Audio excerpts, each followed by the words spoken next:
Welcome to the channel. You're in for an amazing audio journey today, packed with suspense and twists that will keep you guessing until the very end.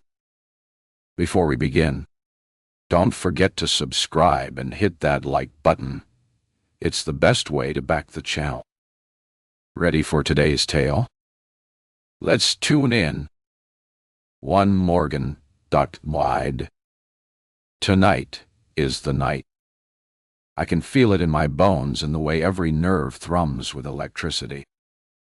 There's a magnetic pull towards something in his pocket, and I know it's a ring. The ring. The one I've craved my entire life. James Whittier is finally going to propose. We've been together for 6 months. But who says that's too soon for love? I've lost track of how many dates we've had. Surely that means something, right? He must feel what I feel. Must know that I am his forever just as he is mine. My heart's practically soaring as we dine at Descartes, the most exclusive restaurant in the city. It must have taken him forever just to get the reservation. And the bill will easily hit $5, an absurd amount for one dinner. James isn't wealthy. He's a plumber who works hard for what he has. Yet, here we are, candlelight flickering between us, the soft piano music dancing in the background. It's all so perfect. I can't stop smiling. I study him from across the table. His gentle features, his calloused hands, that tousled dark hair, those chocolate brown eyes, warm enough to sink into, spark with something that makes my breath catch. He'll be a wonderful father to the 3 babies. We'll have 2 boys and a girl, and we'll live in a house with a wraparound porch and white picket fence. Eventually, I'll be that sweet, bookish old woman with the perfect life, still working at the library because I want to, not because I have to. I'm aware of how pathetic it might sound, but I can't help it.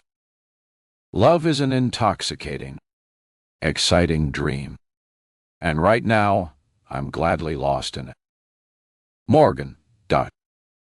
James's voice snaps me back to reality. The waiter lingers, ready to take our order. I clear my throat and glance at the menu. I have no clue what it says. There aren't even prices listed. I'll have what he's having, I say, flashing the kind of smile I hope James finds adorable. The waiter pours our drinks and disappears. James lifts his glass. To the future, he says. Heat blooms in my cheeks and I raise my glass to his. To the future. It's not long before the food comes. Wagyu steak that melts on my tongue. A decadent chocolate slice more divine than anything I've ever tasted. When James motions for the check, it arrives tucked in a leather book. He barely glances at it before handing over his card. He's so calm, so assured that my pulse flutters with anticipation. This must be it. My ring is coming. Within moments, the bill is paid, and we're stepping out into the crisp night air. Streetlights casting a golden haze around us. James guides me along the sidewalk, and I follow without question, heart pounding at the thought of a diamond on my finger. Truth be told, I thought he might propose inside Descartes, but maybe he wants a private moment, something that belongs only to us. He leads me to his truck. We stop, and he turns to me, his gaze settling on my lips before returning to my eyes. My heart nearly bursts. I rise on my toes, certain I'm seconds away from hearing the words I've waited for my whole life. Morgan, he says softly. I bite my lip in excitement. Finally, There will be someone there to hold me. Someone who will love me unconditionally, which is all I've ever wanted. My grin is so wide. My cheeks hurt. Yes. He kisses me long and slow, and my knees go weak, tears welling up in my eyes. He pulls back, his mouth opening and closing, like he can't quite find the words. My enthusiasm spills over, and I rush into the silence. Yes. I squeal, jumping on my toes. I will marry you 1,000 times. Yes. But he doesn't move. He doesn't drop to one knee. He doesn't bring out a ring. He just stands there. A flicker of something like guilt crosses his features, and a sick, cold feeling crawls into my stomach. "It's James," I whisper, my voice trembling. "You were going to say something, right?" "Ow." He exhales. The sound is empty and hollow. "Morgan, I never said I was proposing." The words knock the wind out of me. But cars, the toast, dinner, I thought. I drift off, unable to finish. His gaze darts anywhere but at me. He doesn't apologize, doesn't offer any explanation beyond a shake of his head. "You don't want to marry me." "Not now." His silence speaks volumes. Panic thrums in my veins. "James, you don't have to propose this second. We can wait." He just wrenches open his truck door, climbs inside, and slams it shut. My pulse spikes in desperation to save him, to save the dying dream of a love that'll last forever. But the engine roars to life, and I can only stand there helplessly, my dress and heels mocking me in the chilly night. "James, dight." I cry, my voice cracking, but he drives off, taillights fading around the corner. I don't know how long I stand on that sidewalk, shock freezing me in place. It's long enough for the chill to seep into my bones, and for my feet to begin aching. Eventually, I forced myself to move, all too aware of my pathetic reflection staring back at me from the shop windows. Mascara streaking down my cheeks. Strangers giving me sidelong glances as I pass them. But I don't care. I don't have the capacity to. It's a long bus ride home to my rundown apartment. It leaves me numb, heartbreak having ripped through me like a buzzsaw. And despite all that, when I collapse onto the sofa, I check my phone, praying that James has reached out. Nothing. One. A fresh stab of pain slices through me. Why does no one ever choose me? Am I too needy? Too boring? Too ugly? My gaze drifts to a glossy flyer on the coffee table. Eden, where love begins, at first sight. The photo shows a couple in a sun-drenched field gazing at each other, eyes shining with love. I should laugh. No dating. Marrying the moment you meet. It's ridiculous. But, still, the thought of a love that's effortless has me holding a breath. If something like that worked out for me, I would never have to worry about being left heartbroken and alone on the curb. I numbly reach for my phone and pull up Eden's homepage. The website is bright and cheery, full of couples beaming at the camera. Maybe they're stock photos. Maybe they're not. I don't care. I just fill out the form, tears burning my eyes as I admit how desperate I am for a future that I can't seem to get on my own. Thank you for choosing Eden. We will be in touch. The automated response glows on my screen. I close my eyes, letting the darkness of the apartment wrap around me. My mind flickers back to James driving away. The sound of his peeling tires driving home the nail of realization that I wasn't worth the proposal I'd so foolishly imagined. I should slow down, think this through. But the hole James left behind aches. It's so raw that at this point I'll do anything to fill it, including marrying someone at first sight. Maybe that's what it'll take to be loved. Maybe this is how I skip the heartbreak and go straight to happily ever after. And who knows? If I'm feeling like this, then others could be too. Possibly even the perfect man who will be able to give me that white picket fence dream and those 3 perfect kids. Outside, a car door slams in the distance, the sound echoing like a gunshot. I should have taken that as my warning.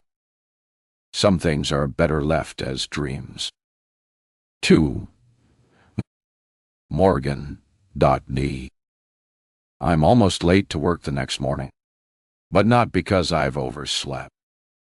In truth, I barely slept at all, lying awake until dawn, staring at my phone's blank screen.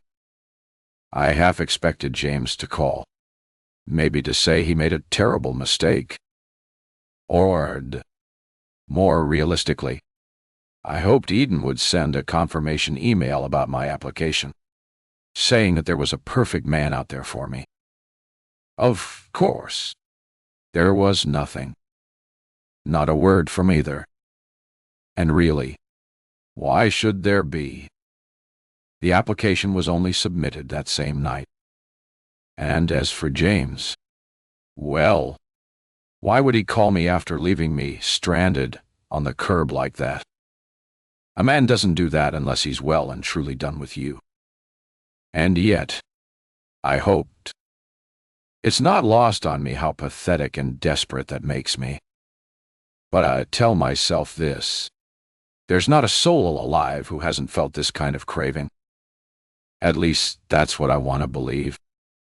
By the time I unlock the glass doors at the library where I work, my eyes feel grainy and swollen from crying.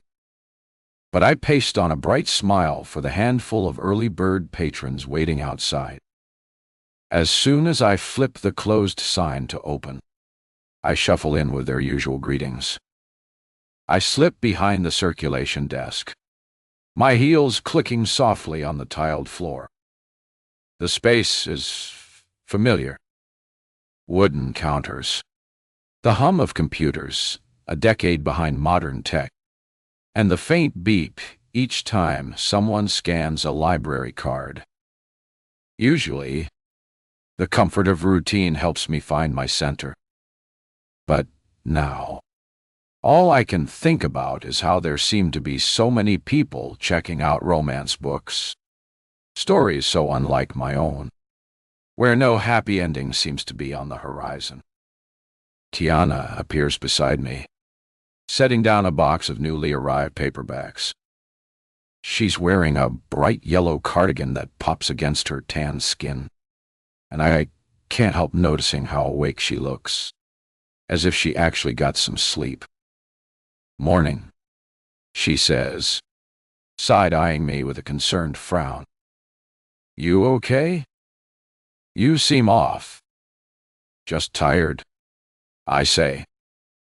I click open our library's software, scanning the spines of returned books. My fingers tremble on the keys, and I know Tiana doesn't miss it. I'm guessing last night didn't go like you wanted it to. My shoulders stiffen, and I force myself to meet her eyes. Kind of my throat constricts, and that sick wave of embarrassment heats my cheeks. "We broke up." Her eyes flood with sympathy, and she uncharacteristically wraps her arms around me. "Oh, Morgan, I'm sorry. That's rough." Especially since you seem to really like him. The words scramble out before I can stop them. I thought he was going to propose. Tiana.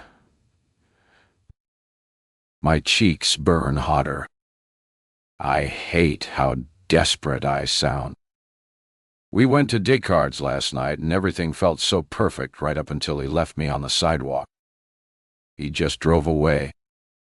Didn't even tell me why. Her eyes go wide. Wow. That's wow. I let out a laugh. That sounds more like a wounded bark. I thought we were in love. She squeezes my arm. I know it doesn't help, but sometimes men freak out when things get serious. Maybe he just got scared off. Austin was like that when he was trying to propose to me. You didn't see him. He was, I don't know. I push away the lump in my throat. I shake my head and try to distract myself as though scanning barcodes might somehow scan the pain out of me. Something in me tells me that James isn't coming back. She doesn't say anything. What can you say? I'm not going to sit around and mope. Though, I say, despite the fact that I may have done exactly that all night. I already applied for something that might help me move on. Tiana's eyebrows lift. What kind of something? I hesitate, my tongue darting across my lips. A flicker of doubt flutters in my chest, but I shove it down. It's called Eden. Have you heard of them? She shakes her head. A customer steps up. An old woman who wanted some help finding a book she'd heard about. When the woman is gone with her spicy novel, Tiana looks at me. So, Eden? She asks. I look around to make sure no other customers are coming. The last thing I want is for anybody to overhear just how desperate for love I am. It's a matchmaking service. They match you to a perfect man and help you skip all the heartbreak. She draws back. Skip the heartbreak? Yeah. I bite my lip. It's a marriage at first sight service. She starts cackling, the sound of her voice disrupting the silence. More than a few people walking around with books in their hands stop to look our way. But when Tiana sees the serious look on my face, her laughter dies in her chest and her eyes fill with horror. You're serious? I am. I'm tired of messing around with these dating apps. You know just how bad they can be.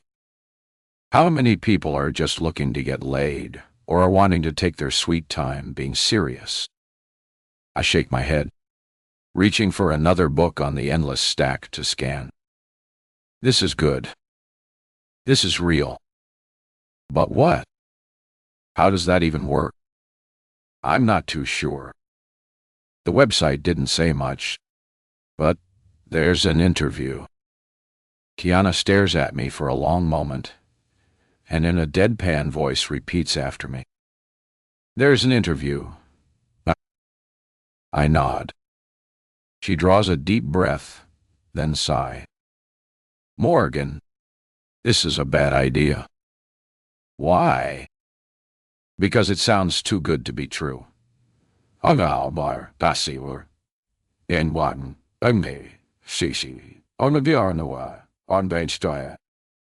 How can you honestly expect them people who don't even know you to find you the perfect man? They're experts. It's supposed to be an elite service. Tiana leans back against the counter and crosses her arms. You know that real relationships are messy, right? Hey, you can't just do something like this and expect a fairy tale ending. Love takes work. Two people getting to know each other's flaws and insecurities. Deciding they're worth sticking around for anyway. My jaw tightens and I look down at the chipped polish on my nails. I know that, but I don't have a great track record with love. Okay? I'm always the one who ends up blindsided.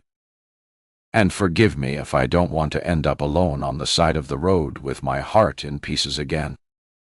Her expression softens, and she rounds the counter to stand right next to me. Listen, I know what you're going through. I'm just saying be careful. Okay? It feels like there's got to be a catch to this. I appreciate the concern. I manage, offering a tight smile, but I've already signed up, so I'm going to follow through. Who knows? It might actually work. She holds my gaze for another beat, then nods.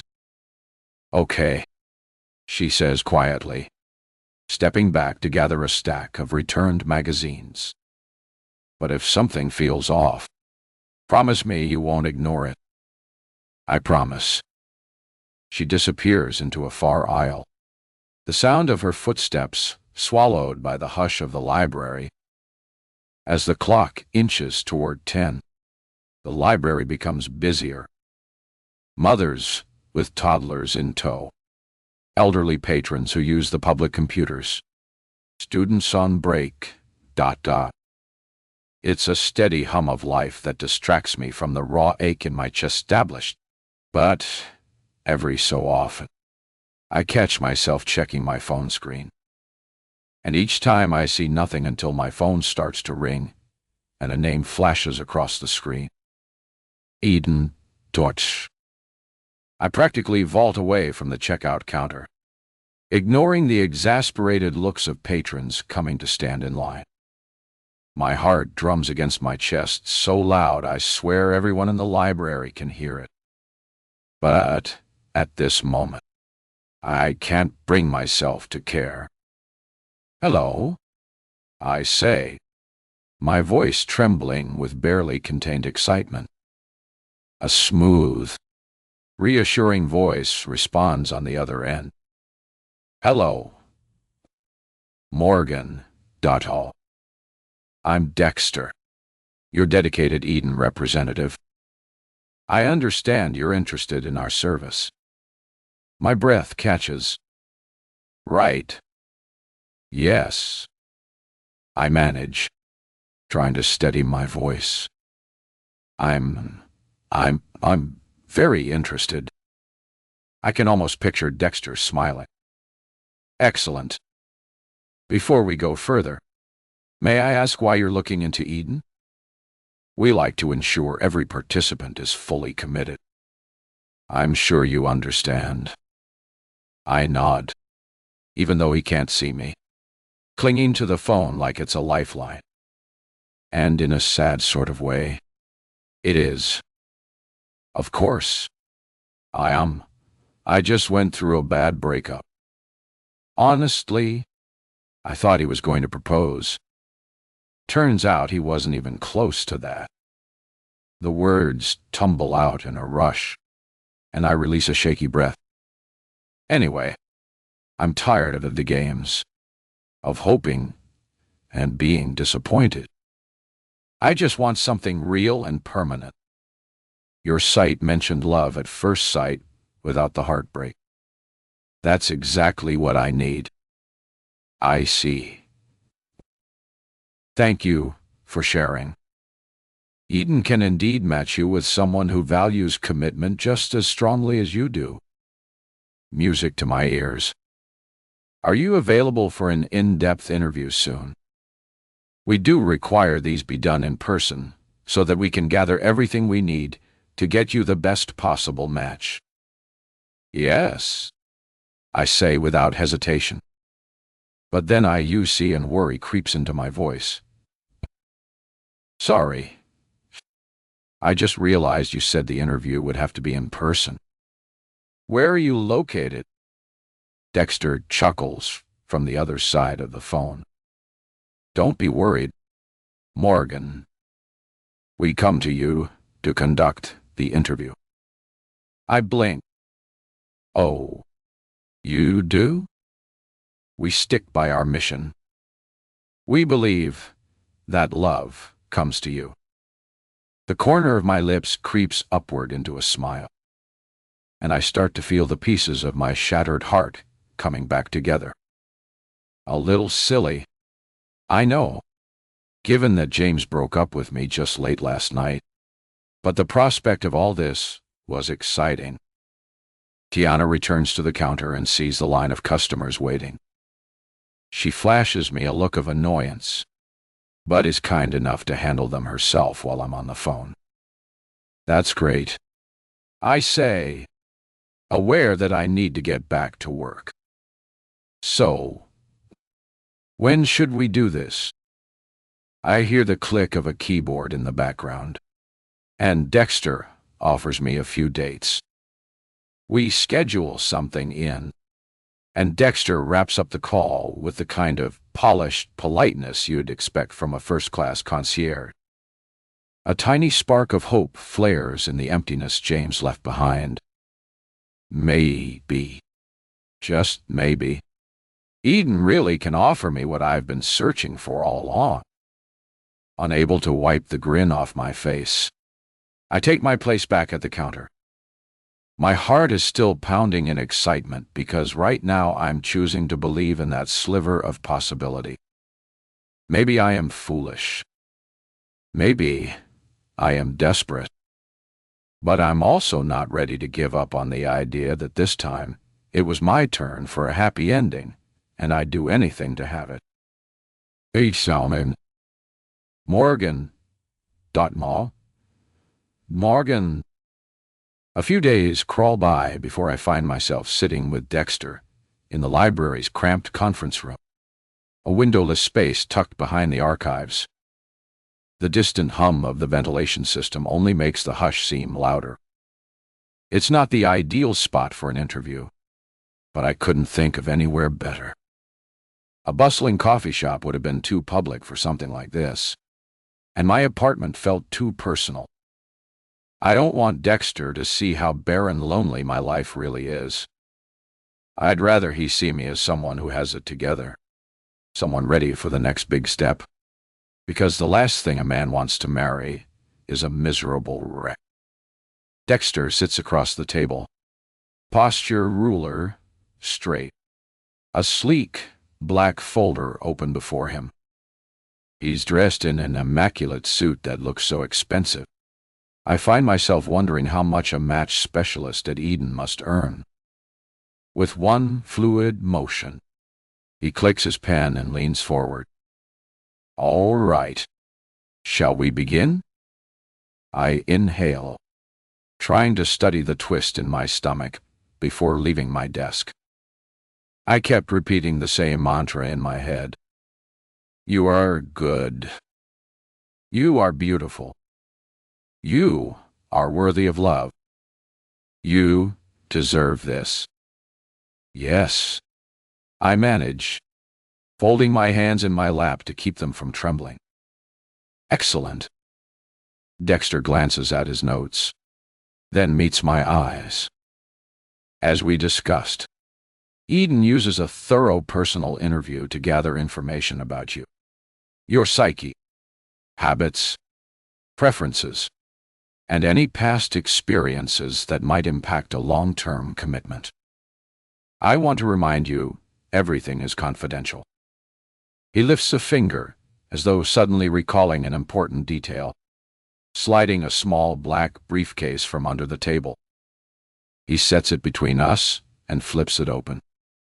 You'll be subject to a polygraph throughout this interview, he says, removing a device that looks like something straight out of a police drama. We go to extraordinary lengths to ensure our clients are honest, committed, and accurately matched. It will only benefit you. I stare at the machine, feeling a ripple of uncertainty. A polygraph?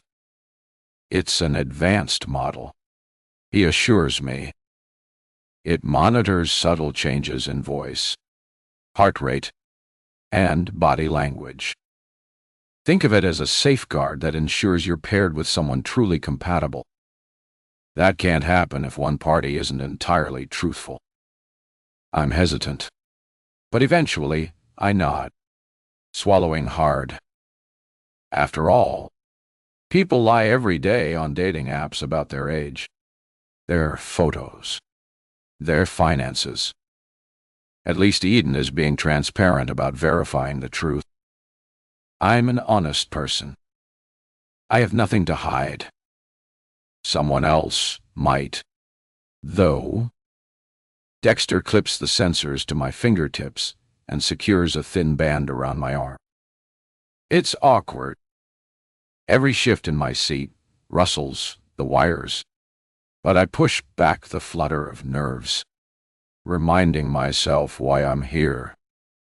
Once he's satisfied, everything is in place.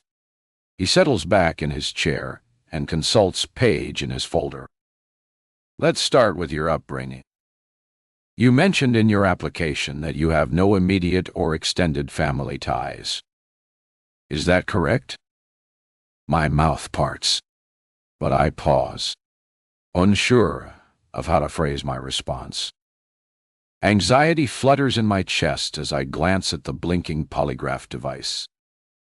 His gaze flicks up. Is there a problem? Should I just answer yes or no? A faint smile tugs at his lips. Our system is quite advanced. You can speak normally. I'll ask for clarification if needed. Oh, okay then. Yes, it's true. My parents passed away when I was young, and I'm an only child. He flips to another sheet. Any extended relatives? Grandparents? Uncles? Aunts? Even distant cousins? I shake my head, then remember to speak aloud. No, none. His eyes stray briefly to the polygraph's readings.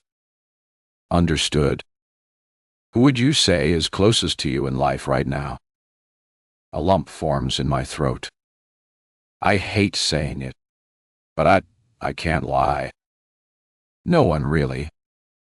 I've moved around a lot, so I never formed lasting friendships.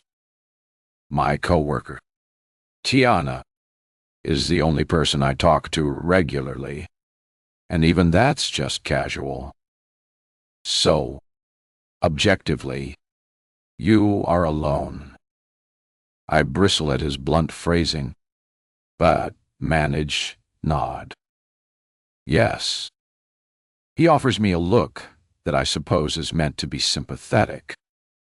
Thank you for your honesty. These are kinds of details we need because your perfect match might come with a supportive family who will welcome you wholeheartedly. That's often crucial for someone in your position. My chest tightens at the thought.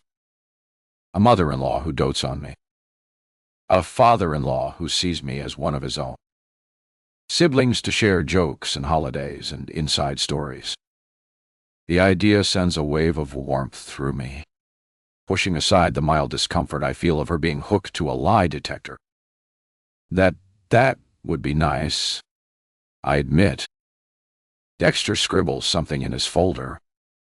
Next question. How has this loneliness shaped your sense of belonging? Do you fear letting others close?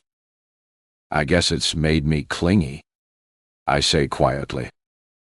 If I find someone worth loving, I'll do anything to keep them from leaving. I mean, anything. He nods, his pen gliding across the page in neat, deliberate strokes. And how did that play out with your ex-boyfriend, James? A small pang pierces my chest. I don't remember mentioning him on the application. Did I? He left anyway, I say softly. I thought that being sweet and attentive would keep him, but it wasn't enough. Dexter's detached hum makes the words sound more clinical than they should. I force myself to take a calming breath, reminding myself that I won't have to repeat these answers once I'm finally matched and married. The man I marry will already know all this. He'll love me for it. Dexter flips to a new page. Some general lifestyle preferences. Favorite form of exercise? I like long walks. Hate running, but I don't mind biking. Favorite place? My bed, I say, then flush at how that sounds. After a moment of scanning more notes, he levels his gaze at me. Are you sexually active? The question knocks the air from my lungs. What? Or are you a virgin? Why are you asking me that? It's an important aspect of compatibility, he says calmly. Waiting. Heat rushes to my cheeks. I glance at the machine, conscious that any hesitation might be noted. Yes, I am a virgin. His brow lifts. Have you engaged in any form of sexual activity? I exhale. Shaky. No. Yeah. He jots this down. How would you describe your libido? A bubble of disbelief escapes as a nervous laugh. You're kidding me, right? He taps a pen against his shoulder. Intimacy is often the cornerstone of a strong marriage. We can skip this if you're uncomfortable, but we can't promise an ideal match without full disclosure. My chest tightens as I picture another lonely night in my apartment. James' memory haunting me. I suck in a breath. Fine. I'd say I have a high libido. His gaze flickers over me and I can't read his expression. It makes my pulse stutter uncomfortably. He notices. I see his eyes drift the polygraph's readings. Moving on to finances. Are you in ownership of any property or hold substantial assets like stocks or crypto? A roof of laugh escapes me. No, just student loans. Credit card debt. The usual. Librarians don't make much money. I see. My shoulders tense, though I can't figure out why. Children. Do you want them? Yes. I answer immediately, thinking again of that picket fence dream. At least 3 eventually. He lifts his gaze from the folder. Would you compromise if your match wanted fewer or none at all? My heart constricts. The notion of letting that dream slip away stings. But losing a potential partner stings worse. I'd be open to discussing it. But, ideally, yes, I want them. Dexter sets the pen down and meets my eyes. Last question. Morgan. If your perfect partner asked you to uproot your entire life, move across the country or overseas, would you do it? No questions asked. I can feel my pulse in my ears, and the conference room walls feel like they're closing in a fraction. The safest answer would be, we'll discuss it. But I recall the Eden motto. The guarantee of skipping heartbreak if I commit wholeheartedly. Yes, I whisper, my voice shaky. I'd do it in a heartbeat. Dexter's lips curve into a measured smile. That's wonderful. Morgan, .eu. Thank you for being so forthcoming. He neatly unhooks me from the polygraph, collects his notes, and rises. I finalize these and forward them to my colleagues. We should have a decision for you within the week. I nod, feeling like my mouth is full of sand. Thank you. He heads to the door, pressing a hand to the handle, but something gnaws at me. "Wait," I blurt.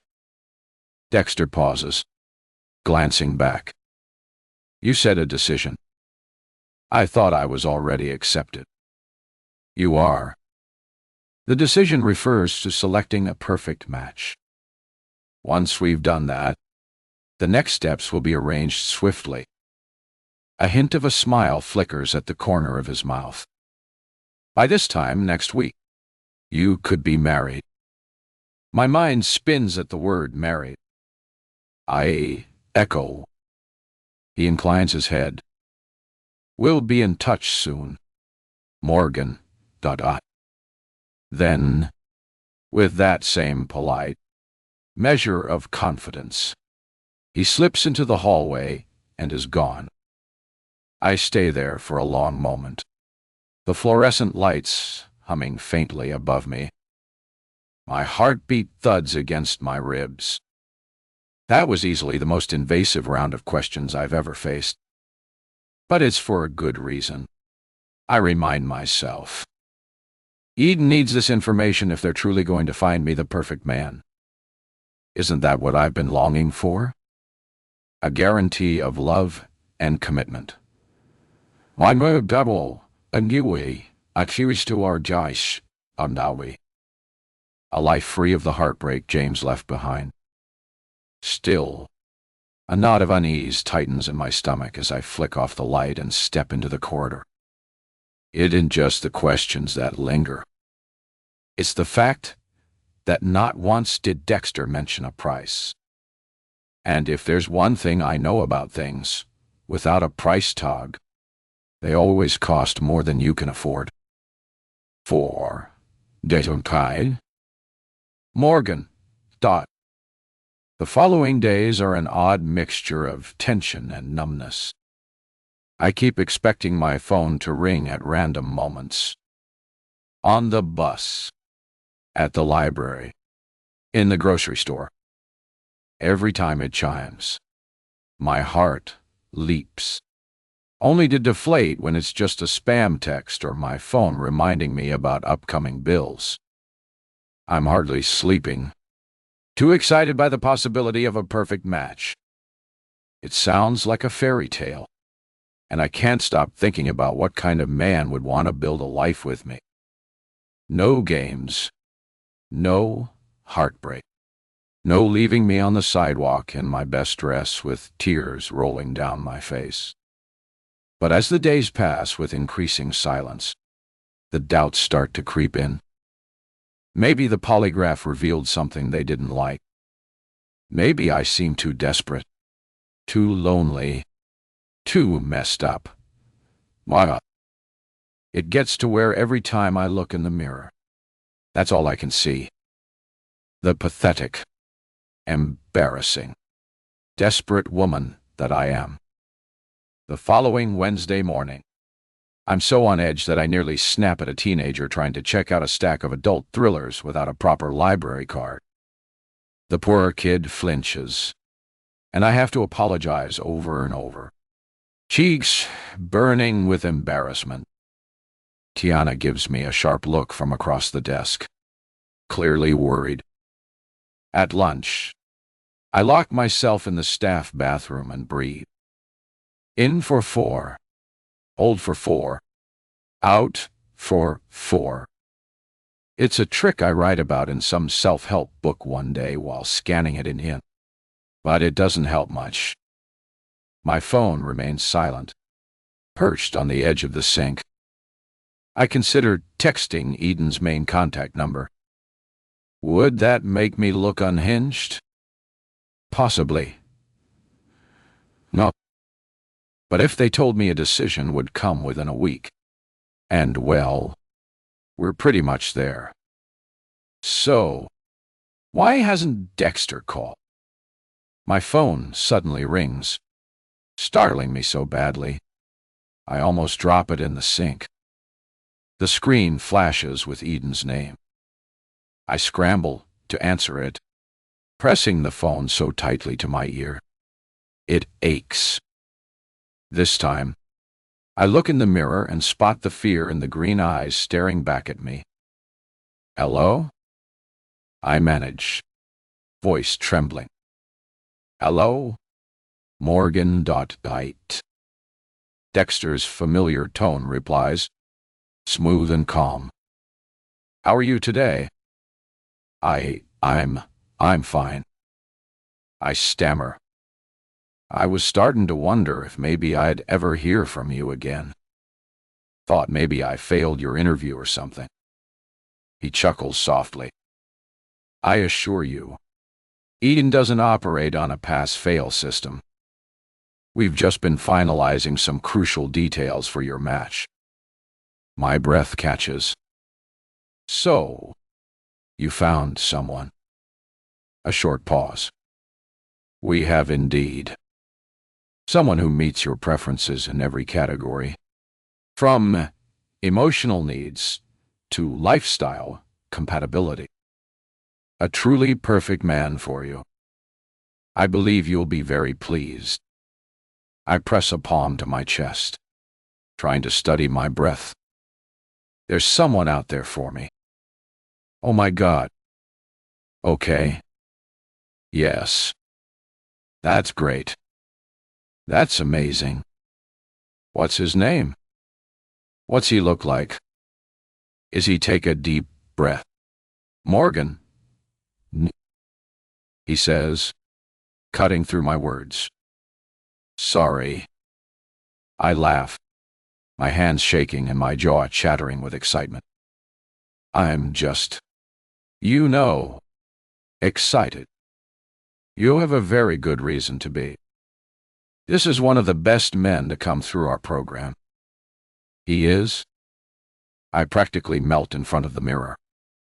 I let out a long breath. What happens next? Now we move forward with the next steps. Introducing you to your perfect match. The altar. Our main goal at Eden is ensuring your immediate and lasting happiness. Thus, we'd like to expedite the process. We're prepared to arrange the ceremony at our private retreat if you're available to travel soon. My head spins. How soon? Dexter's tone remains unfailingly polite. Within the next 48 hours. What? Ah. My voice echoes in the tiled bathroom. That's really fast. As we mentioned, our service is built on skipping the messy parts and going straight to a committed relationship. He pauses. If you're uncomfortable with the time frame, we can discuss alternatives. However, your match is eagerly awaiting the opportunity to meet you. And we do find that moving quickly helps preserve the excitement and the certainty of the match. I close my eyes, Kiana's warnings ringing through my head like a distant alarm. Is this entirely insane? Absolutely. But at the same time, my mind conjures images of that white picket fence, the husband who never leaves, the family dinners I've only seen in movies. Isn't this what I wanted? The words spill out before I can stop myself. Yes, I can go. Excellent, Dexter replies. I'll email your flight itinerary and retreat details. We'll handle all accommodations, including attire, meals, and lodging. Please note that we do ask for discretion. Eden prides itself on offering a private experience for both parties. I swallow hard. Discretion. Right? Excellent. We'll be seeing you soon. Morgan.Faye. Wait. Yes. What about a wedding dress? Don't I need to get one? As I mentioned, all your attire has been covered. I blink. You're covering my wedding dress. Yes, that's correct. Oh, well, what if I don't like the dress? I very much doubt that will be the case. Morgan.I. Should you be displeased with it, though, please inform me and we'll make whatever arrangements necessary. I start to hear the tension in his voice, the impatience and annoyance.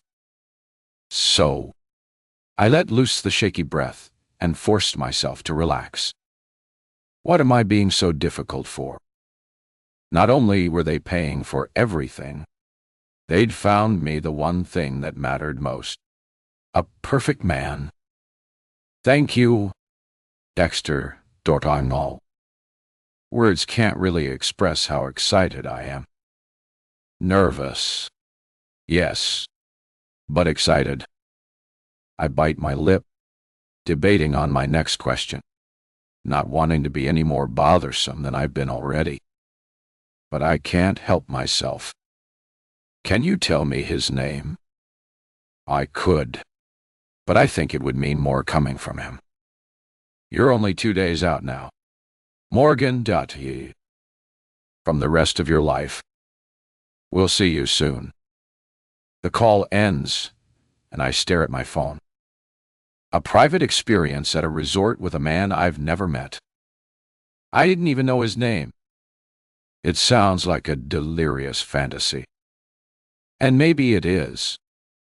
I stare at my phone for what feels like forever. Frozen in the library staff bathroom. My reflection in the mirror looks exactly how I feel. Wide-eyed, breathless, teetering between terror and exhilaration.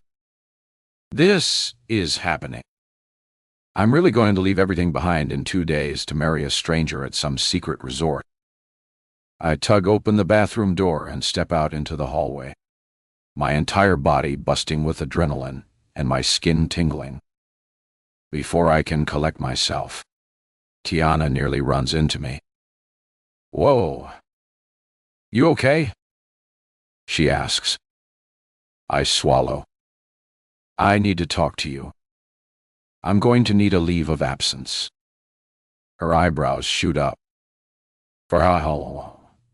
How long? I don't know. Morgan, what's going on? Eden found me a match. I'm headed to a private retreat for the wedding ceremony tomorrow. She stares at me, disbelief washing over her face. You're actually marrying a stranger just like that. This is what I've been waiting for. Someone who won't leave. Who wants commitment.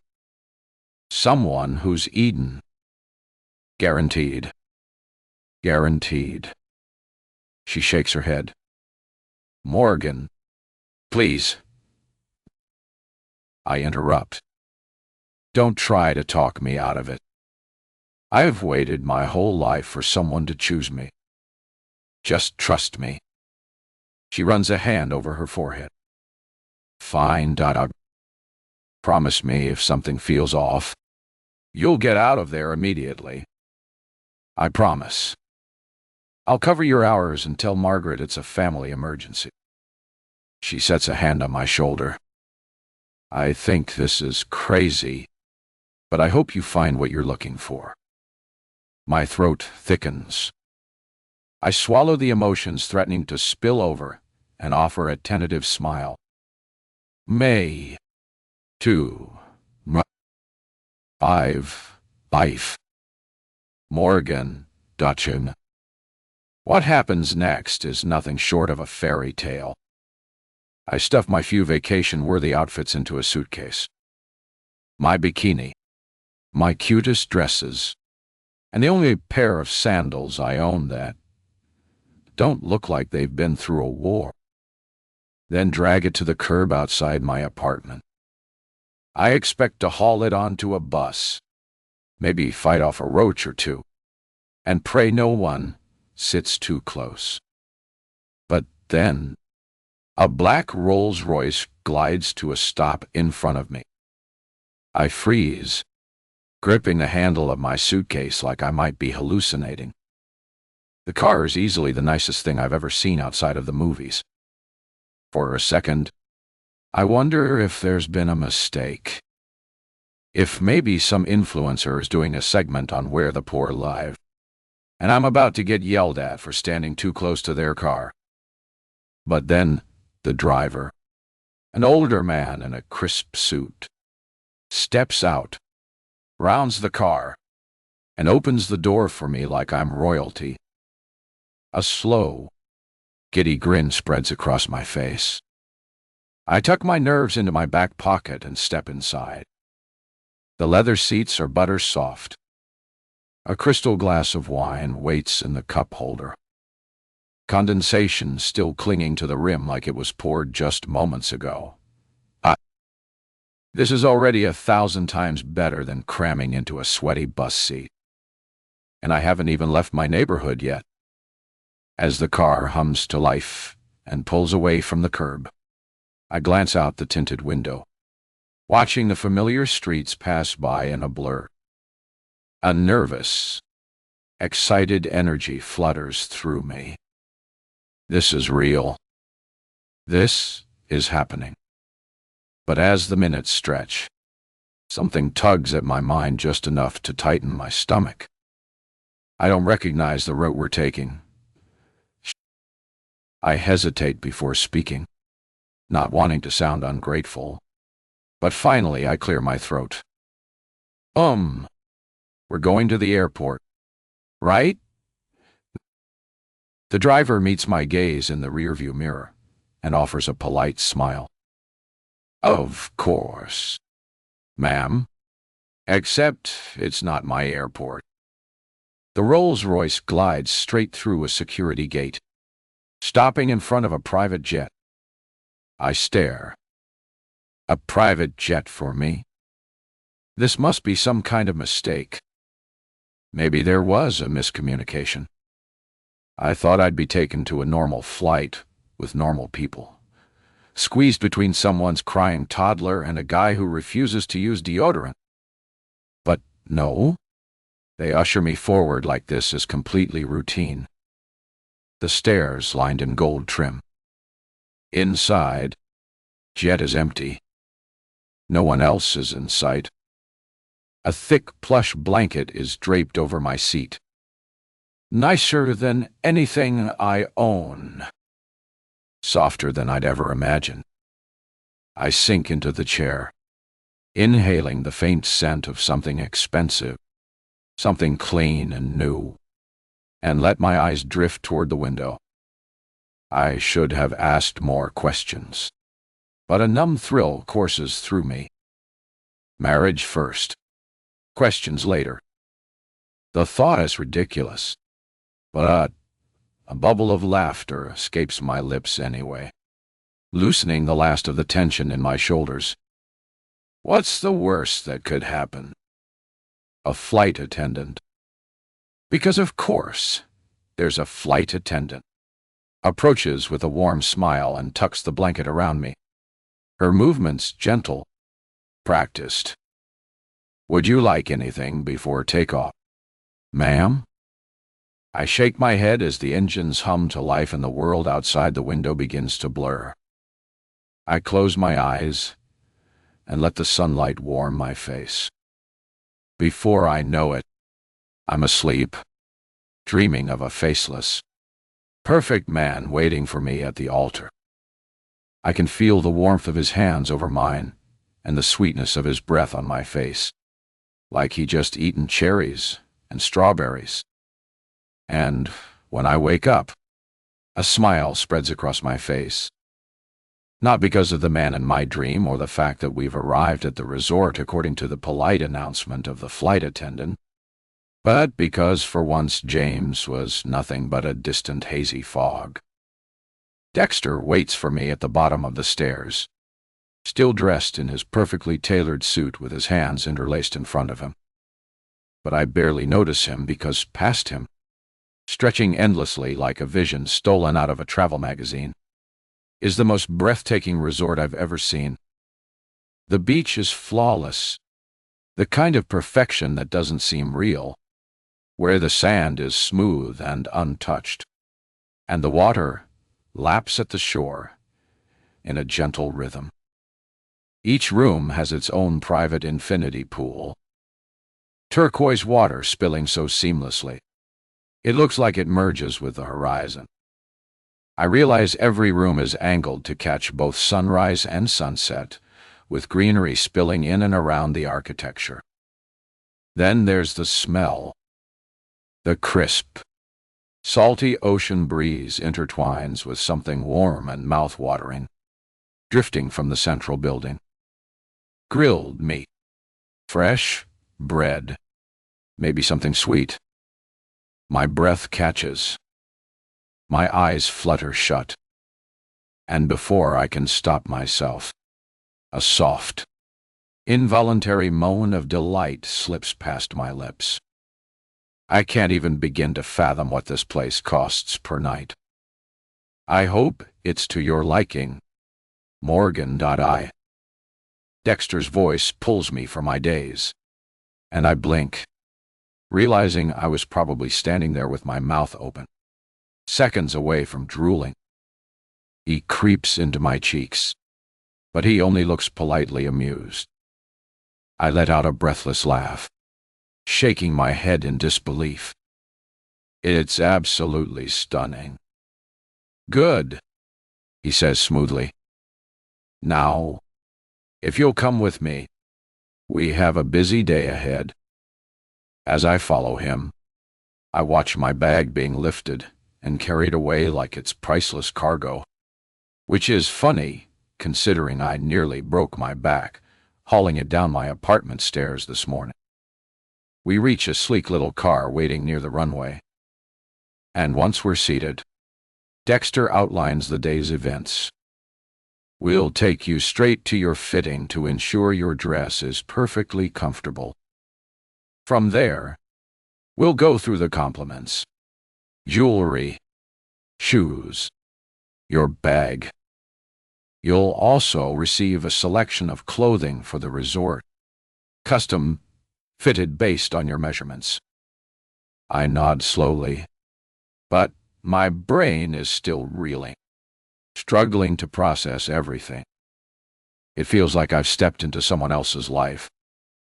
Someone born into privilege, untouched by heartbreak or finances or anything real. New clothes, custom fitted, a wardrobe waiting for me before nightfall. How is any of this real?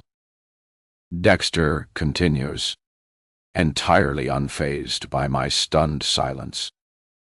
Those items will be delivered to your room before the evening along with the contents of your bags.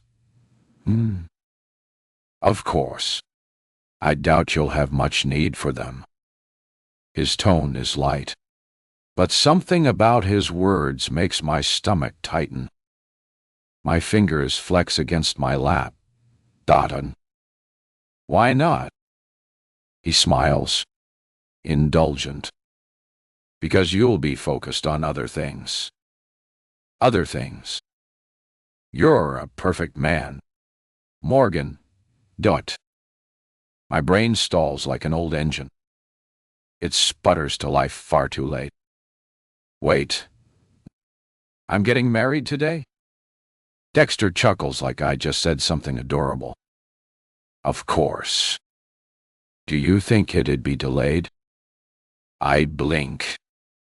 My mouth opens, but no words come out. Today, but my makeup isn't right. I stutter. My stomach rumbles, and suddenly I want to stress eat as every anxiety flares in my head. What if my perfect man takes one look and decides I'm not worth the trouble? Being refused at the altar in a place like this might kill me. Dexter rests a hand on my shoulder in a comforting manner. You're worried. I understand. But do you have faith in Eden? I look up at him. It takes a moment to respond. But eventually I whisper, I do. Then trust we've done our due diligence. You have nothing to worry about. Not even my dress? Not even that, Dexter says, and the certainty in his voice sends a ripple down my spine. The car slows as we arrive. Without thinking, I reach for the door handles, but Dexter's voice gives me pause. One moment, Morgan, he says. There is one last thing I must ask of you before we continue. What is it? He smiles almost apologetically as he holds his hand out. Your phone. I blink. My phone? What do you need that for? Eden has gone to great lengths to ensure that you have the perfect match, and that you'll be said to have a successful marriage beyond this resort. But we have found that links to the world beyond this can be a detriment to our matches, particularly in this early stage. So, you want my phone? I can just turn it off, tuck it away. I wish I could allow it, but unfortunately, temptation draws even the best of us. It is a policy of Eden's to collect all personal devices upon arrival. I glance down my phone and worry. What if I need to call someone? The thought is laughable because I didn't really have anyone to call besides Tiana. And even with her, it's not like we were close. Don't worry. Morgan. We'll ensure that you and your husband both receive your devices back before you depart the resort. Husband? I let out a sigh and passed my phone to Dexter. He was right. I'd seen it a million times in the library when a wife wanted to talk about certain books with her husband, only to find him glued to the screen. Addiction to our screens was an illness that hardly anybody recognized these days. But maybe that's because we were all affected by IT. Even me. Dexter takes my phone and slides it into a Ziploc bag and tucks it away. Then he ushers me out of the car and into a suite so lavish, I almost forgot how to breathe, let alone worry about my phone. Floor-to-ceiling mirrors gleam beneath the glow of chandeliers, while rows of pristine white gowns line the walls. But there's only one that matters. The dress. It's in the center of the room, bathed in a soft, flattering light. It isn't the ball gown I might have pictured, but rather a mermaid silhouette with a sleek bodice that hugs my waist. Delicate lace embroidery drapes like ivy over the fabric, and below the hips, the gown flares and layers of chiffon that pull at the feet like sea foam. I'm not sure I could have dreamed up anything like this on my own. It's the perfect dress, clearly meant for the perfect bride. A consultant steps forward with a warm but professional smile. Measuring tape draped around her neck, a pin cushion strapped to her wrist. She leads me behind a partition where a silky robe awaits. My old clothes vanish, snatched away by hand so quick I barely see them. When I step into the dress, it molds to me flawlessly, like it was made for me, like it already knew me. I lift my gaze to the mirror and my breath catches in my throat. I don't recognize the woman staring back at me. She's beautiful, ethereal, a woman worthy of a fairy tale. Even Dexter gives me a nod of approval. At the consultant's soft instruction, I turn, the train sweeping behind me. The motion is effortless, but something thick and unsteady rises in my throat. I blink away. Tears. No crying. No puffy eyes. Even if I only found out I was getting married an hour ago. Jewelry next, the consultant murmurs, and Dexter steps forward, a velvet case balanced in his hands. Inside is a delicate chain, spun silver with a diamond so bright it could have fallen from the stars. A pair of matching earrings gleam beside it. Do you remember Eden's motto? Morgan, Dexter asks. I meet his eyes. Love comes to me. That's right, he says, smiling with a twinkle in his eye. I don't ask how they knew exactly what I'd like. Eden knows. They've known all along. Hands move swiftly, fastening the clasp at my nape, sliding the earrings into place, dusting a final sweep of blush across my cheeks. I barely whisper, "Thank you," before I'm led away again down a corridor aligned with flickering lanterns and vases overflowing with white roses. My pulse thuds a steady chant. This is real. This is real. This is real. We arrive at a set of grand double doors, their gold handles gleaming under the waning daylight. Dexter rests a hand at my back, a gentle guiding pressure. He's waiting just beyond these doors. My fingers tighten around the bouquet of roses an attendant hands me. Classic, beautiful, pure. This is already more than I ever imagined when I filled in that online application. No expense spared, no detail overlooked. They've given me the kind of fantasy I never thought I'd get. And I'd happily go into debt with Eden for the rest of my life, if it means getting a love that won't abandon me. But a tremor works its way through me as Dexter's words sink in. He's waiting for me. The man I'm supposed to love. The man who's supposed to love me. Dexter leans in, his voice soft under the rising swell of music, beyond the doors. Don't worry. Morgan, Shoe. Eden never makes mistakes. I force a wobbly smile, my breath thin in my chest, because on the other side of these doors is everything I've been promised. All I have to do is step through. The doors sweep open, and the music rushes in. Soft, romantic, something out of a dream. My heart stutters, every nerve in my body wound tight.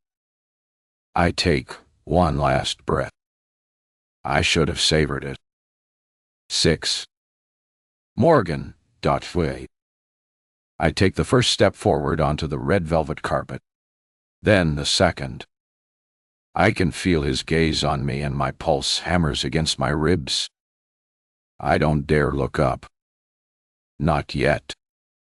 What if I meet the wrong eyes?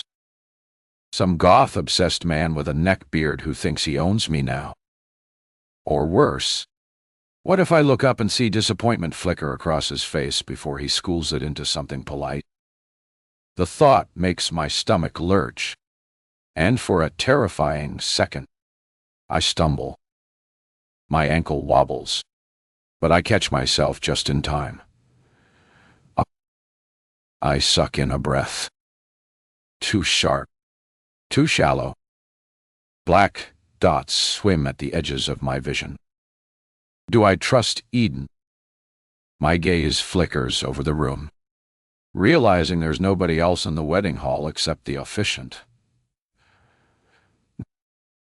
I can feel him waiting, too, perhaps more patiently than my perfect man. I imagine he's been through this before. Day after day with Eden. He's probably seen people turn away out of pure fear of the unknown, who turn their backs against this seemingly airbrushed reality. But I can't bring myself to do that. As much as I don't want to admit it. I need this. I need him. So why does my skin crawl? Slowly, hesitantly, I lift my gaze.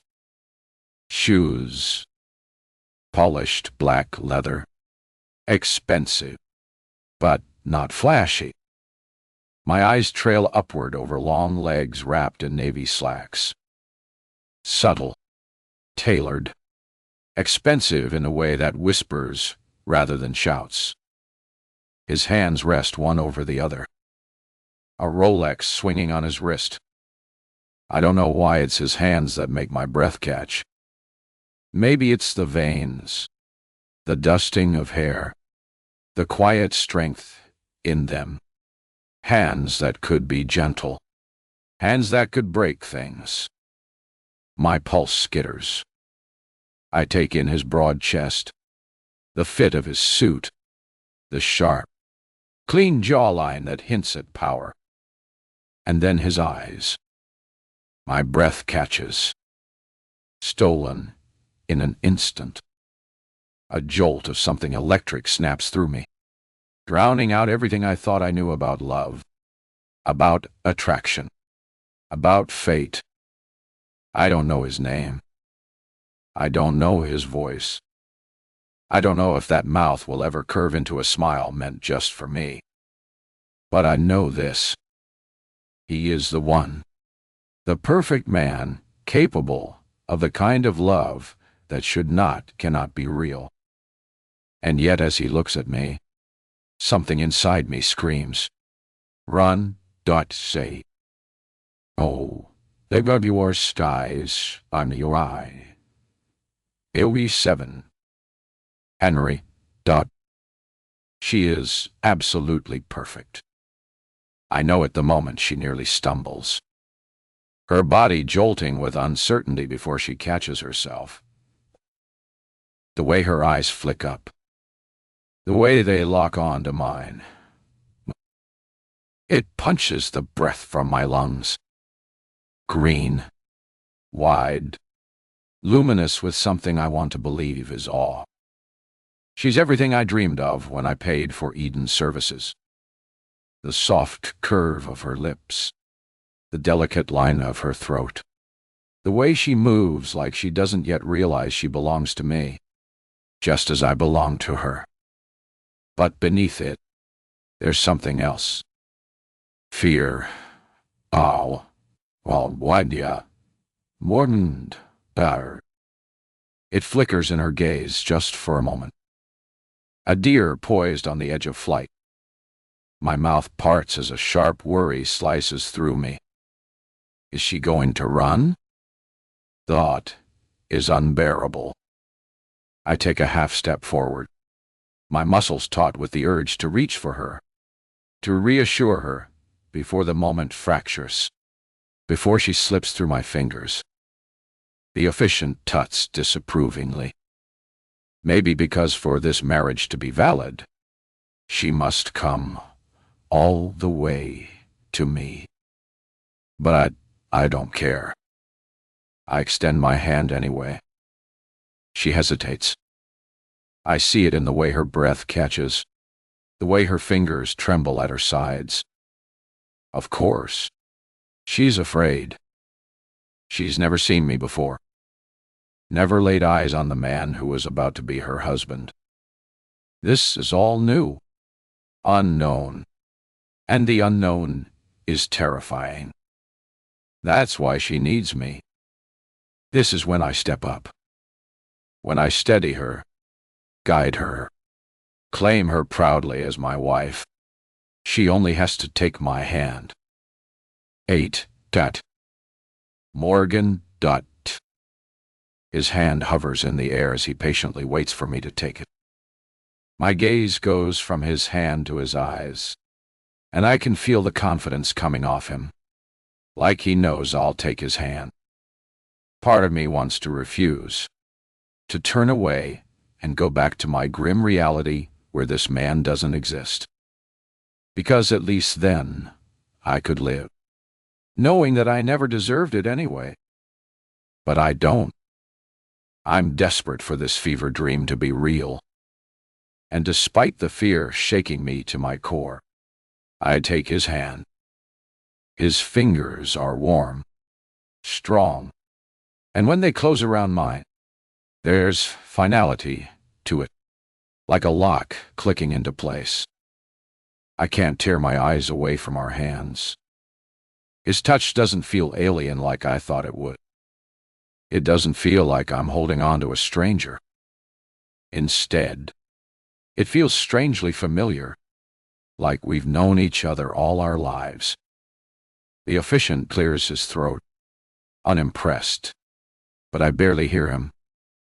My pulse is hammering in my ears as I force myself to finally look up. Really look at the man standing before me. He is breathtaking. That should be my first red flag. Men like this don't exist. Not outside of books or movies or the unrealistic airbrushed romances that show up in advertisements for places like Eden.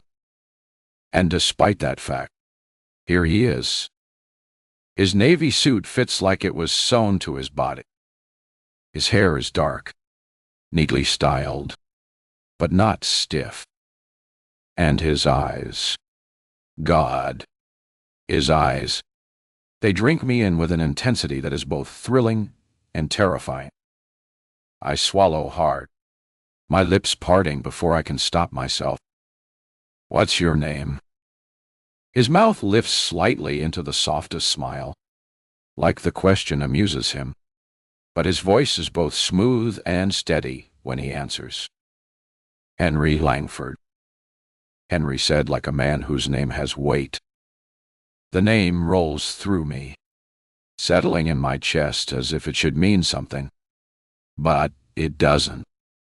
He's a stranger. A stranger whose ring will be on my finger in less than 5 minutes.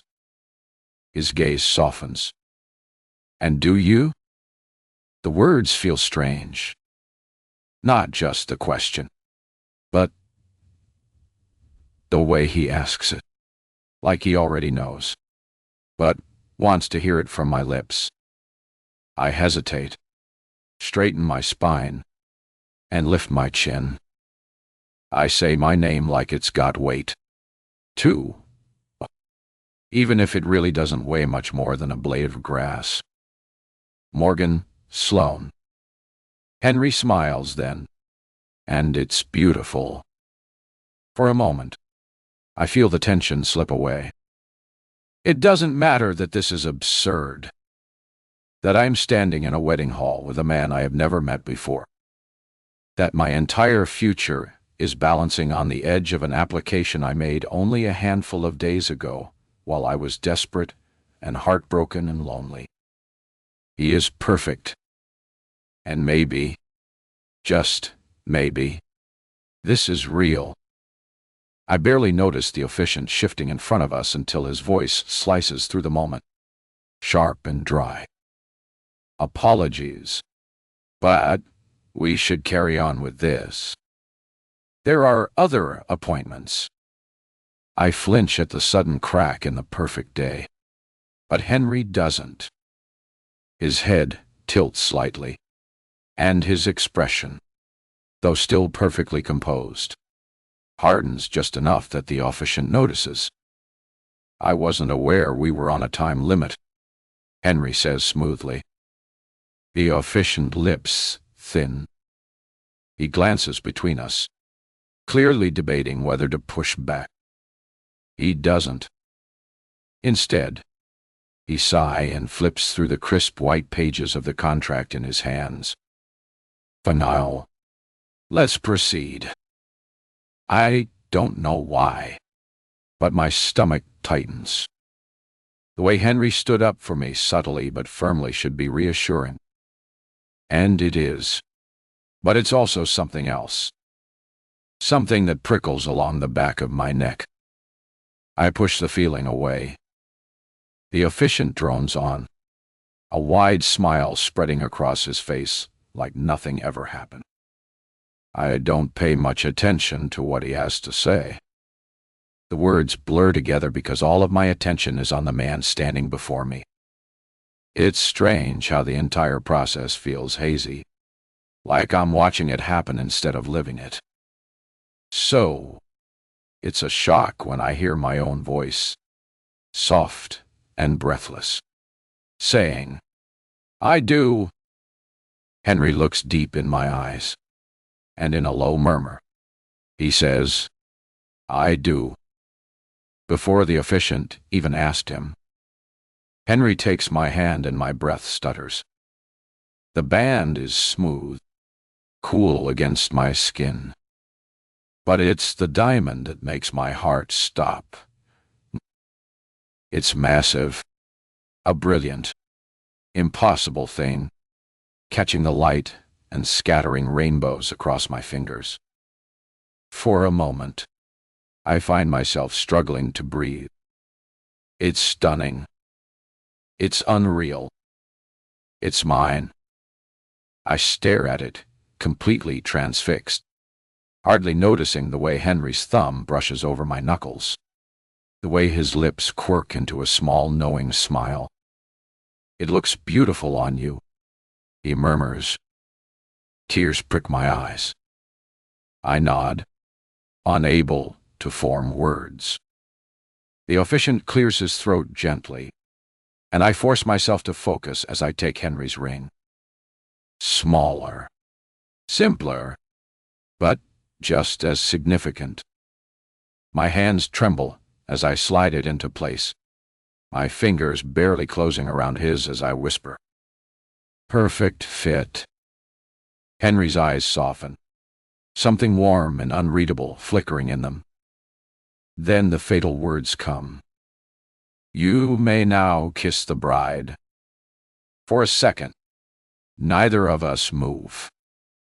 And then, slowly, Henry reaches out, one hand cupping my face, his fingers brushing along my cheek with such reverence, such certainty that I nearly shudder. I should be nervous. I should be questioning everything. But when his lips meet mine, my mind empties. Heat surges through me, melting away the last threads of hesitation. He kisses me like he already owns me, like I am something rare and precious that he has waited his entire life for. And maybe that should be another red flag. But right now, it feels like a promise coming on silent angel wings. When he pulls back, my lips are tingling and my heart is hammering against my ribs. And I know without a shadow of a doubt that I made the right choice. He is perfect. And this is real, isn't it? I lean into him slightly, letting the warmth of his body steady me. He presses his hand against the small of my back, guiding me away from the altar, away from the officiant, who was already gathering his things, muttering something under his breath with that performative smile having evaporated. I don't care. All that matters is Henry, my husband, the man who was chosen for me. I glance up at him and know that whatever Eden wants to charge me, whatever price they demand, I would happily pay it. Henry smiles down at me, and before I can say anything, he leans down, lips brushing against my ear. "Let's find our room." The words send a shiver down my spine. Not because I'm afraid, but because for the first time in a long time, I'm not. A laugh bubbles out of me, light and breathless. And before I even realize what I'm doing, I lurch forward, grabbing Henry's hand and pulling him with me. My dress catches at my ankles as I break into a sprint, my heartbeat wild, my mind spinning with something reckless and electric. Henry's deep chuckle rumbles behind me.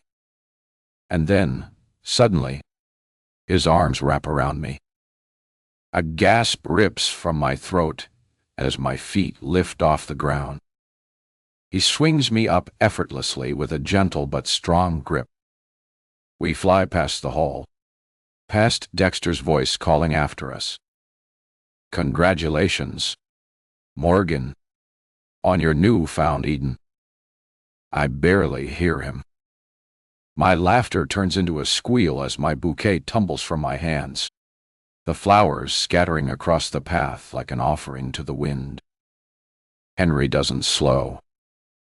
If anything, he runs faster. The ocean breeze, whipping through my hair, the scent of salt and warm sand curling around us. We pass the lower-end rooms, the empty pool and the pristine courtyard. The silent staff who barely spare us a glance as they carry out their tasks like this is an everyday occurrence in this strange, perfect world. Still, he doesn't stop. His breathing is even, his pace unbroken, like I weigh nothing at all. And then suddenly we are at the top where the suite waits. My breath catches as I take it all in. The stretch of the ocean endless and glittering beneath the setting sun. The soft glow of lanterns flickering along the terrace. The vast, sprawling room beyond the massive double doors framed by arched windows and gauzy white curtains billowing in the wind. It is dreamlike, perfect. But none of it, not the view, not the sky painted in hues of gold and lavender, compares to the man holding me. Henry's gray eyes are locked on mine. Intense, unreadable. A slow, knowing smile curves my lips as he slows in front of the door, his grip adjusting slightly. But there's something strange in his expression. A hesitation. What is it? I ask, tilting my head. He exhales, his fingers tightening against my back. I'd like to carry over the threshold, he says, his voice quieter now. More careful, but I want to make sure you're comfortable. We don't have to go in just yet. We can get dinner, get to know each other first. Something warm flickers inside me at the words. He's considerate, thoughtful, exactly the kind of man I had hoped for, but never dared to dream existed. I know what Tiana would say. She would tell me to take him up on his offer, to take my time and get to know him before giving up something I couldn't take back. And yet, I don't want to wait. I don't want a slow, careful unraveling of whatever this is supposed to be. I want him. The thrill of it thrums in my veins. A hunger, both unfamiliar and undeniable. We have the rest of our lives to learn the little things about each other. The details, the quirks, the small, quiet intimacies that come with time. But right now, I want to claim him. I want him to know without hesitation, without a single doubt that he is mine for now and always. A surge of confidence I haven't felt in ages passes through me, and I brush my fingertips along his jaw. A current of desire sparks under my skin, and I need to be closer to him. All of him grows stronger with every beat of my pounding heart. Henry, I whisper, brushing my lips against his ear, letting my breath ghost over his skin. Kick open the door. Henry stiffens just for a second. He looks genuinely shocked, like he fully expected me to take him up on his offer. Something about having caught him so off guard sends a thrill of pleasure through me. Something shifts in his expression. The hesitation melts away, replaced by something darker, something satisfied. He moves. One sharp motion, his leg jerking up, his foot slamming against the double doors. The force of it sends the doors bursting open, the hinges groaning and prot-established. With a deep, low chuckle, Henry carries me over the threshold, just the way a husband should. The doors drift shut behind us with a quiet click.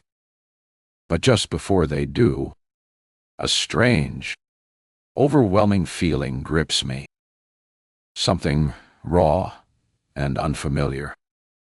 Was that fear? 9. Henry Dart. It's early morning when I unwind myself from the covers and from my wife's tangling limbs. I stand over the bed, watching her, taking her in. I wasn't sure what I expected when I signed up for Eden's service, but it's all paid off because last night was more than I ever dreamed of. I can't remember the last time a woman left me breathless.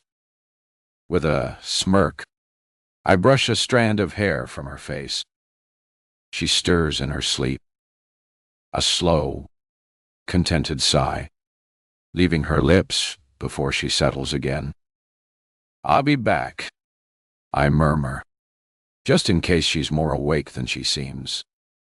I pull on a pair of linen trousers and step outside. I light a cigarette. The air is thick with salt and heat. The distant crash of waves muffled by the resort's manicured perfection. The sun hasn't risen yet, and the sky is still that deep, endless dark, the kind that makes you wonder if you'll ever see the light again. I flick ash from the cigarette, watching it scatter into the soft breeze. I take another slow drag, closing my eyes as the rush of nicotine spreads through me, grounding me. Cigarettes will be the death of me. But we all have our vices. Some people shovel fried food into their stomachs. Others shoot up drugs. Some destroy everything around them with gambling. I'm not one of those people. I'm a good man. I keep my nose clean, my wallet full, and my life stable. So, what if I smoke now and then? I shake my head, running a hand through my hair, and take another drag. The tension knotted deep in my gut starts to loosen. Hopefully, this will all work out. I'm not sure I can go back to the man I was before I was married. Briefly, I wonder if Morgan knows just how pathetic and desperate I am. I hope not. She looks at me like I'm a man, like I'm something solid, something desirable, masculine. It's been a long time since anyone's looked at me that way. Last thing I need is to ruin that illusion. A speck appears on the distant horizon, just as the night sky begins to soften at the edges. I watch it, cigarette hovering at my lips. A bird, maybe, but the speck grows, moving too fast for a bird. A plane. A cold, crawling feeling settles in my gut as it approaches the resort's private strip. I take another drag, longer this time. My eye is locked on the plane as it lands. The door opens. A silhouette emerges, too far to make out. Resort staff swarms the steps, gathering belongings, moving with well-practiced efficiency. The silhouette crosses the strip, heading toward what I know must be one of Eden's people. I can't tell who they are, but something about the way they walk stops me cold. I take another drag, inhaling deep, but it does nothing to settle the feeling creeping up my spine. The silhouette moves with purpose, cutting across the tarmac. The way she carries herself, shoulders squared, strides long but unhurried. It's familiar. I know that walk. How did she find me here? Maybe the better question is, why is she here? The staff move around her, collecting luggage, speaking in low murmurs. But she doesn't pause, doesn't glance at them. She has her eyes set on something or someone. A prickle travels over my skin, leaving goosebumps in its wake. I shift against the railing nervously, rubbing a hand over the stubble along my jaw. Maybe Eden found her a match, too. But something about that thought doesn't sit right. Should it? I shake my head.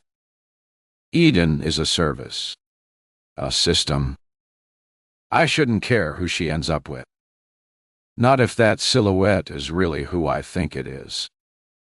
But if she's here, I shake my head, forcing a breath through my nose. Doesn't matter. I have a wife now, sleeping peacefully in my bed. Whoever the silhouette is, whoever she used to be to me, she's the least of my worries. Still, as I stub my cigarette out on the railing and head back inside, I can't shake the feeling creeping under my skin.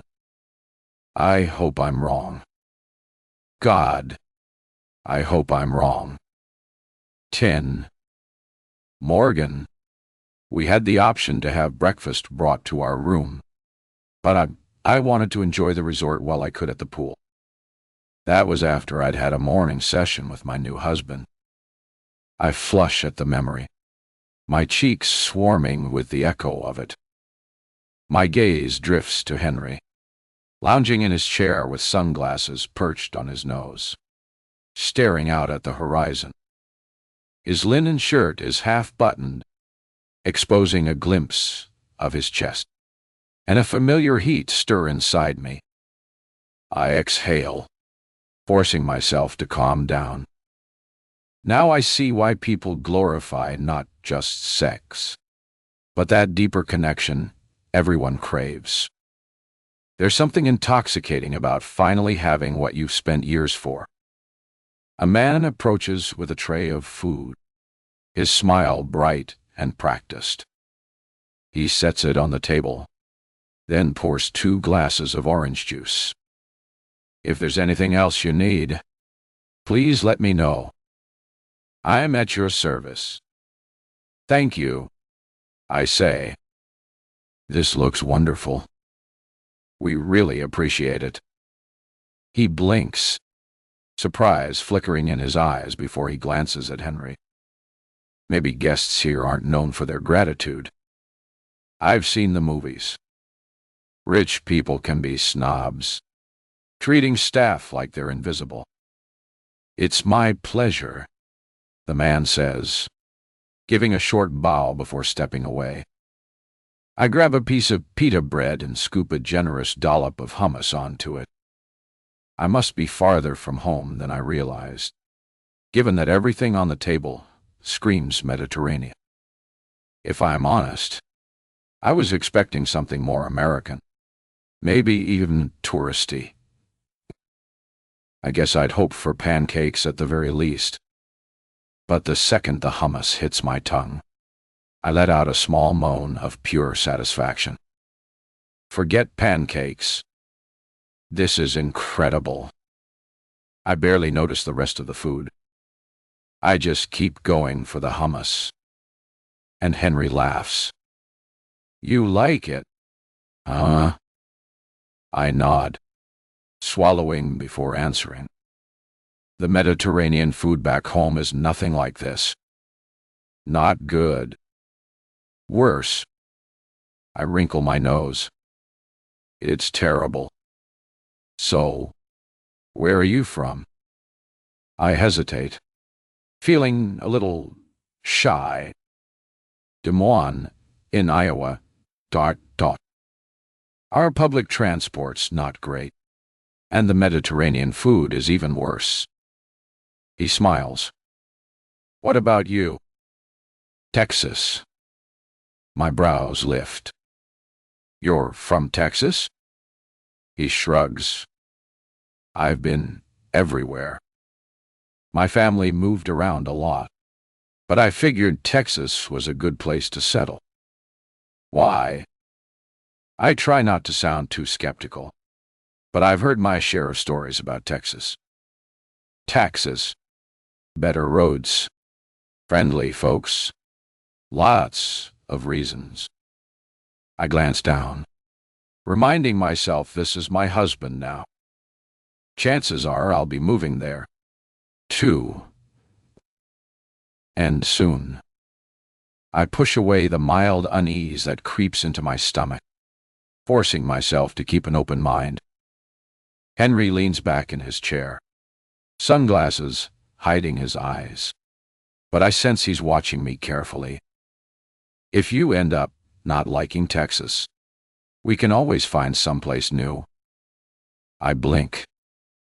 You'd be willing to move for you. Of course. I want you to be happy. Something about the way he says it so easily with such certainty makes my stomach twist. But what about your work? Your business? Or whatever? He laughs low and amused. What makes you think I have a business? Come on. Take a look at yourself. I scoff. You scream money. Not in a flashy way. No gaudy designer logos or anything like that. But in a quiet way. And that tells me you've got serious money. He tilts his head, considering the corner of his mouth lifting just enough to let me know I'm right. Well, I'm a lucky man and a free one. My work doesn't require my constant attention. What does that mean? He exhales, rolling his shoulders back like the conversation is almost boring him. Most of my wealth comes from real estate and oil. The rest is tied up in businesses I have a vested interest. Sure. But that's why I sit on the board and hire a CEO to run them. I stare at him. You hired a CEO? He leans in slightly, his voice dropping like he's letting me in on something intimate. I'm a newlywed Morgan. I have more important things to focus my time on than mundane work. I wait for him to laugh, to smirk, to say he's joking, but he doesn't. He just looks at me perfectly serious. He leans back, crosses his ankles, and pops a grape into his mouth like he doesn't have a care in the world. I shake my head, turning my focus back to my food. It looks surreal, like something ripped straight from a Hallmark movie. I can practically see the blurb now. Poor librarian, desperate for a fresh start, signs up for marriage at first sight, only to find herself paired with a man wealthier than she ever imagined. All that's missing now is a little conflict. But that's a movie. And somehow, this is real life. I exhale, forcing myself to relax. I should be grateful. I'm lucky. That's all. As I take another bite, the atmosphere around us begins to shift. More couples begin filtering in for breakfast, settling at tables beneath the large white umbrellas lining the poolside. A few venture toward the water, their laughter low and indulgent. There's something strangely elegant about it all. No kids running wild, no screaming, no chaos, just adults enjoying a morning in paradise. I lean back, sipping my juice, letting myself soak in the luxury. A waiter approaches, holding a small folded card with a courteous nod. He places it beside Henry's plate. A message. Sir, from your Eden representative. He says, smoothly, as part of your package, Eden provides marriage counseling sessions with an on-site therapist. They suggested that you appear 5 minutes before the listed time. What? I asked, reaching for the folded card. As I unfolded, I asked, what do we need a therapist for? I'd hoped to see more information, but the card only listed a location on the resort and a time we were expected to appear. Worried, I glance up at Henry. I wouldn't overthink it. Morgan. Nigh. Henry says, it's part of the process. It is. I don't remember reading anything about therapy, nor do I remember Dexter mentioning it. Maybe I hadn't been paying attention. I bite my lip in concern. but forced myself to get over it. I'd always heard that early marriage counseling provided some really good benefits to the long-term health of the marriage. Maybe this wasn't a bad thing. In fact, maybe this was actually necessary given that Henry and I still had so much to learn about each other. It's supposed to strengthen our bond as newlyweds. Henry says, "What time is it supposed to be? 30 minutes from now." He nods. "We can finish breakfast, then go." He looks to the waiter. "I trust that you'll escort us to our first session. If that is what you wish, I would be happy to put myself at your service and pleasure." "Perfect," Henry says, settling back into his chair and adjusting his sunglasses. "Come, get us in 20 minutes when we finished our breakfast." "Of course, sir." The waiter dips his head and retreats. "Therapy? Eden's more thorough than I thought," I say, attempting to keep my tone light. He chuckles. "I suppose they want to make sure we stay happy." "Ah." I hum in agreement, but something about it nags at me. Not in a bad way, just in a "this is odd" right kind of way. Still, I push the thought aside. This is a luxury resort, and Eden was an ultra-luxury exclusive service. It makes sense that they'd go the extra mile to ensure their matches have the best chances of succeeding with their marriage. With a relenting sigh, I take a few more bites of my food. My gaze is wandering lazily over the other couples at the resort. Henry's closed his eyes, taking a moment to rest in the sun. I don't blame him. I must have worn him out last night. And I know he'd gotten up early to smoke. Didn't love that. But, hey, it was part of who he was. If a little smoky smell on him was the worst thing I had to deal with from time to time, then I was a lucky gal. Then, from the corner of my eye, I see her. A woman stands at the edge of the pool, smoothing a sheer cover-up over toned legs, dark hair cascading over one shoulder. Even from a distance, she's striking. The kind of beauty that makes you look twice. I feel something sharp and uncomfortable. Jealousy? Doubt? I don't know. All I know is that I wish she wasn't so beautiful. I sneak a glance at Henry. He doesn't seem to notice her. He's still lounging, still completely at ease. But she notices him, and she's staring. Not a casual glance, not a passing look, but full-on staring. My stomach twists. I push the tray of food away, my appetite having suddenly soured. I try to take another sip of juice and shake the feeling. Maybe I'm overthinking it. Maybe I'm being ridiculous. After all, Henry was an extremely attractive man. And, as his wife, I suppose that this wasn't the first time I was going to find another woman staring at my man.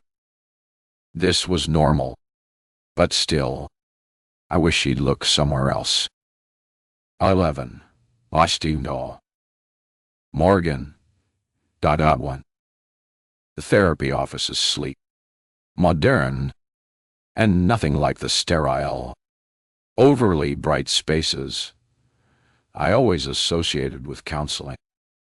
The walls are a soothing shade of taupe, and the large floor-to-ceiling windows overlook a garden filled with exotic plants, small fountain bubbling in the center. It's weird to think, but it's almost too perfect. It feels like I'm sitting on a movie set or something. But, to be fair, this entire place was that way. I suppose those movie sets were made to resemble something. And this would be great inspiration to capture an ideal that most people could only ever dream existed. Henry and I sit side by side in comfortable chairs. The kind that it swallows you just enough to make you feel at ease, but not enough to make you forget where you are. Across from us, in a single sleek armchair, sits our therapist. She smiles warmly, her dark hair smoothed into a pristine bun, a simple pearl necklace resting at the base of her throat. Welcome, welcome, Mr. and Mrs. Langford, she says, folding her hands over the tablet on her lap. It takes me a second to remember. That's me. I'm Mrs. Langford now, not Miss Sloane. I'm Dr. Elise Warren, your Eden counselor, and I'll be guiding you both through your first session. Her voice is soft, measured, like someone who has perfected the art of making people feel safe in her presence. I already know her type. Calm, collected, that reassuring half-smile that makes you feel like no matter what you say, she's already heard worse. I know therapy can feel daunting for someone, she continues, but think of this as a continued wellness check for your marriage. Here at Eden, we believe that a strong foundation leads to lifelong success. And as part of our exclusive service, these sessions will ensure that you two start on the right path together. I nod, shifting slightly. Makes sense. It'd be great if I had my phone so I could look her up, check her reviews, and her credentials. Unfortunately, I don't, so I'm forced to trust that she knows what she's on about. But if Eden picked her to ensure the success of their matches, then I'm sure she does. Good, she says, tapping something onto her tablet before looking back up at us. Now, let's begin. How was your first night together? I blink. Our first night? Beside me, Henry chuckles, reaching over to rest his hand on my thigh. There's only one word for it. Spectacular. Oh. I feel my cheeks warm. It was great.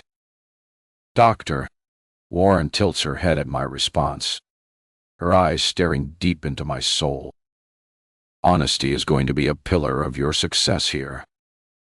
Are you sure it was great? Morgan. Out of the corner of my eye, I see Henry's smile falter, and a little doubt creeps into his expression. I bristle as I focus my attention back on Dr. Warren. You. I'm positive. It was like Henry said. Spectacular. Henry's smile returns and I breathe a sigh of relief. That's wonderful to hear. Would you say you felt the spark? That instant connection you both craved? I glance at Henry as he answers. Absolutely. I knew the moment I saw her. His words land smoothly, perfectly without a hint of hesitation. I smile, pushing away a tiny flutter of self-consciousness. Yeah, I think we really clicked. Dr. Warren hums, tapping again. Good. Good. Good. And intimacy-wise, did it feel natural? Comfortable? I shipped in my seat. I'm not sure why she's digging so much into this. I mean, yeah. Of course. Henry's grip on my thigh tightens slightly, and I look into his gray eyes, letting them ground me. Still looking at me, he says. It was perfect. She's perfect. Dr. Rhett. Warren's eyes flicked to me, studying me for a second too long before nodding. That's exactly what we want to hear. The session continues in much the same way. Question after question, all slightly invasive, but framed as casual, harmless inquiries. Are we happy so far? Have we had a chance to get to know each other? Do we feel like we complement each other? Are there any early concerns? Henry answers every question smoothly, confidently. He doesn't stumble, doesn't hesitate. He says all the right things. For some reason, I can't shake the feeling that this is rehearsed. But maybe that's the way therapy is. After all, Dr. Warren must sit in these sessions day after day, going over the same questions each time.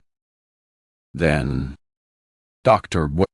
Warren sets her tablet aside, smiling at me. Morgan, would you mind stepping out for a moment?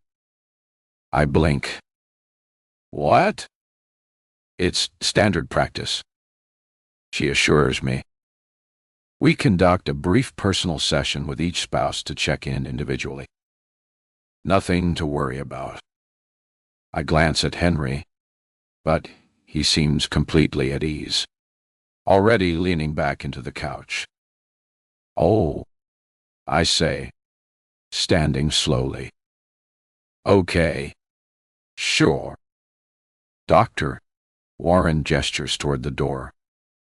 The lounge just outside has refreshments. Feel free to help yourself. This won't take long. I hesitate, but nod, slipping out of the office and into the hallway.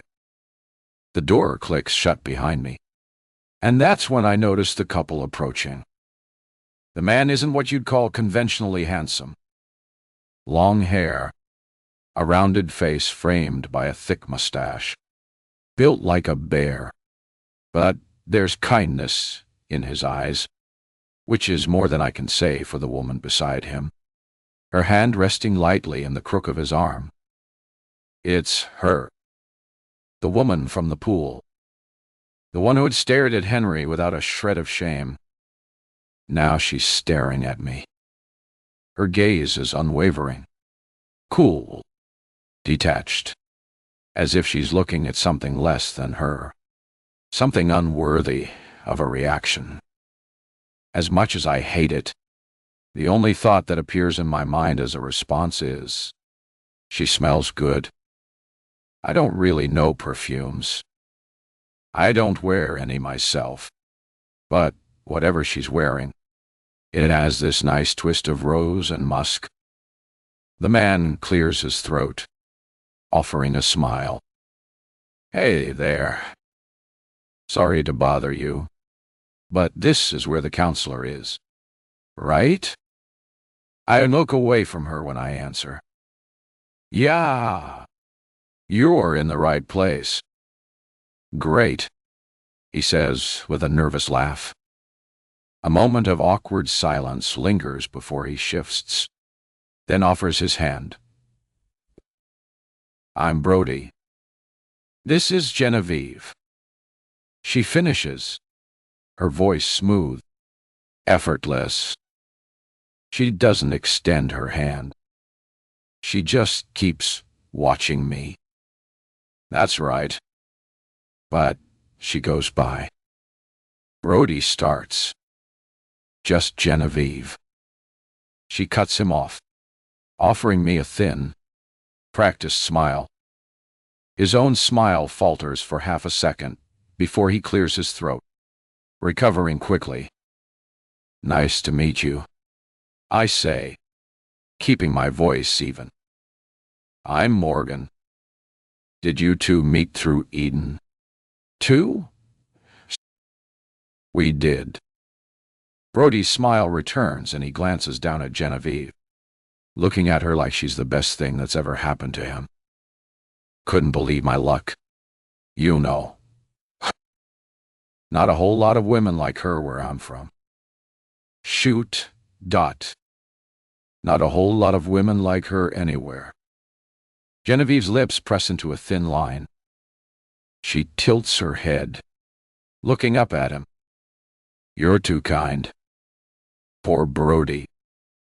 He has no idea she's not into him. Not even a little.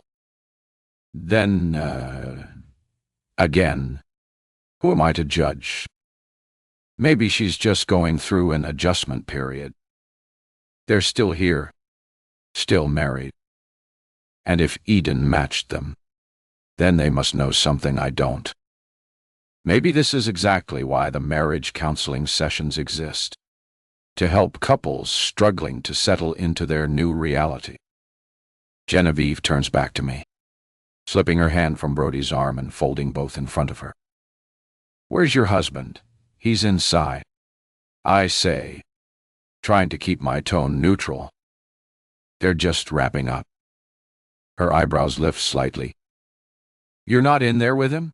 No, I answer, shifting on my feet. I hate that she's making me feel on edge.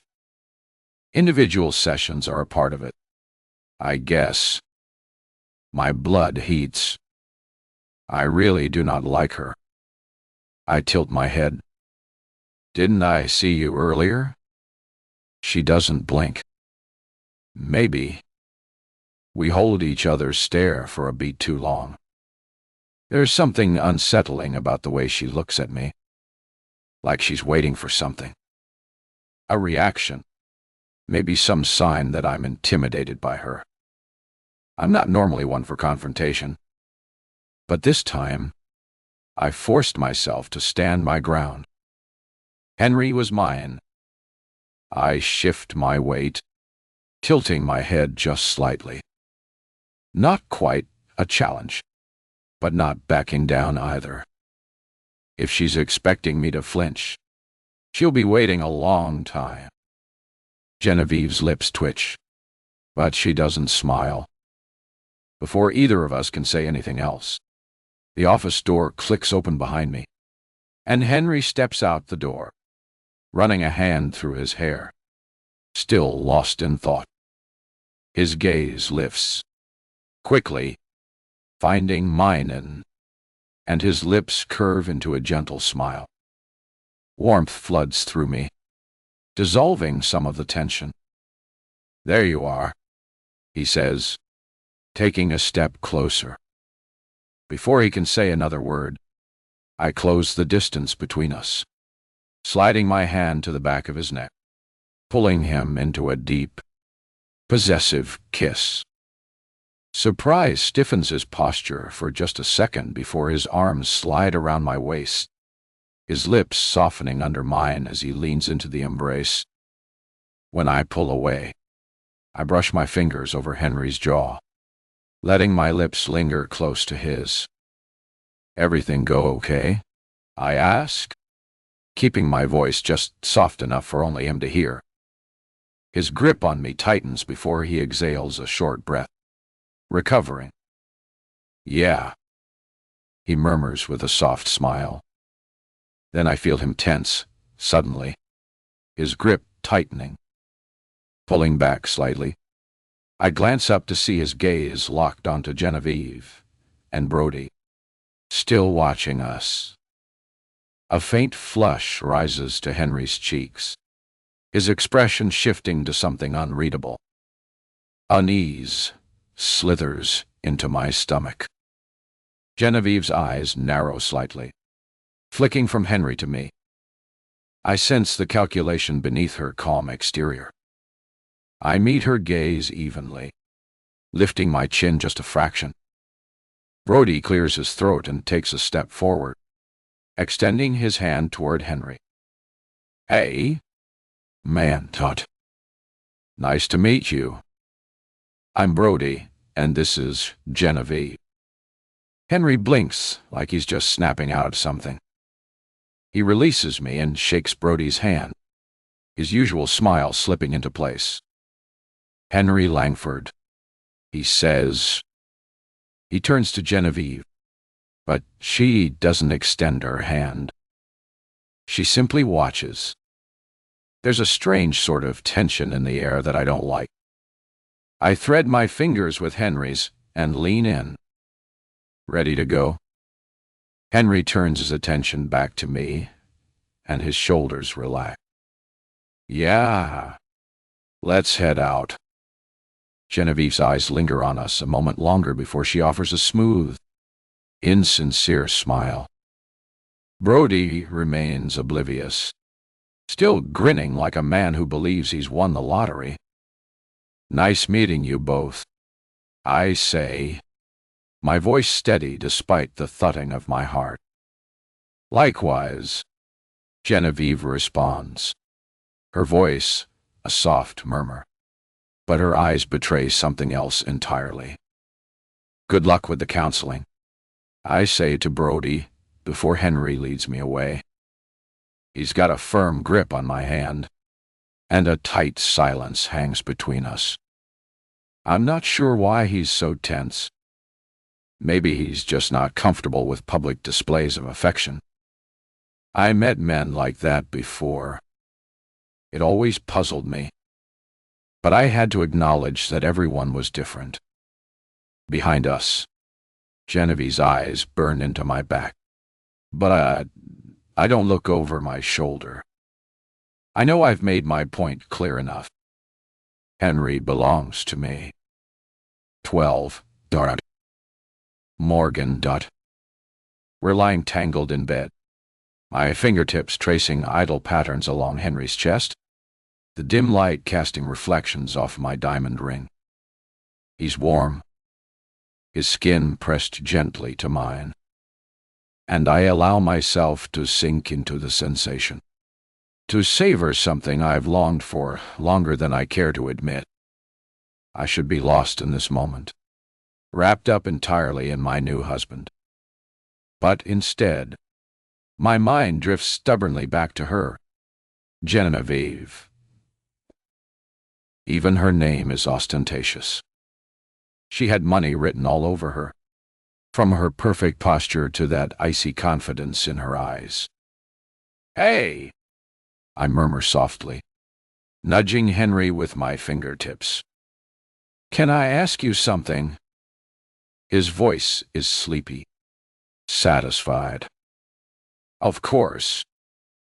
I tilt my chin up to look at him, watching the relaxed lines of his face. "What did you think of that couple earlier? Brody and Genevieve?" The peaceful look slips from Henry's face. He doesn't exactly tense, but his posture changes subtly beneath me. Just enough to let me know this isn't a topic he wants to discuss. My stomach tightens. "They seem nice enough," he says carefully. I scoff lightly, propping myself on my elbow to study his face better. "You really thought they seemed nice?" He shrugs, brushing a strand of hair from my eyes. "I didn't notice anything unusual." "Why did you?" I consider lying, shrugging it off, pretending Genevieve's cold gaze hadn't bothered me. But instead, I pressed my lips together and gave a half-hearted shrug of my own. "I don't know." She seemed a little intense, kind of cold. "You know." He studies me for a beat too long. "Did she say something to upset you?"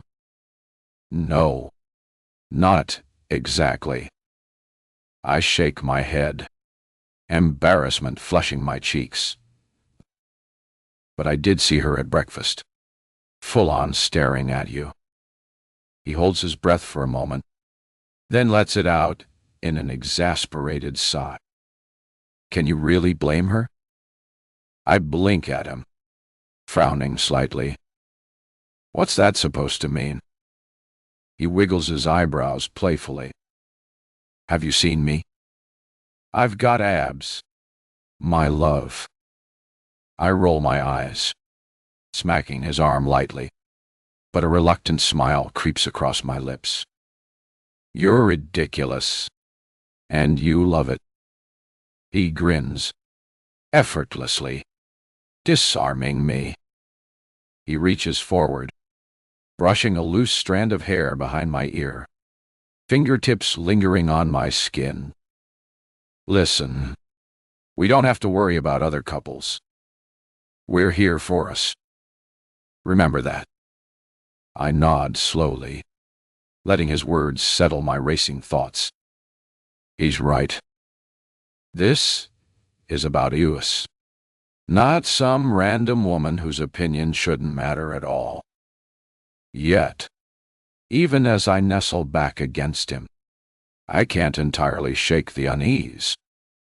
Something about Genevieve just gets under my skin, and I don't like it. She was with that guy Brody, right? Henry says after a moment, voice casual. Yeah, Brody died. I pause, smiling a little. I actually liked Brody. He shifts suddenly, rolling himself on top of me. He braces himself on his arms, looking down into my eyes, a teasing glint in his. Oh, you liked him. Huh? Huh?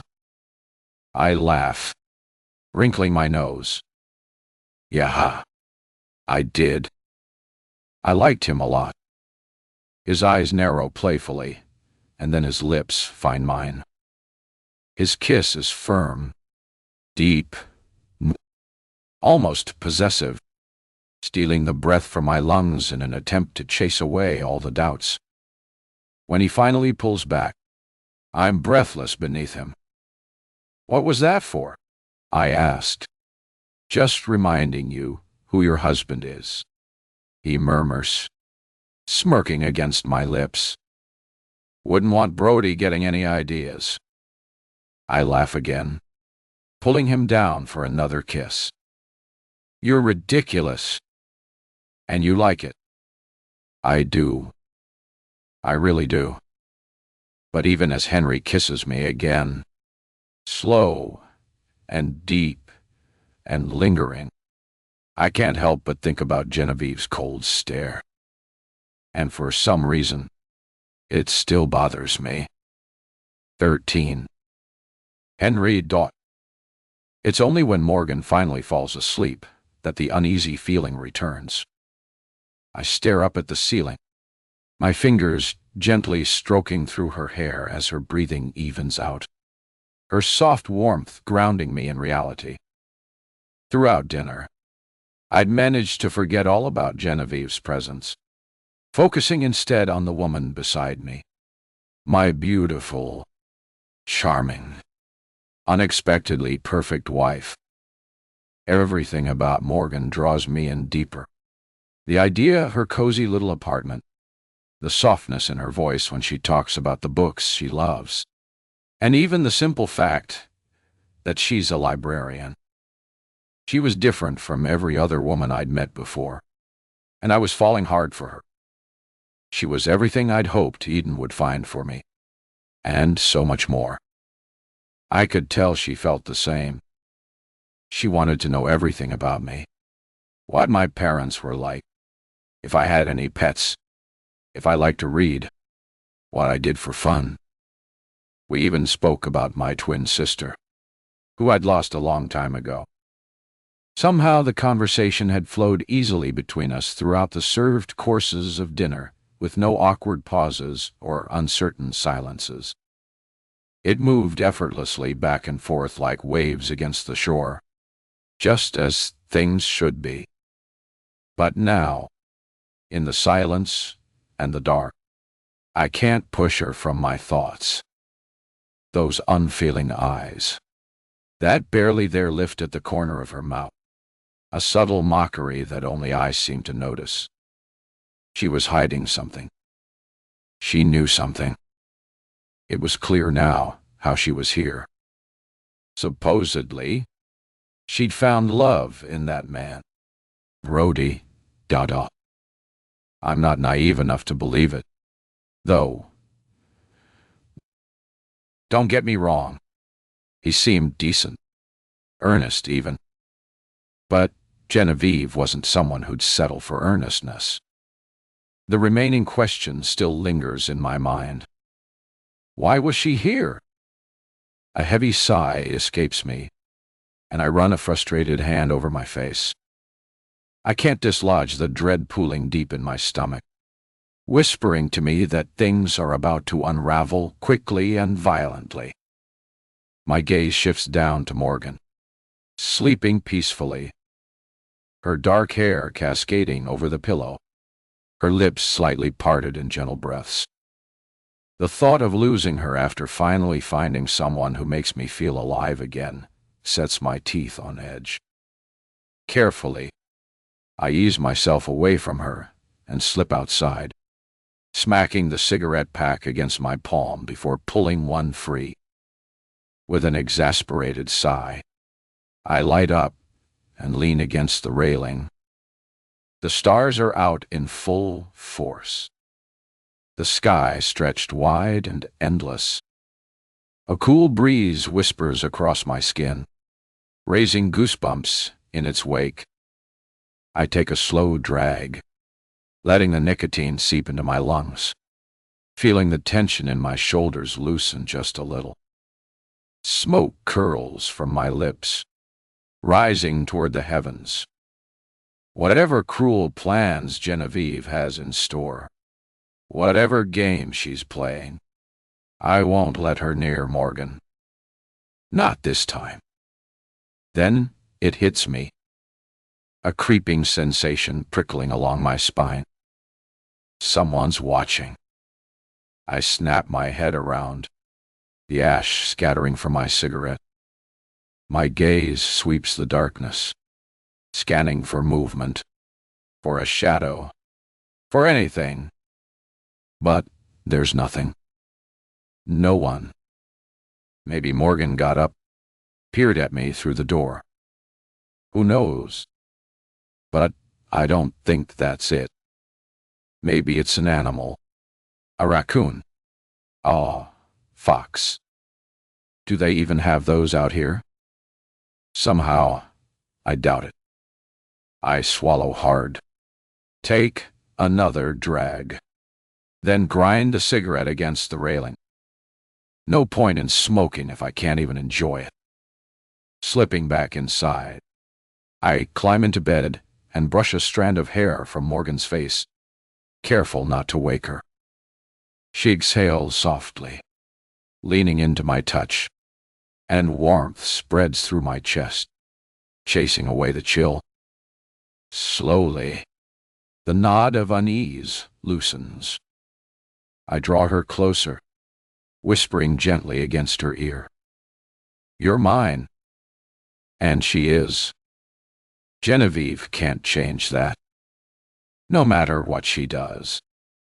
14. Morgan. I can't remember the last time I spent this long away from my phone.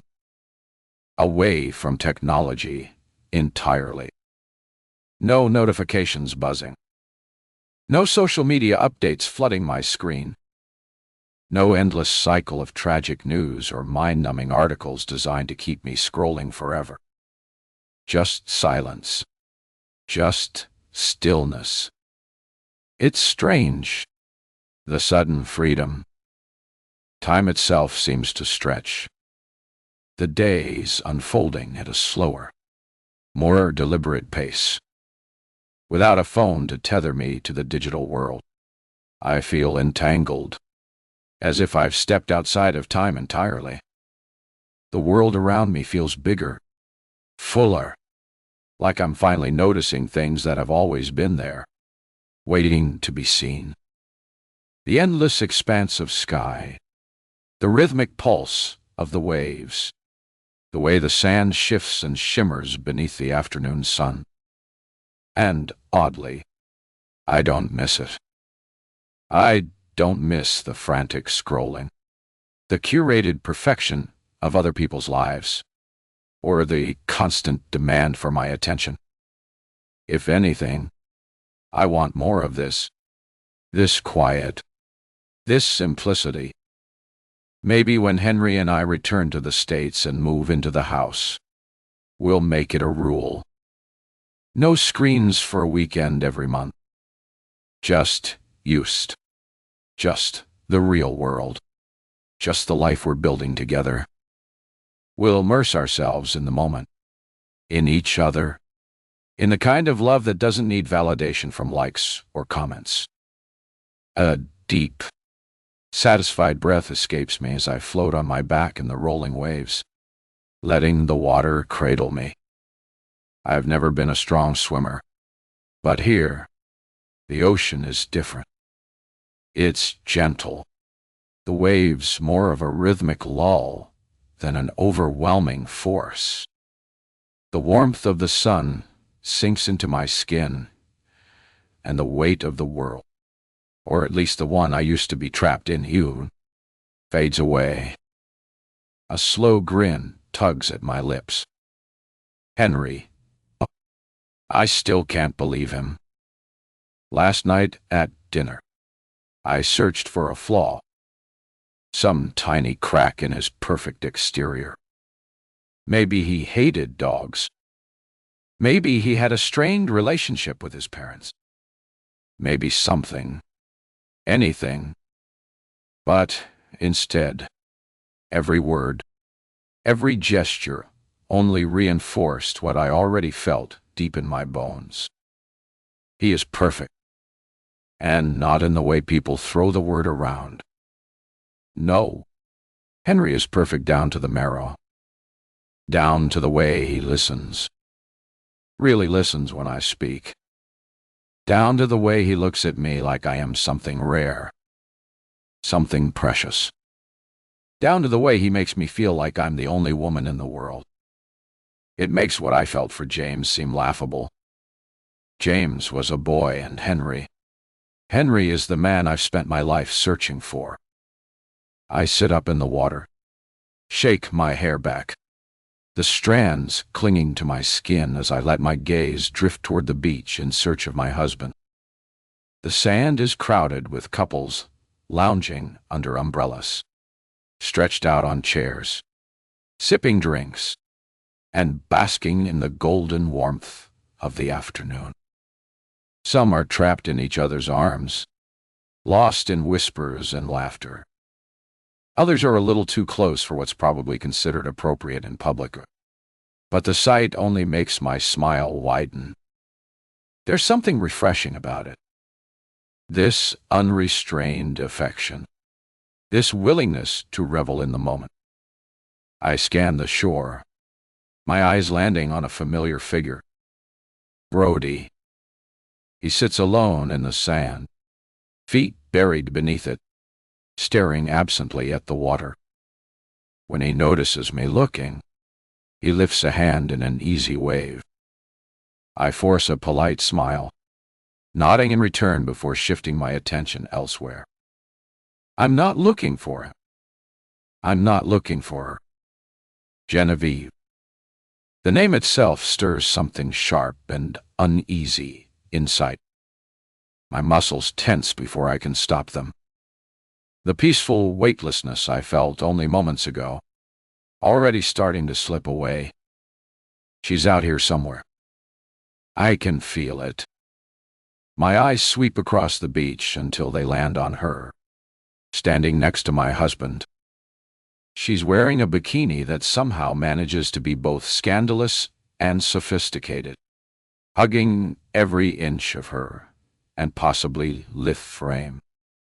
There isn't a single flaw in her, not a single bit of cellulite, not a single ounce of softness. Nothing. Nothing. Even the way her hair cascades down her back is like something out of a shampoo commercial, catching the sunlight in a way that makes it gleam. I thought she was beautiful the first time I saw her, but now she makes runway models look ordinary. And worse, she makes me feel like I'm an ugly cow.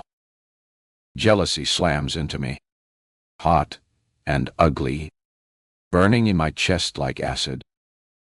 I don't move, frozen at the sight of them together. But then I look at Henry. His posture is rigid, his shoulders stiff, his jaw locked so tightly I can see the muscle jumping from here.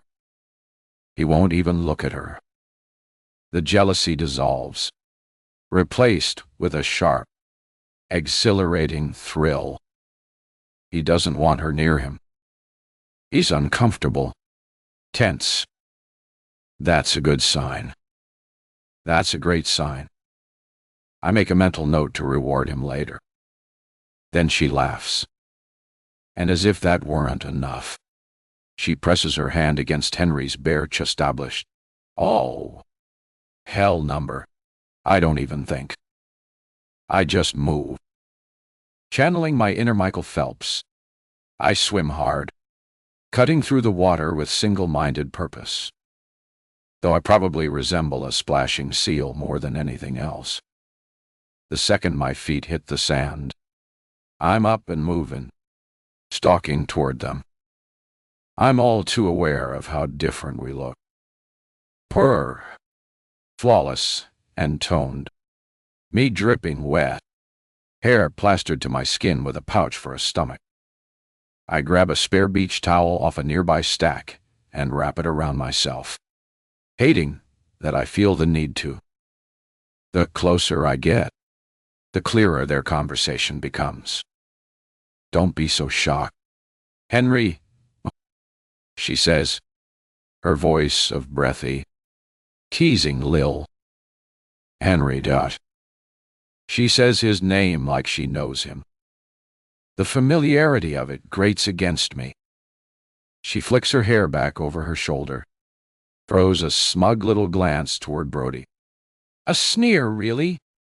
Before turning back to Henry with a perfectly curated smile. Of course. I found someone. Brody's a wonderful man. Henry shakes his head, his hands curling into fists at his sides. She sees me approaching. I know because she shifts ever so slightly. Just enough to block me from Henry. Just enough to make me pick up my pace. So, how is Charlie these days? She asks, voice as smooth as glass. Charlie, Dorik. I don't hesitate. I step forward right into Henry's face, pressing my body against his before tilting my head up to look at him. He glances down at me, and for the briefest second something flickers across his face. Relief, I think, like he's just been handed a lifeline, like I've saved him from drowning in whatever toxic game Genevieve is playing. Still, I latch on to the name, my yay snapping back to her. Charlie, I ask, my tone sharper than I mean it to be. It sounded like a pet name, but the way she said it, but I knew it couldn't be. His cat's name was Skylar, if I remembered right from dinner last night. So, who was Charlie? Genevieve's lips curl at the edges, eyes glinting. She murmurs, tilting her head. She doesn't know. I bristle, every muscle in my body tightening, but I refuse to take the bait. She lets the silence stretch, savoring it, dragging it out before delivering the punchline with a lazy smirk. Charlie's the name of his private chef. His chef. He never mentioned having a chef in the house. I glance up at Henry. I didn't know about Charlie. He grimaces. A shadow flickers across his face. But before he can say anything, Genevieve steps in again, ever so helpful. Well, Henry's closer to Charlie than just about anybody. Charlie was his parents' chef, taught, practically raised him. Is that true? My voice comes out sharper than intended. I can't help it, How come you didn't mention Charlie last night at dinner if he was so important? Henry exhales slowly like he's measuring his words. But before he can respond, Genevieve laughs, tossing her long hair over her shoulder. Charlie, is a woman. Megan. My spine stiffens. My name is Morgan. I snap. She waves a hand, dismissive, like I'm beneath her notice. So, Charlie, I press, turning back to Henry. His hesitation stretches a beat too long. Then, finally, he says, "You know, my parents worked a lot when I was younger. They hired Charlie as my nanny at first, but soon they needed a chef, too. She sort of became both." Sort of, Genevieve echoes with a chuckle. Charlie is a wonderful cook. Is she whatever? I say, cutting her off. Her laugh dries up, and she turns to me, eyes flashing. For a split second, the mask slips and I see it. The pure, unfiltered hatred beneath. Then, just as quickly, it's gone. Didn't realize the two of you were so close. I murmur. Henry shakes his head. We're not. Genevieve lifts a brow as if she might disagree. Babe. Henry pauses, his teeth clenching. A flicker of frustration crosses his face, like he just stepped into a trap. He exhales. Genevieve and I used to know each other growing up. But life happened, and we grew apart. I stare at him. Babe. He'd called her Eve, not Genevieve. Life happened, and they grew apart. I don't buy that. Not entirely. There's more to the story. I can feel it. And from the way he's looking at her now, a simmering, controlled anger. I bet my life on it. Henry doesn't like her. In fact, I get the sense he hates her. Like she's not supposed to be here. Like her presence is a violation of some rule. And now she's here. I say slowly, watching his reaction. His mouth tightens. Yeah. I wait for an explanation. It doesn't come. The heavy silence stretches. A voice cuts through the hesitation. Hey guys, Brody. He comes jogging up to us, sand kicking up in his wake, his broad smile as bright as the afternoon sun. We all turn to him. He's slightly out of breath as he slings an arm over Genevieve's shoulder. The moment his fingers touch her, she tilts her head toward him, her mouth curling at the corner in something that looks like affection, but isn't. Not quite. It's subtle, fleeting, but I catch it. The expression is gone in an instant, wiped clean, replaced with something softer, sweeter. She looks up at Brody, her eyes sparkling with love. He doesn't notice. I do. What's happening over here? He asks, looking at each of us in turn, his usual affable charm on full display. Henry steps back like he wants to disengage. Genevieve smirks up at Brody, fingers idly tracing patterns along his arm. Nothing? She hums. Just catching up. Catching up? I echo, my gaze sliding back to Henry. His shoulders are rigid, his expression unreadable.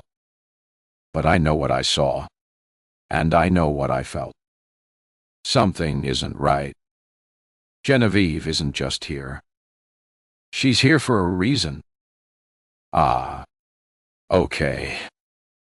Okay, I see, Brody says, grinning. I'd love to be in the water, but, well, can't swim. Crazy nice day, though, isn't it? Brody, let's go back to bed, she states, her gaze locked onto Henry before she turns, sauntering away with slow, deliberate sways of her hips. It's a performance, and we all fall for it. Watching. Brody tilts his head, blinking in surprise. He rubs his jaw, then chuckles, flashing us a wide, lazy grin. Well, when your woman calls, I'll see you guys later. He jogs after her, and the moment he's gone, I hear the sharp exhale of breath beside me. Henry is still staring after them, his eyes filled with hatred. He drapes his arm over my shoulder, but, for the first time, I don't feel warmth in his embrace. I feel the heat of my own frustration curling tight in my stomach like a slow burn. I step out from under his arm, crossing mine over my established. Why didn't you say you knew her? Henry looks at me almost astonished, like he can't believe I pulled away. His mouth hardens. He digs into his pocket, pulls out his pack of cigarettes, then whips one free and lights it with practiced ease. Don't tell me you're mad. Mad? I let out a hollow laugh. You lied to me. No, I didn't. You acted like you didn't know her. And I don't. Not really. Anyway, I meant what I said. Life happened. We grew apart. I shake my head. So, why does she know the name of your chef? Henry? And why does she act so familiar with you? His eyes darken. I don't know. Okay. The words snap out of him, sharp and defensive. A few couples on the beach glance over, exchanging worried looks. Maybe they're wondering if we might be them. Maybe they should be. Because if there's a crack in the perfection of Henry, then they're all in danger. I don't say anything.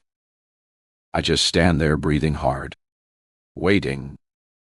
Henry takes a long drag, runs a hand through his hair, then exhales a slow stream of smoke. His mood shifts in an instant. He flicks the cigarette away, even though it's barely burned, then steps forward, arms wrapping around me. Look, what did I say? His voice is softer now, coaxing. Why? I don't answer, but I don't pull away either. I said we're here for us, not anybody else. Right? Forget about her. She's nothing. His fingers find my chin, tilting my face up until I'm forced to look into those stupid, beautiful eyes. You're the only one in my world right now. Okay. I nod. I even smile. But something doesn't sit right. The way Genevieve looked at him. The way he looked at her. She's nothing. Then why does she feel like something more?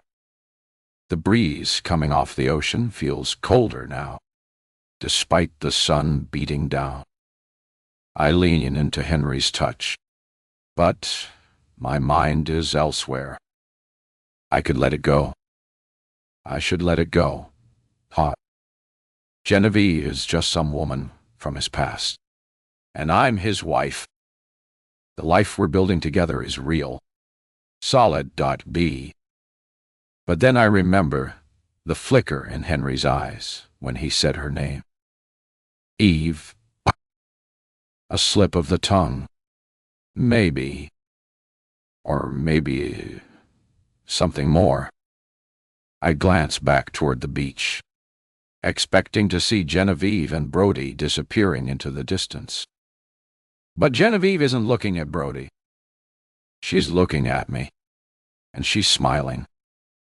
A slow, knowing smile, like she's waiting for something.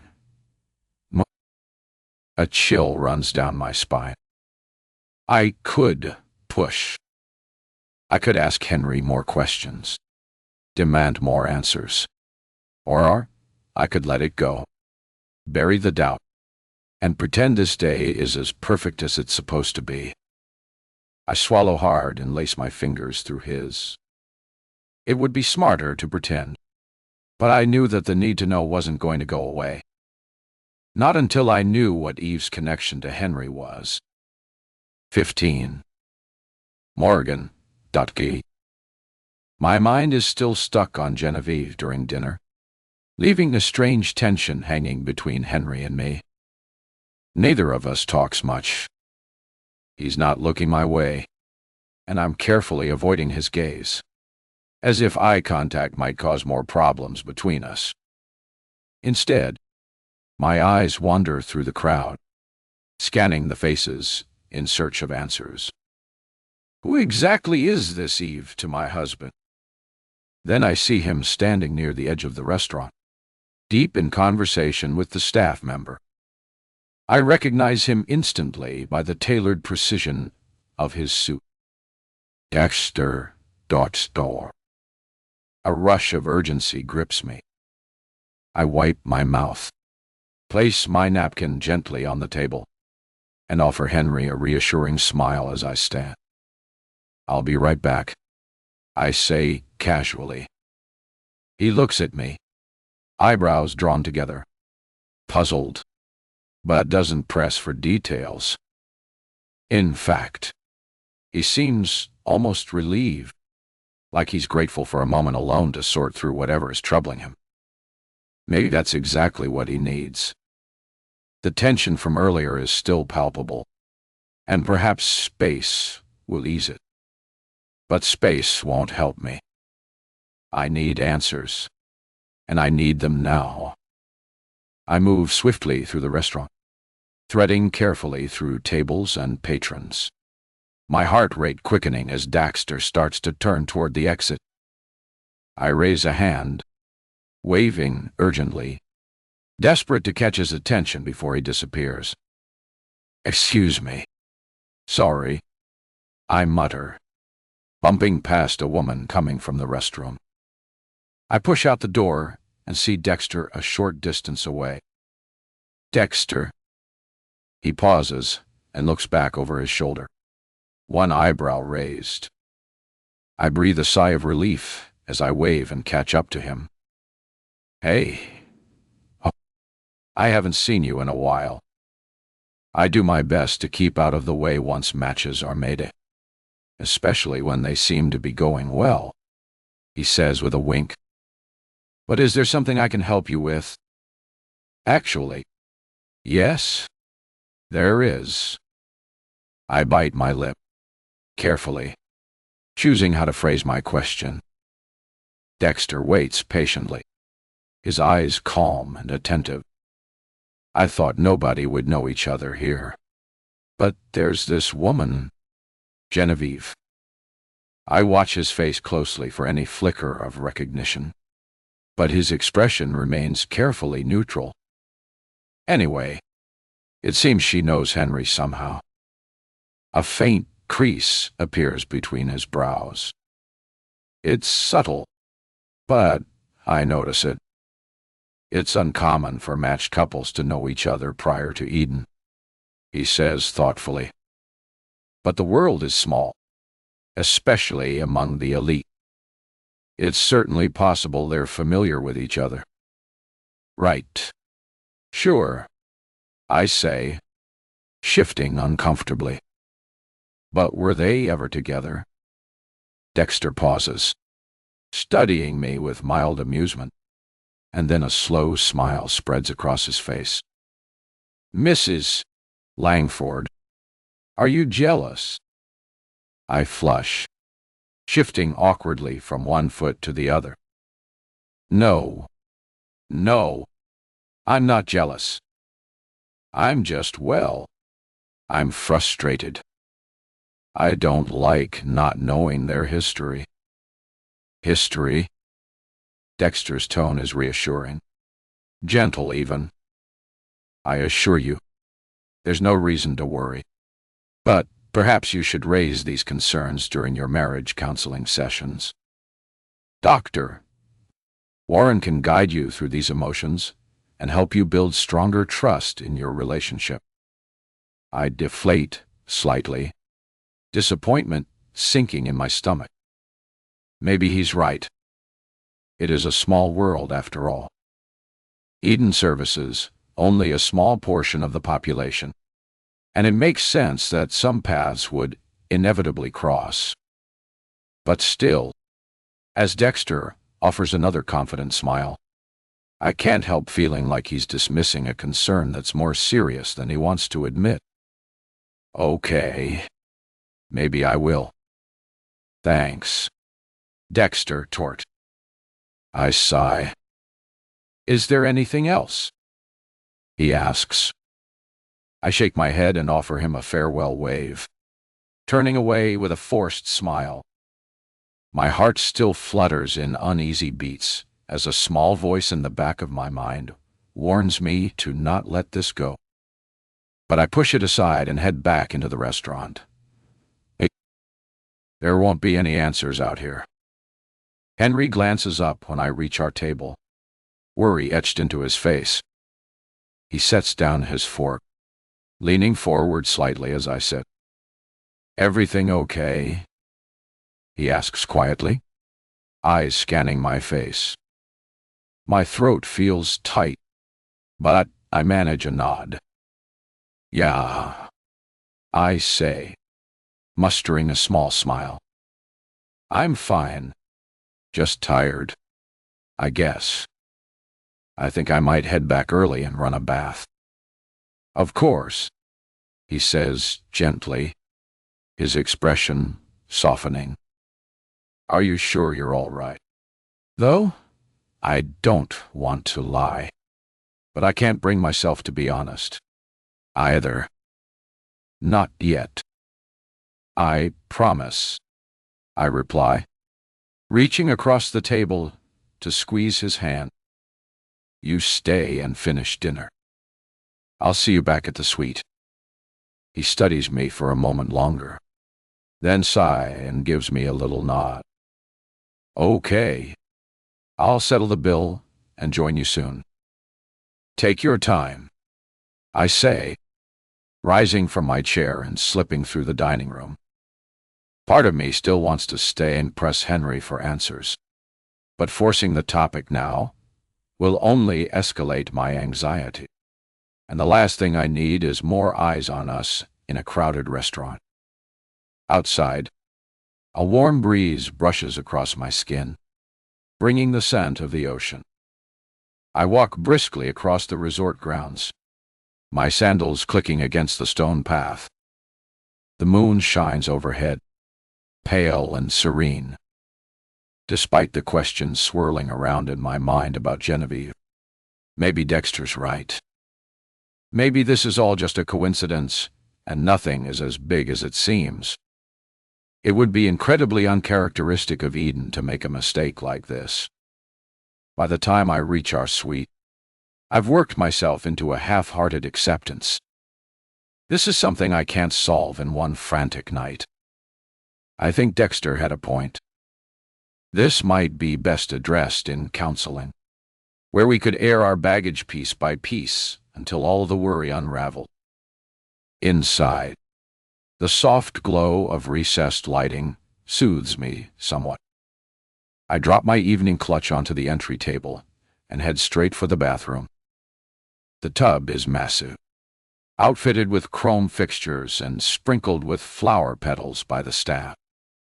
A typical Eden flourish that usually makes me smile, but tonight I barely notice them.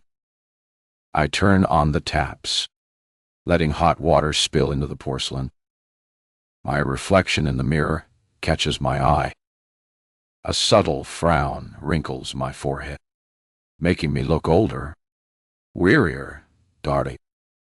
With a deep breath, I slip out of my dress and lower myself into the steaming bath, water lapping around my tense muscles. I draw a deep breath of the steam swirling through the air and feel myself relax. Everything would be fine. Everything would work itself out. After all, we both come here to build a future together, not to bury secrets. I sink lower, allowing myself to drift off until the faint click of a suite door pulls me back to full awareness. "Hey." Henry's voice calls softly through the half-open bathroom door. "You doing okay?" I sit up, water slushing around me. "Yeah."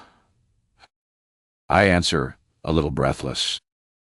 He steps in, a delicate foil-wrapped box cradled in his hands. I blink startled as he sets it on the bathroom counter and moves closer. "I brought you something," he says, smiling in that gentle way that makes melt. I can't help but meet it with a smile of my own. "What is it?" He nudges the box toward me. "Go on. Open it." I dry my hands with a plush towel before lifting the lid. Inside, nestled in crinkled tissue paper, rests a slim glass bottle of perfume. I couldn't quite pronounce the name, but I could tell it was expensive. "Where did you get this?" I ask, glancing up. Henry shrugs, looking almost boyish as he leans against the doorframe. "I was wandering after dinner, saw it in one of the resort shops, and thought of you." I pick up the bottle, a swirl of pale pink liquid glinting in the soft light behind the elegant label. "It's beautiful," I say quietly. My fingertips brush over the top before I give a small spritz onto my wrist. The scent rushes forward. Sweet, soft rose layered over a darker undercurrent of musk. It's instantly warm and strangely familiar, tugging at my memory. A pang flutters in my chestablished. Something about it sets every nerve on edge. I inhale again, more deeply this time. Rose and musk. My heart clenches. Where have I smelled this before? Then, like a flash of lightning on a dark horizon, it hits me. Genevieve. A sliver of confusion slices through me, followed immediately by a spike of dread. My mouth goes dry as I search Henry's gaze. Is this deliberate? He smiles, stepping forward to brush a damp lock of hair from my forehead. "You like it?" I swallow hard, forcing a nod. "Yeah." I manage, though my voice sounds distant to my own ears. It's lovely." "Good," he says, relief evident in his tone. "I just wanted to do something nice for you, especially after today." A tremor works its way through me, but I keep my face as placid as I can. My mind is already spinning with questions, doubts, and the uncanny realization that the very essence of that snake is now on my skin. The bath's warmth feels subtly stifling. "Thank you," I say, inhaling slowly to keep my composure. "I really appreciate it." He leans in, pressing a tender kiss to my temple. I'll see you in bed. Okay. I force a smile I can't feel. Sure, I whisper, clutching the perfume bottle close. The scent clings to my skin, invading my senses, sinking into me. Not mine, not his, hers. Oh, 16. Henry. God.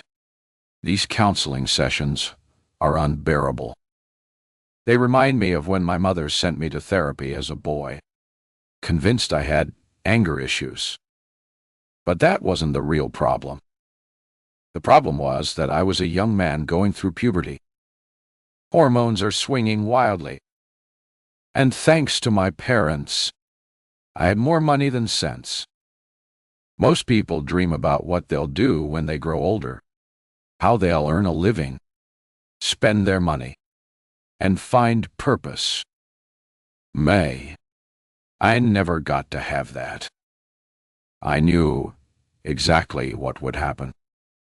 I'd inherit my father's wealth, his oil empire, his real estate, and continue to grow it as he did, just as his father had done before him. And when my days were finished, I'd pass it down to my child, expecting him to do the same. Just to paint the picture more clearly, my first car was a Ferrari Super America. It sounds like something made up, but it's real, and it costs more than people could ever dream of affording. And that was just the beginning. I glanced sideways at Morgan, suddenly curious about what her first car might have been, feeling the weight of my gaze as she turns and meets my eyes with that mesmerizing green stare that always seems to swallow me whole. She's stunning, and she doesn't even know it. The door opens, interrupting my thoughts, and Dr. Warren crosses the room, settling elegantly into her armchair. "Apologies for keeping you waiting," she says calmly. "Shall we begin?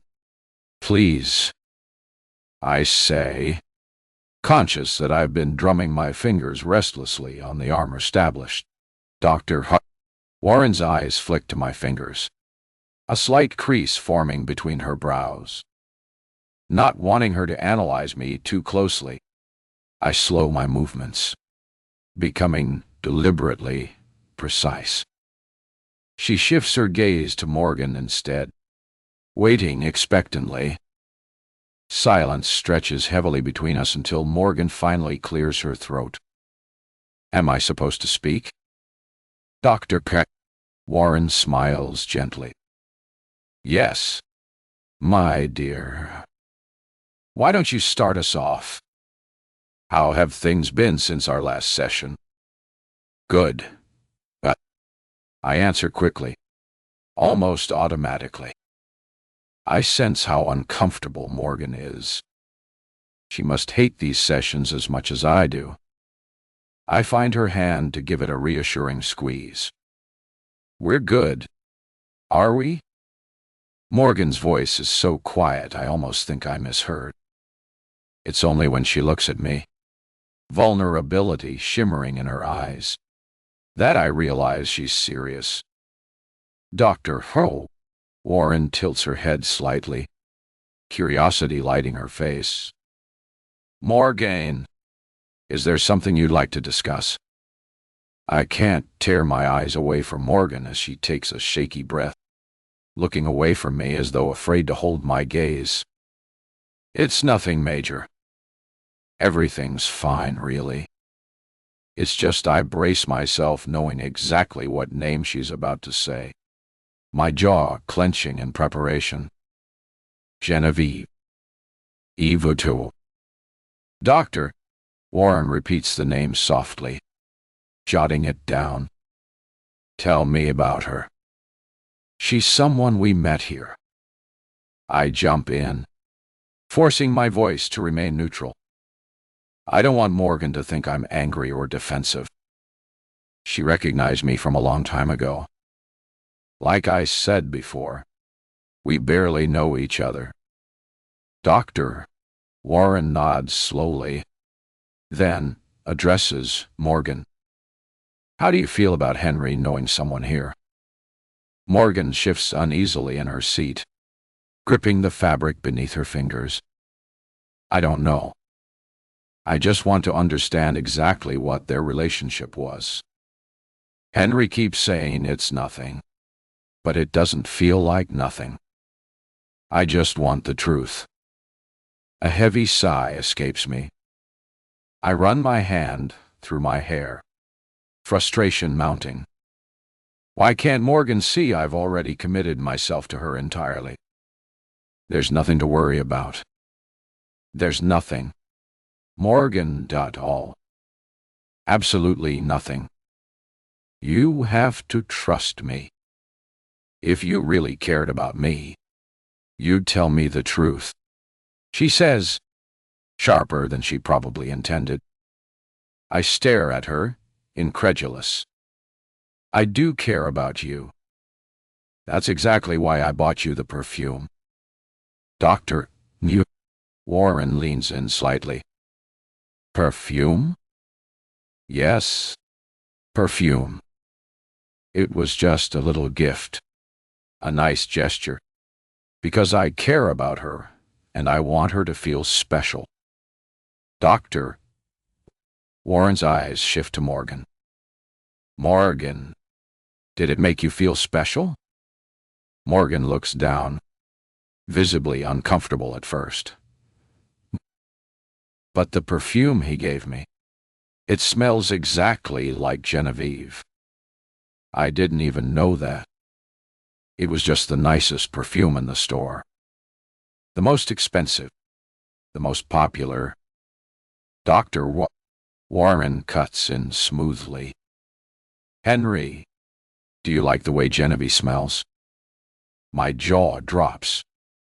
Excuse me? Answer the question. My nostrils flare. I don't care about her. I just like the scent. Period. So, you do? My jaw ticks. Can you see why Morgan might feel unsettled by that? It was an innocent mistake. I turned to Morgan, my voice softening. You're letting her get into your head. She's not in this relationship. It's just you and me. Morgan's voice lowers, barely audible. I'm not obsessed. But she's not just some random woman. There's something more. Henry. I feel it. A muscle ticks in my cheek as I look away. There isn't. Then tell me. Her voice is desperate now. If you care about me, just tell me the truth. I lean back, my shoulders sagging under the weight of things I can't say. Eve has always haunted me, even when I believed I was free. She won't stop until she ruins everything, especially my chance at happiness with Morgan. I've told you everything I know, I whisper. Dr. Warren allows silence to gather before speaking again, thoughtful and measured. Morgan, uncertainty is unsettling. Trust is delicate. You think I'm just being paranoid? Morgan cuts in. No, I'm actually suggesting that perhaps your best course of action is direct confrontation. Why not meet with Genevieve yourself? Get to know her better. Clear the air. Morgan considers this suggestion thoughtfully, and I can see the resolve settle into her expression. My stomach plummets. Dr. Warren's solution feels less like advice and more like an invitation to my worst nightmare. Morgan getting to know Eve directly. I want to grind my teeth, tear out my hair, every carefully hidden secret. every carefully buried lie, all teetering on the edge of exposure. Instead, I force a smile, nodding weakly as Morgan agrees, even though every instinct I have screams and established, but it's too late. Truth be told, from the moment she set foot on the tarmac, she'd already slipped beneath our skin. And now, there's nothing I can do but watch helplessly as my world begins to crumble. Connie 17th. Morgan. While Henry's getting his miles in at the gym, I'm sitting at the poolside bar, clutching a passion fruit mocktail in one hand, a paperback balanced precariously in the other. I've stared at the same page for 30 minutes, rereading the same few sentences without absorbing a single word. My mind keeps drifting, stubbornly stuck on the one person I wish I could forget. Genevieve. As much as I try to push her away, her presence keeps resurfacing, burrowing beneath my skin. I can't shake the image of her standing so confidently beside Henry, the intimate familiarity between them gnawing at my peace of mind. Dr. Warren's suggestion still echoes in my head. Meet with Genevieve and confront the issue head-on. It sounded good when I was seated in front of her when it was just an idea. But now that I was out from the protection of that armchair, the very thought, I hate to say it, I really do, intimidates me. It makes my stomach twist with anxiety because I was never good at confrontation. Growing up, whenever bullies took aim at me, I'd make myself small and just take it. Back then, it never felt worth the fight. I didn't have anything important enough to protect or care about. They mostly went after my books, and I knew that the few books they tore had plenty of copies. But now, it's different. Now I have Henry. As much as I want to deny it, I'm terrified of losing him. Terrified this woman from his past might take him from me. Despite his insistence that there's nothing between them, the uncertainty has me tightly wound, anxious, wondering if it's paranoia or instinct. I sigh heavily, setting my book down on the polished wooden surface of the bar, admitting defeat. My mocktail sits half forgotten, a ring of condensation spreading beneath it. Something on your mind? I glance up sharply, jolted from my reverie by the bartender's gentle voice. He's smiling politely, eyes bright with casual interest as he wipes down the bar top. "Do I see her?" "What makes you ask that?" I respond, slightly embarrassed, but grateful for a voice that wasn't my own, echoing around inside my head. He chuckles softly, nodding toward the book lying face down. "You've been stuck on that same page for almost half an hour, and I know it's a good book." I turn it over, glancing at the familiar cover with a sheepish smile. "That obvious?" "Huh? A little," he says with a sympathetic grin, polishing a clean spot on the already immaculate bar top touch. "Wanted to talk about it? Or would you prefer another mocktail?" "Maybe both," I concede with a faint laugh, pushing the glass toward him. "I'll take another passion fruit, one." "Coming right up." He sets to work, his movements practiced and efficient, filling the shaker with ice and juice. Relationship troubles. "Or Joel, and I knew him a mile." "What makes you think that?" He shrugs, an easy smile softening his features. "Muddy Joel." Bartender's intuition, I suppose. Most of the troubles people have here are relationship-related. I laugh. "Then maybe you should get that intuition checked out." You're off the mark a little bit. Oh, so it's not relationship troubles. He sounds curious now. More so woman troubles. He chuckles. Some of the other women here bothering you? Just one in particular? Maybe you know her. Genevieve. I don't even know her last name, but she's the hot one strutting around. His eyes dart toward another member of staff walking by, his expression marked with a sudden nervousness. I imagine he's not really supposed to discuss the state of affairs with eating guests. He could get fired if someone overheard. But instead of sitting back, I lean in, a slight grin playing at my lips. You do know what I'm talking about. Everyone on the island knows Genevieve. She's something of a well. She's something.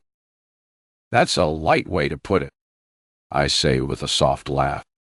Despite myself, I hesitate, fingers drumming against the bar top. What harm could come from opening up just a bit? Supposedly, she knows my husband, Henry, from before, I guess. He says they barely knew each other, but I don't know. He finishes pouring the shaken contents of the mocktail into a frosted glass and slides it in front of me. He leans in conspiratorially close, and his voice dips into a lower pitch. And it's bothering you. He says it like a statement, not a question. Eyeing him, I nod and say, Counselor thinks I should talk to her directly. Work it out with her. She would say something like that. He mutters. I frown. What's that supposed to mean? His eyes dart around again like he's just realized he wasn't supposed to say that. He backs up a fraction before leaning in and saying, Look, you seem nice. Be careful with her. I mean it. She's not what she seems. Nothing is. Footsteps sound behind him, and he jerks back like he's been shot. In the flash of an eye, he's got his cloth back in hand, wiping across the tabletop. He dips his head at me with a forced smile and winks. Enjoy the mocktail. Mrs. Langford. Another member of staff. His boss appears over his shoulder and smiles at me. Thank you very much. You've been incredibly helpful. He nods and starts to walk away. I didn't catch your name, I say, bringing him to a halt. His boss looks on at us with curiosity. My name is Luca. Well, this is the best passion fruit mocktail I've had in a long while. Luca, I say, swirling the melting ice in my glass. I hope I'll see you around. I'm glad you like it. I'll be seeing you. He disappears into the back, leaving the boss to man the bar. I lift the straw to my mouth, taking a slow sip as I stare across the shimmering turquoise water, trying to mask the sharp edge of fear tightening my chestablished. What did he mean that Genevieve wasn't what she seemed? And why did I need to be careful of her? A shuddering breath leaves me unsteady, rattling through my ribs. The weight of Luca's words presses against my spine, a warning coiling in my gut.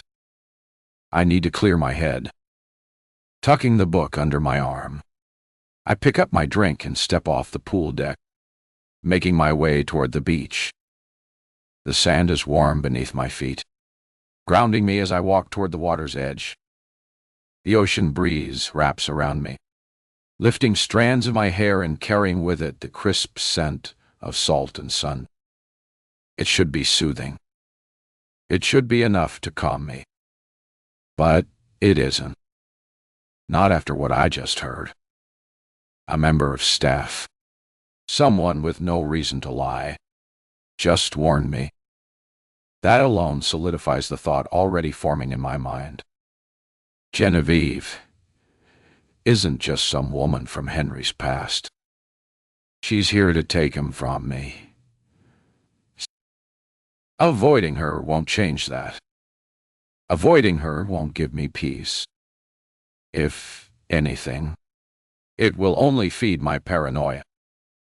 Coil it tighter until it consumes me whole. Dr. Warren was right. If I wanted answers, if I wanted control over the situation, I needed to face her directly. The tightness in my chest constricts, winding around my lungs.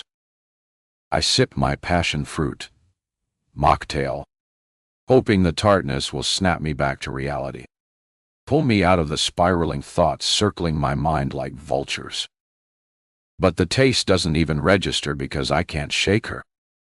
And now, more than ever, I refuse to believe that this is just jealousy or insecurity twisting me up inside. Maybe Henry is telling the truth.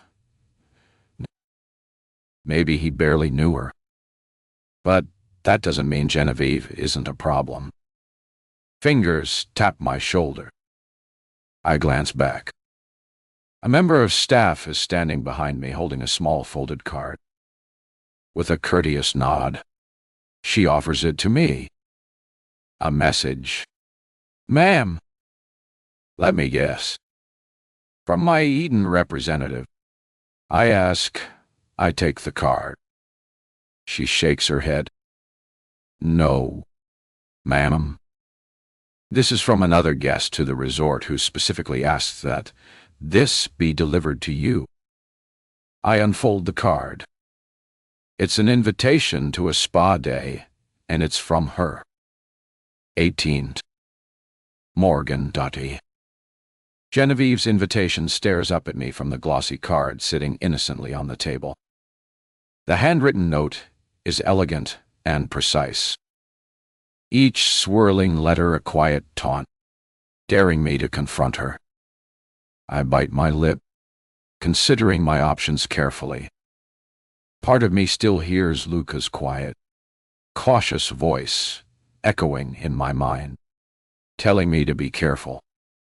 But another part clings to Dr. Warren's calm, measured advice. Confront the situation directly. Take control. Stop letting Genevieve try to pull the strings in the shadows of my marriage. But was meeting her at the spa really the right move? On one hand, a spa was neutral ground, calming, peaceful, maybe even reassuring. But on the other, it felt oddly vulnerable, almost too intimate. Maybe that was exactly why Genevieve had chosen it. Did she plan to soften me up, break down my defenses? An alternative flashes through my mind. Decline the invitation, and instead meet somewhere public, somewhere safer, somewhere I can regain control. Maybe a quiet cafe, or better yet, at the bar where Luca could listen in and give me his honest impression. Afterward, I press my fingertips to my temple, feeling the sharp tension knotting beneath my skin. I roll my shoulders, trying to ease the tightness, but the dull ache persists stubbornly. My chiropractor's voice reminds me that scrunching my shoulders won't solve anything, but it's a habit I've yet to break. The bathroom door opens abruptly, steam rolling out in thick clouds. Henry emerges, fresh from his shower, his hair damp and tousled. My eyes catch on the taut muscles of his stomach, and warmth spreads through me. He catches me staring and gives me a smile that sends butterflies through my stomach.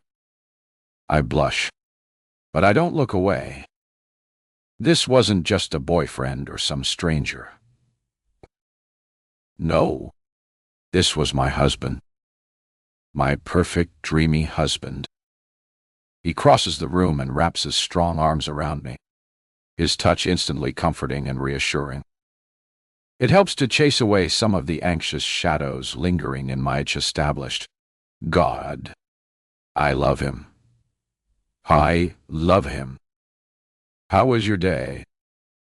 He murmurs softly against my hair, pressing a gentle kiss to my temple. I melt slightly, leaning into him, craving the security he offers. It was fine, and I say quietly, not wanting to shatter this moment with my worries about Genevieve. Just relaxed by the pool. Tried to read. Tried? Henry pulls back slightly, studying my face closely. Everything okay? I glance up into his eyes, searching for any hint that he's hiding something. Anything. But all I see is genuine concern and tender affection. Maybe I was right earlier in thinking that perhaps he isn't hiding anything. I'm fine, I say with a small, reassuring smile. Just tired. He nods slowly, studying my face closely, clearly sensing something deeper beneath my words. But he doesn't press. Instead, he pulls me closer, running a comforting hand up and down my back, soothing the tension lingering in my shoulders. Maybe we should go out tonight, he suggests softly, brushing his lips against my forehead again. Dinner somewhere nice. Just the two of us. I'd like that. It feels good to focus on him again, to lose myself in Henry rather than my relentless doubts. Maybe that's exactly what I need to step away from it all, even if just for an evening. But then, from the corner of my eye, the invitation catches my gaze again, taunting me silently from where I placed it down on the dresser. Genevieve's invitation. My stomach twists sharply, anxiety seeping back into my veins. Henry's voice is soft against my hair, oblivious to the turmoil swirling within me. Perfect. I'll make a reservation at that place you liked the other night. The one on the water. Sounds perfect. Henry nods, raking a hand through damp hair as he heads to the closet. I chew my lip, staring at the invitation in my hands, the beautiful writing taunting me. Hey! Henry, don't. Yeah? He calls from inside, his voice slightly muffled. I hesitate, gripping the card a little tighter. I think I'm going to do a spa day tomorrow. He pokes his head out. He smiles easy. That sounds like a great idea. Could be relaxing. Want me to come with you? We could do a couple spa.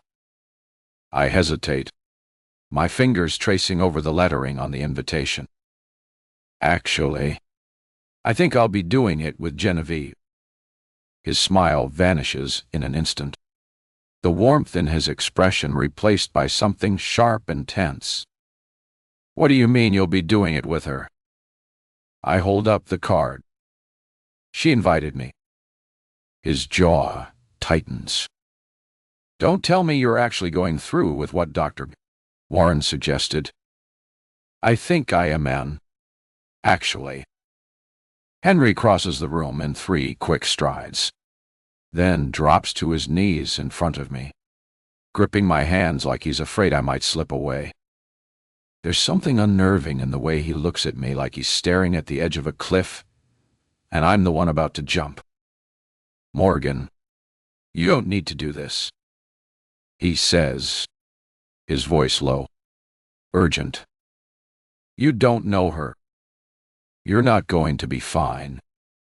I cup his cheek, my thumb brushing against the sharp line of his jaw. Henry, you don't have to worry so much. I'm not walking into a war zone. I'm going to a spa. His grip tightens. Tell me you're not doing this to test me, to see if I've been lying about her. I sigh, pressing a soft kiss to his lips, trying to ease the tension brimming beneath his skin. Look, Henry, I believe you. I really do.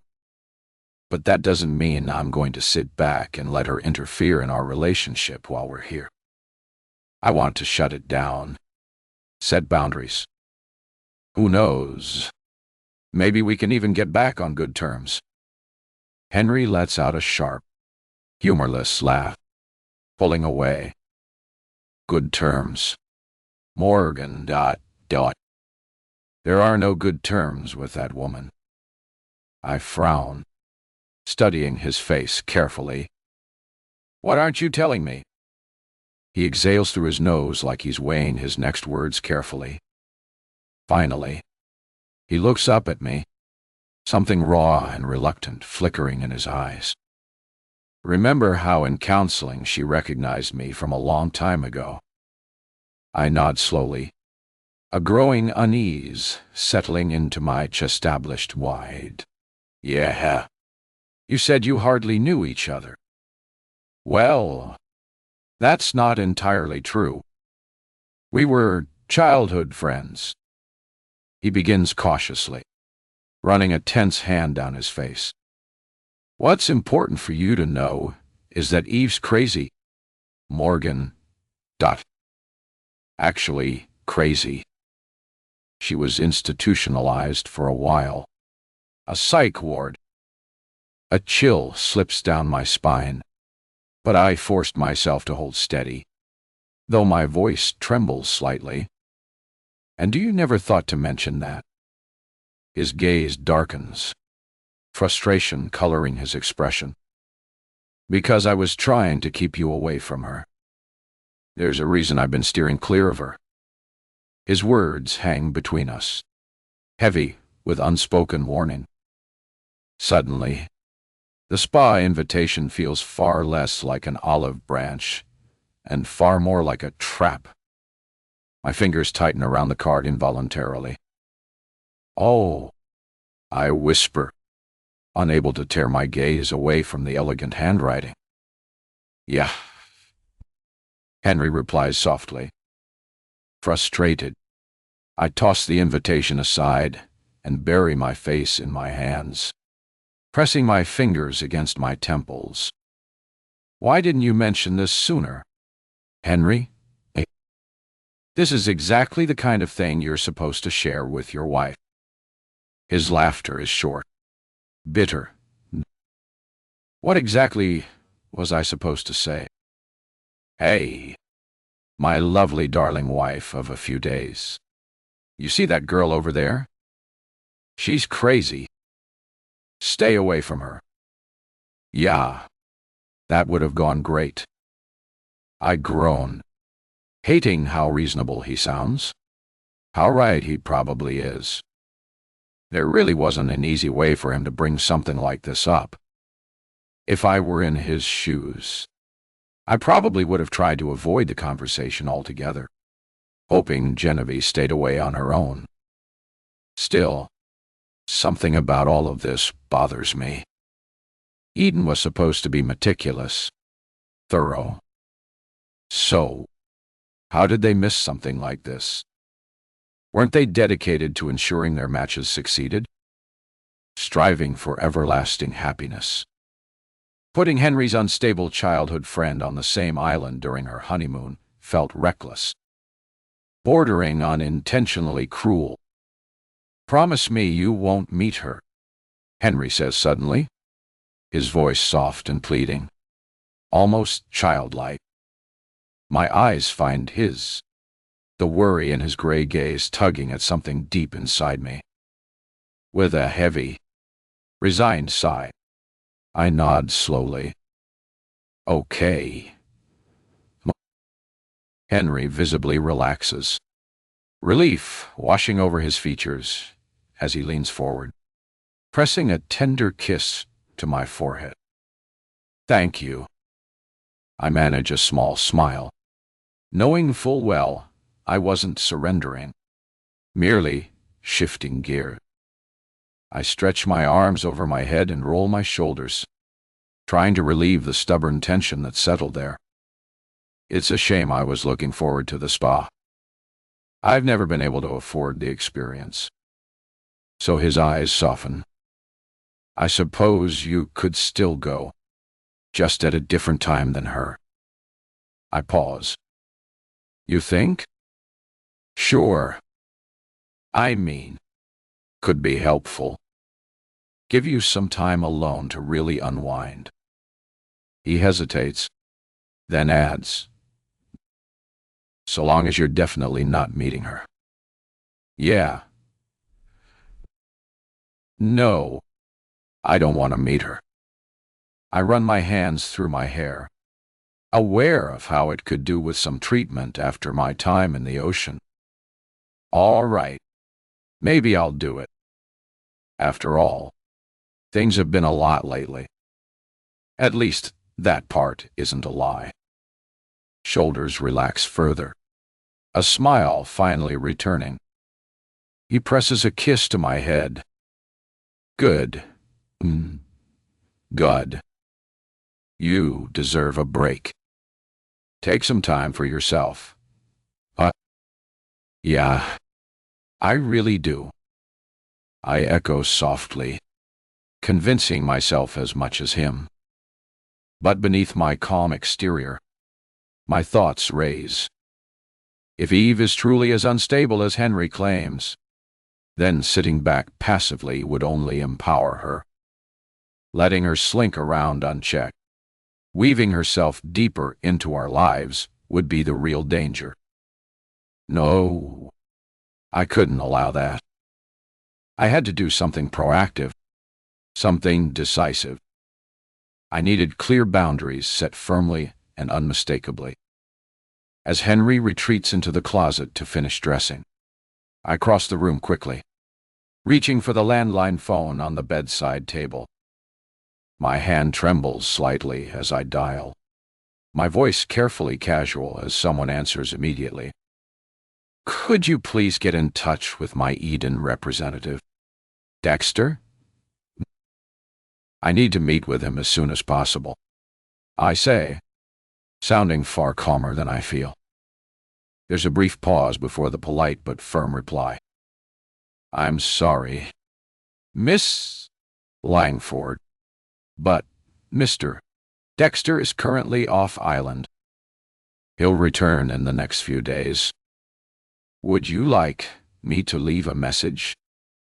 Frustration and disappointment surged through me, tightening my grip on the phone.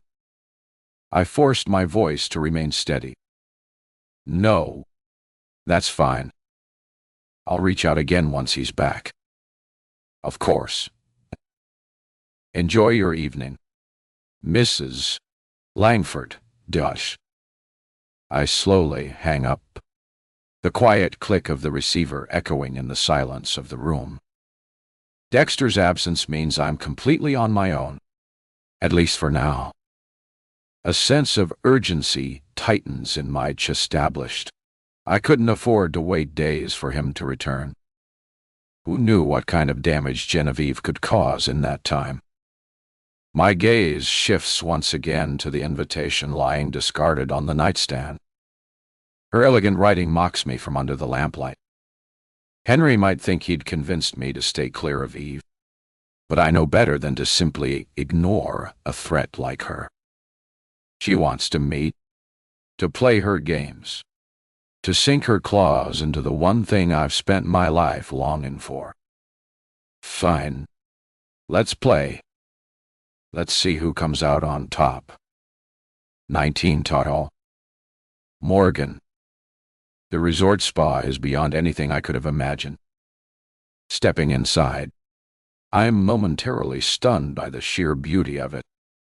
The cascading water features, the faint scent of jasmine and eucalyptus drifting through the air, the soft golden lighting that makes the space feel both intimate and impossibly luxurious.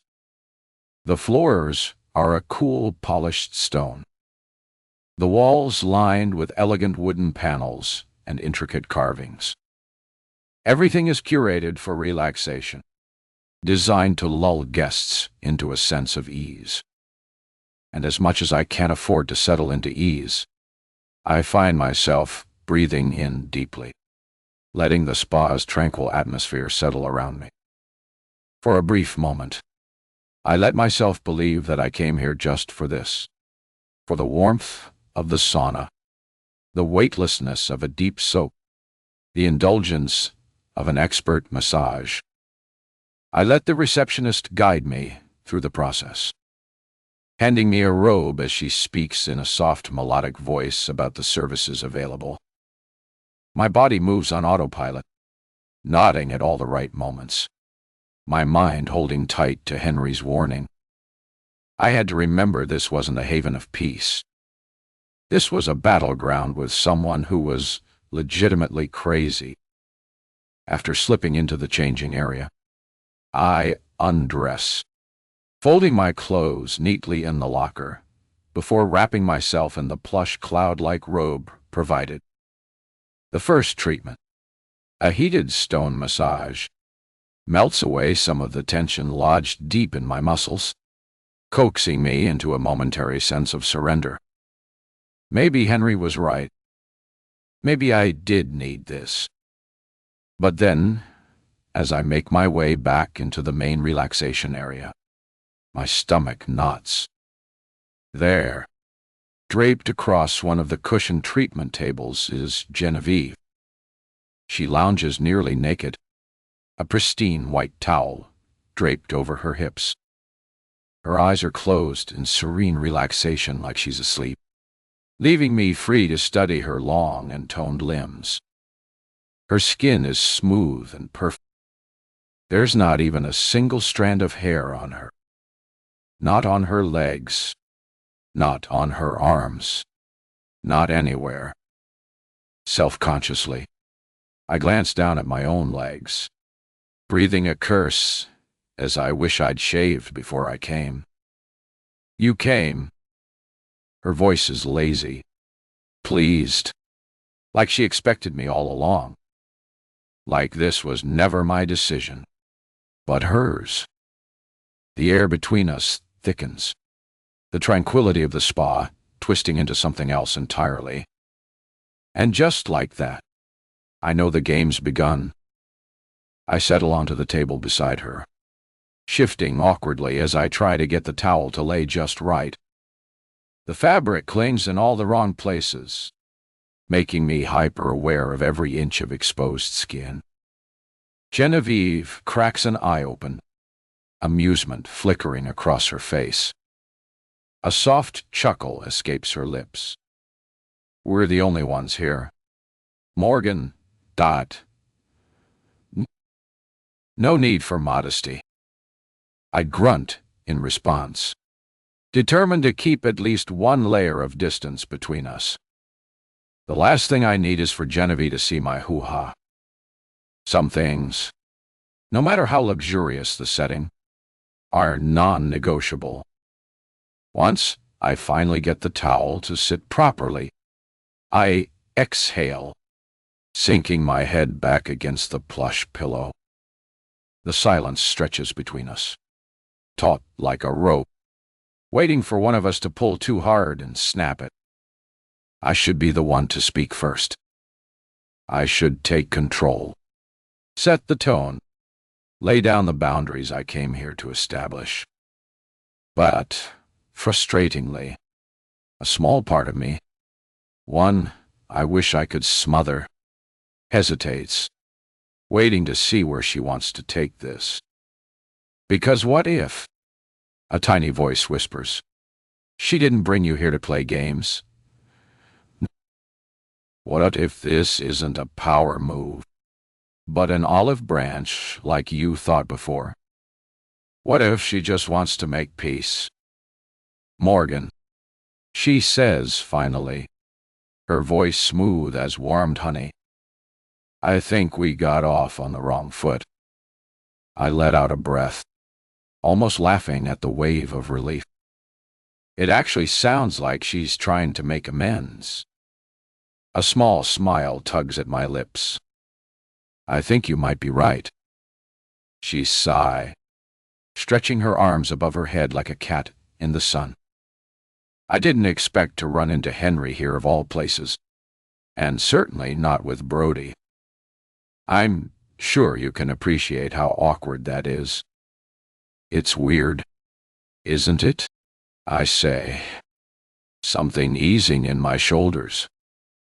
Maybe it's the spa's thick, fragrant steam, or maybe it's the fact that this is going way better than I expected. But for the first time since arriving, I feel the tension in my spine start to unravel. Who knows? Maybe this will just be a relaxing spa day after all. Eden is supposed to be super thorough. I continue, the words coming easier now. They interviewed me with a polygraph, but somehow they let this happen. They missed something this big. Genevieve smiles but says nothing. Her eyes remain closed, her expression unreadable. Something about it worries me. How's Brody?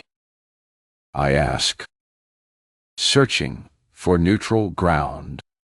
She waves a hand lazily through the air, the movement fluid and effortless, like she's swatting at something unimportant, like he's unimportant. Something about it puts a pause in me. Maybe this isn't going as well as I thought. Let's talk about Henry instead, she says, tilting her head slightly toward me, her voice syrupy smooth. How are things between you two? As much as I don't want to discuss him with her, maybe flaunting how strong we are will put her off. Make her see there's no chance of tearing us apart. Really great. Honestly, it's everything I dreamed of when I signed up for Eden. And Henry says the same. It's kind of a perfect match. Is that so? Her voice is deadpan, but I can catch the tiniest flicker of something in her expression. Annoyance. Call. Disappointment. It's bad, but a thrill runs through me. A guilty pleasure at the fact that for once, someone else wants what I have. It is, I say, stretching out against the table, feigning ease. Have you ever wondered why you were chosen for him? You mean why Eden paired us up? I shrug. We've got all the matching qualities, desires in life, you know. Oh, I have no doubt that you're exactly what he wanted. What do you mean?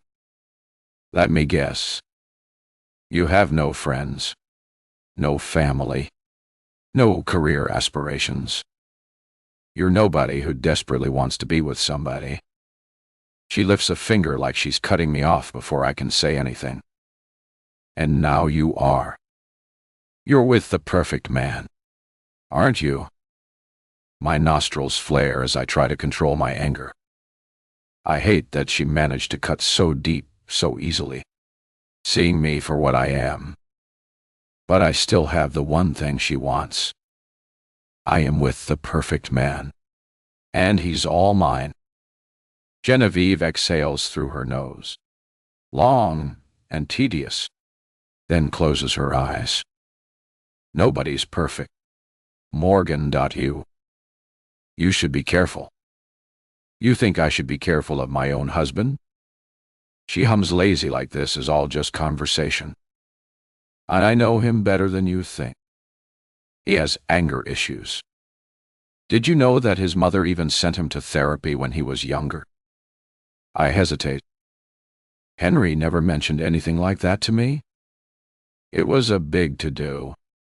But look at him now. Maybe it worked. I didn't know about that. I mutter. There's a lot you don't know about him or me, really. We're all just strangers at the end of the day. Aren't we? I steel myself. I know a couple of things about you. She smirks, amused. Do please share. No judgment, I say with a slow shrug. I think we all had our issues when we were younger. But Henry did mention you were committed or something like that. The reaction is immediate. Her shoulders tighten. One of the towels slips from where it was tucked, landing on the floor with a soft thump. Slowly, deliberately, she sits up, letting the other towel fall away as well. The sudden wave of steam from the spa obscures her just enough, but I still see more than I want to, more than I need to. A wave of jealousy rolls through me at just how impossibly stunning she is. It makes my stomach twist because I know exactly what she's doing. Taunting me, trying to remind me that she's better than me. And clearly she thinks that means she should have her hands on my husband. But that just wasn't going to happen. Despite myself, despite the anxiety clawing at my stomach, I sit up. I let my towel fall away, hoping the steam does me the same favor it does her, covering what I don't want her to see. Her gaze flicks over me, assessing before she leans back on her hands, tilting her head slightly. You think you know, Henry? I do, I say firmly. I know that he's the best thing that's ever happened to me. Sure. Her smile is lazy, stretching over her lips. Certainly the best thing to happen to me in bed. That's for sure. Somewhere, some past version of me gasps as how vicious I'm being. But I have to be this way if I want her to back off. She raises an eyebrow and stares at me, wearing that cold, unfailing expression again. I know I've caught her off guard with the comment. I didn't know you were such a Jeech Morgan. I actually laugh, unbothered by her comment. I was a virgin, actually gladly, until Henry. I pause, letting it sink in. He's voiced his pleasure about it. Something in her jaw ticks. It's subtle, but I catch it. And the look in her eyes makes me wonder just for a moment if I've pushed too far. The conversation has taken a turn. The kind that doesn't end well for either of us. I clear my throat and decide to cut through the tension. Look, I get it. You and Henry have some sort of distant history. That's great. It's always nice to see old friends. But I have to draw the line here. Henry and I just got married. You need to give us space. She rolls her tongue over her teeth, gaze sharp as a blade as she watches me. In that moment, I see it. The instability lurking beneath the surface. The barely concealed edge of something dangerous. A bead of sweat slips down my temple. But for the first time, I hold my ground. Maybe it'll be good for you and Brody. Too, I added, doing everything I can to keep from shaking and to keep my voice steady. He seems like a genuinely good guy. I'm sure he'd like that. A heavy silence falls between us, stretching long enough that I start to regret speaking at all. Then, suddenly, she stands.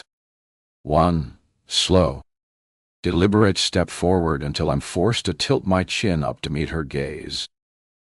There's something undeniably unnerving about a naked woman standing this close, looking like she's debating whether or not to kill you. She draws a breath, then hesitates. Her nostrils flare slightly, and her gaze flickers over me. I realize with no small amount of satisfaction that she's smelling the perfume Henry bought me, the blend of rose and musk he picked out just for me. I wore it on purpose, bearing a silent message. He's mine. Her lips part slightly, but then she exhales, smoothing a hand over her face. Then she speaks again. Her voice is softer, lighter, dark. Maybe you're right. I have the tendency to be catty, and perhaps I've been overstepping. She steps back, perching on the edge of her table again, as if the moment never happened. I narrow my eyes, waiting for the catch. She offers a languid smile, softer now. Brody is such a good man. I'm just adjusting to him. It's a process, which I'm sure you can appreciate. I don't believe her. Not for a second, but I nod anyway. That's good. A pause. Then she says, "Let's do something nice. A fresh start." In a tentative voice, I ask, "Like what?" Her gaze flicks to my hair, and then she smiles. "You have beautiful hair. You know. But haven't you ever wanted to do something with it?" Instinctively, my fingers comb through the strands still tangled from the salt air. Truth be told, I've considered changing it, but I never knew what I wanted. She watches me carefully, then presses on, her voice coaxing. "Let's have the staff do our hair. I need a little refresh myself, and I might have some ideas for you." I hesitate. Something about this, about her making me wary. But then she twinkles her fingers at me, almost teasing. "Come on, Odishehi, or Q. A little change. It'll be refreshing. I promise. It's small, harmless, and my hair really could use some attention." I glance at my reflection in the polished chrome fixtures. Worn, wind-blown, ends frayed from too many ocean swims. "All right," I say finally, feeling some of the tension in my shoulders release. Maybe, for once, she's being genuine. Maybe this is her way of making peace. She smiles, signaling to the staff. "I think you'll love it." I brace myself, waiting for the moment things will inevitably go wrong. But, instead, the remainder of my spa experience turns out to be shockingly pleasant. We talk. We laugh, albeit cautiously. And when we finally step out, freshly polished and styled, looking better than ever, she pulls me into a hug like we're friends. The idea of being actual friends with someone like her is unbearable. But for the first time, I wonder if we don't have to be enemies either. I should have known better. 20. Fine. Henry. Wall. I sink into the warm sand, panting lightly from the long swim I just finished. My lungs burn in that good way, the way that says, "You did something right." This is life. The sun overhead, the soft hush of waves, the salty breeze brushing my skin. For a second, I let my head tip back and close my eyes, exhaling a rush of satisfaction. Everything's going to be okay now that I have Morgan. We'll figure this out. We'll build the kind of life I always wanted, one I never thought I'd be lucky enough to find. "Henry," I hear a voice like the call of an angel. And when I shift in the sand, shielding my eyes from the glare of the sun with a lifted hand, I see her. Morgan is striding confidently across the beach in a black swimsuit I've never seen before, the kind that hugs every inch of her. She's got a big smile on her face, and it looks like her skin is glowing. My heart thumps hard and fast at the sight of her. God, she's breathtaking. No, she's radiant. Then, as she gets closer, I notice the swimsuit isn't the only thing new about her. Her hair. My stomach twists sharply at the sight.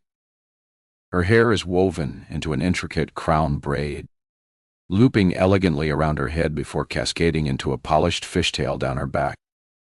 I haven't seen the style in years, but I remember it far too well.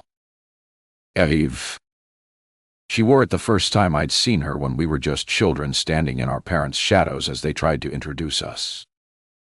Her hair had been done exactly like that. I swallow. A chill crawling over my skin despite the heat. A dull ache starts to form in my chest. She lied. Morgan lied to me. My fingers curl into fists, and my jaw ticks as I struggle to reconcile with the fact that my wife looked me in the face and lied.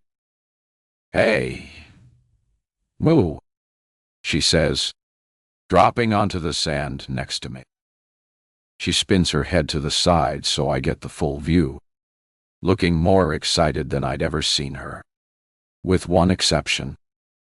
The day we got married. What do you think? She looks back at me, expecting the usual flood of compliments. But when she meets my eyes, the excitement dancing in her eyes starts to die down. Her head, eyebrows furrowing. Then her expression wavers. You don't like it? She must have seen the anger, the frustration. I open my mouth, telling myself to say something, to say anything, but nothing comes out. You don't. Her voice falls flat, and she looks away, a deep frown creasing her face. It pains me to see her hurting. So what if she lied and met with Eve? Maybe it went better than I imagined, but deep down I know that's not true.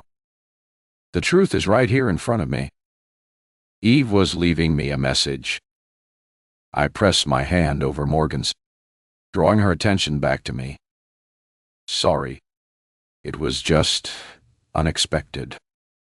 She runs a hand over her hair. I wanted to do something different. Let me guess. Eve suggested it. She freezes. Morgan, I whisper, my voice barely carrying over the soft crash of the surf. You told me you weren't going to. I said I wouldn't meet her, but I changed my mind. I had to see her. Henry. She's been out of control lately. And well, now it's all handled. Morgan looks me in the eye with a sly smile. I handled it. We're on good terms now. She's the one who suggested this new hairstyle for me, and I think it looks great. My heart sinks further. She really doesn't know how badly Eve's played her. Morgan, can you just stay away from her? Please? My voice dips lower, and I know I sound desperate. For me? She frowns. Why? That hairstyle? I stop, swallowing hard. I've seen it before. Morgan's eyes widen, her lips parting in confusion. What do you mean you've seen it? I drag a hand across my face, unable to stop the unwelcome memory from flashing behind my eyes. Eve wore her hair like that when we were kids. The first time I saw her. I mean, that was the exact style. For a moment, Morgan just stares, and I can practically see the gears turning in her head. Oh, she finally breathes. So, oh. Her voice trembles with anger. So she styled me like herself. Is that it? I nod reluctantly, the words tangling in my throat. I don't know why, but yes. Morgan's fury flares in an instant. She starts tearing at her hair, screaming with unbridled rage.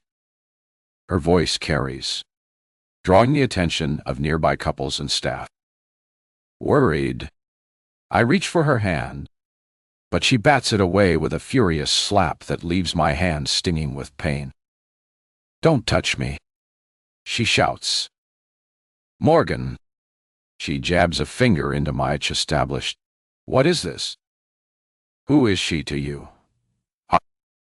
I stumble over the words, trying to formulate an answer that could fix all of this. How does she know so much about you? Henry. I look up at her. What? What? How does she know you were sent to therapy to anger management?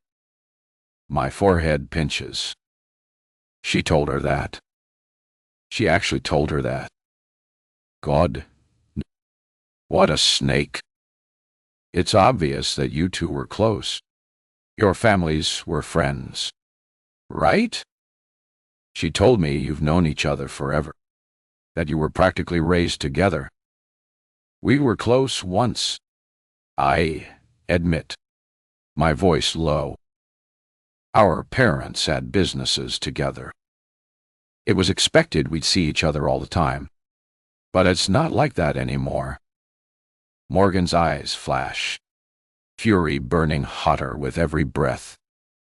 A staff member approaches, no doubt ready to suggest we take our marriage dispute somewhere more appropriate, probably to a counselor's office where we bicker in those ridiculous chairs under the eye of that even more ridiculous woman. But I fix him with a sharp look. He hesitates mid-step, reconsiders. Good. If I want to handle this here on my terms, then that's exactly what I'm going to do. Why is she still so obsessed with you? Henry? I look away. I don't have an answer for her. God, I wish I did. And why does everyone keep warning me to be so careful around her? Everyone? My gaze snaps back to hers. Who else has said that? But she's not listening. You keep dropping half-truths, giving me pieces instead of the whole damn picture. What's the story between you two? She draws a breath, chest rising sharply. I love you, Henry Ditkomau. I love you, too. But I can't do this. Not with her always in the picture like this. I don't even know who she really is to you. You have to tell me, or this isn't going to work. My pulse hammers as panic claws up my throat. I can't lose her. Morgan is everything I've ever wanted. Everything I've spent the last few years dreaming of. If she leaves, she's nothing to me except the absolute bane of my existence. I say, voice tight. She's always there. Always has been. And I can't get rid of her. I don't know why. Morgan's expression sharpens. What are you saying? I don't answer. A singular thought forms in my mind, eclipsing everything else. I need a cigarette. The need is instant, all-consuming. I turn away, rummaging through my things. I toss aside my shirt, the sunscreen, digging through the mess. Where the hell is it? Henry, Morgan says, voice strained. I ignore her. I need that cigarette. Sand scatters beneath my hands as I search. Henry, she says again, softer this time. I glance up to find her holding out the pack. I snatch it from her hands, withdraw a cigarette, and flick a lighter to life. The first inhale sends nicotine rushing through my veins, a balm to the adrenaline tearing through me. Still, my hands shake, the burning ash dusting the golden sand. Is she a stalker? I look at Morgan. Her eyes are filled with concern. You said she was institutionalized, but you never told me why. A pause. Was it because of you? Her voice trembles. It kills me. I rake a hand through my wet hair, struggling for words that won't make this worse. I didn't think I'd ever see her again. Well, we have. Well, she snaps, tears shining in her eyes. And now she is trying to make me look like her. What is wrong with her? I don't know. I say, honestly, desperation creeping in. But I'm sorry. This is exactly what I wanted to avoid. She shakes her head and looks out over the ocean, silent for a long moment. Then softly, she asks, "Is there anything else I need to know? Henry? If so, now's the time." My heart twists. I wish I had easy answers. Clean, simple truths that would fix everything. But nothing about Eve was ever simple. I reach for Morgan's hand. There's nothing else. She's more than just crazy. I'm sorry. She set her sights on you. Morgan sighs, her new hairstyle falling around her face. An elegant, cruel reminder of Eve's presence. It's fine, she says, voice raw. Dash die, kunda not. I've asked the staff to get me in touch with my Eden representative. Once Dexter's back, I'll have him deal with this. Maybe get us off this island and back out there to real life. The sooner the better. I squeeze her hand. But she stands, slipping from my grasp. But are we okay? I ask. I hate how vulnerable I sound. But this is what marriage is. Trusting someone enough to let them see the cracks. Morgan exhales, nods. Yeah. Just don't hide anything else from me. Don't do it ever again. I nod, swallowing the knot in my throat. She offers a small, placating smile. Don't worry, Henry. I'm not going to let her destroy what we have, no matter how hard she tries. But even as she says it, I know it's a promise she may not be able to keep. And since I can't control my wife, I can only hope that she's up to the challenge. 21. Morgan. I wait outside the door of the counseling session while Dr. Warren finishes with Henry. My reflection stares back at me in the mirror, and all I can think about is how Genevieve manipulated me. How obsessed do you have to be to give someone your haircut just so it would remind their husband of you as a child? Truth be told, I wanted to cut it all off, shave my head, enter my bald era. But Henry talked me out of it.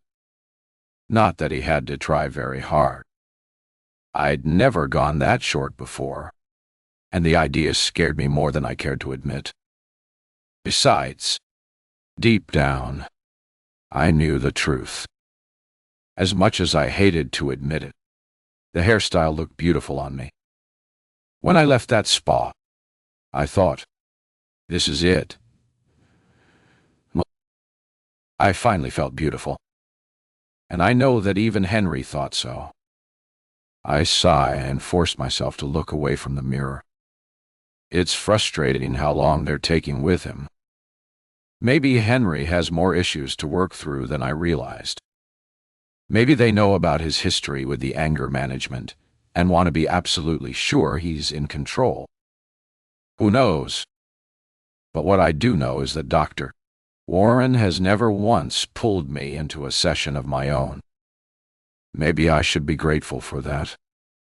The woman unnerves me. Besides, I have bigger things to worry about. Any second now, I expect to hear footsteps echoing down the hallway, followed by the sharp click of Genevieve's heels. I can already picture her cold, assessing eyes slicing into me. That awful smirk tugging at the corner of her mouth. But then the door opens.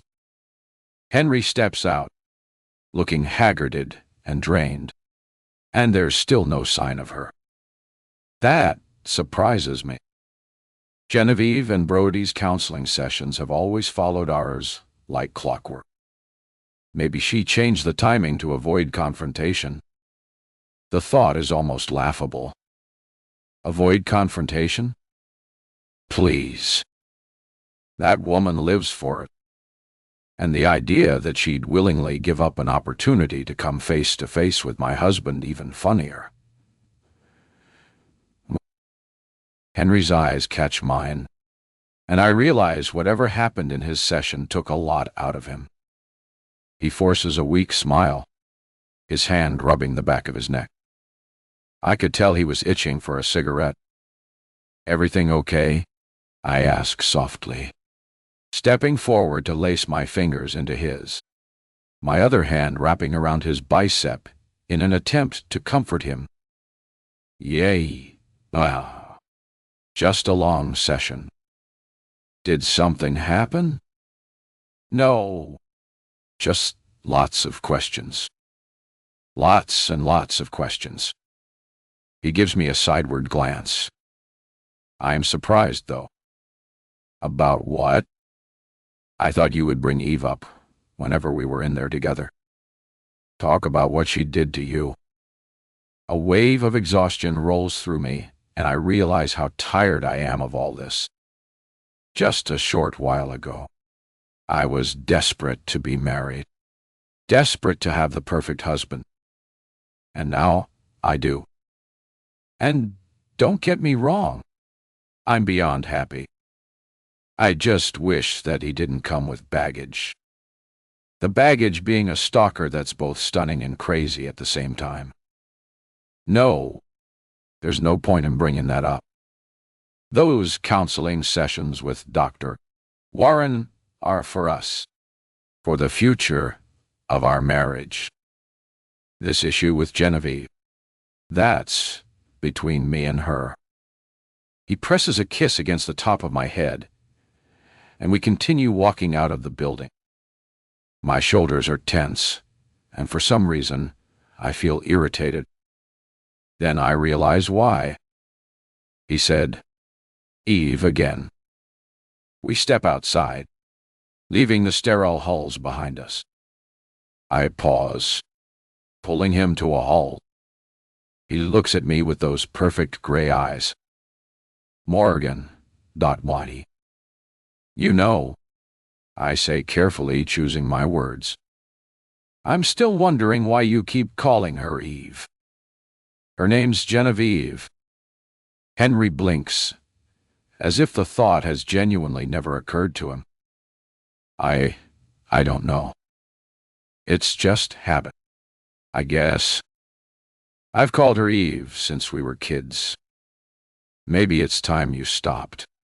I say softly but firmly, looking directly into his eyes. It's part of moving on, isn't it? Reclaiming our lives, creating some distance. He swallows visibly, nodding with a solemn expression. You're right. I'll stop. Genevieve.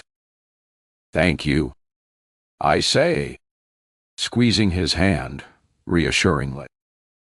It might seem small, but it means something to me. We walk in silence for a while, making our way back toward the suite. I rest my head on Henry's shoulder, breathing in the salty ocean air. I'm not sure how long we were supposed to stay on the island, but it doesn't matter. Whenever Dexter gets back, that will be the end of it. And as crazy as this place has been with her here, I know deep down I'll miss it. After all, this is where I met Henry for the first time, where we made love, where we started something. Couples stroll past, hands entwined, their faces bathed in the soft glow of lantern light. They smile at us, easy and genuine, and we smile back. The tension from the session with Dr. Warren fades, dissolving into the air. Warmth seeps back into my chest. I trail my fingers along Henry's bare forearm, and he looks down at me, grinning. He's starting to recognize my tails. I return his smile, heat flushing my face with anticipation. Then his expression shifts. His gaze flickers past me, its grin faltering. I turn to follow it. Genevieve sits alone at the bar, her fingers curled delicately around a wine glass, swirling the deep red liquid as though she has all of the time in the world. She's staring right at us, and her hair is in the same style she tricked me into wearing. It's not a coincidence. Henry exhales, shoulders tight, like just seeing her knock the breath from his lungs. I feel the warmth drain out of me, too, replaced by a fierce, burning hate. Listen, I say, tightening my grip on his arm. Possessive. I'll see you back at the suite. His jaw flexes. For a moment, I think he'll refuse to insist on coming with me. Absolutely not. Or demand I go with him instead. But as much as I want to, I know it's time I had another conversation with Genevieve.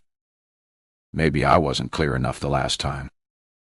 At last, Henry gives a hesitant nod.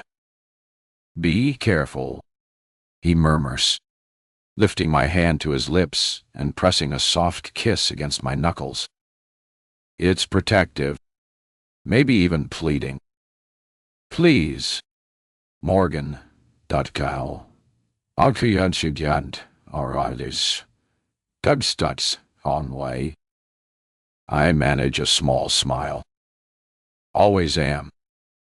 Releasing his hand feels harder than it should, like I'm stepping away from safety. And, in a way, I am.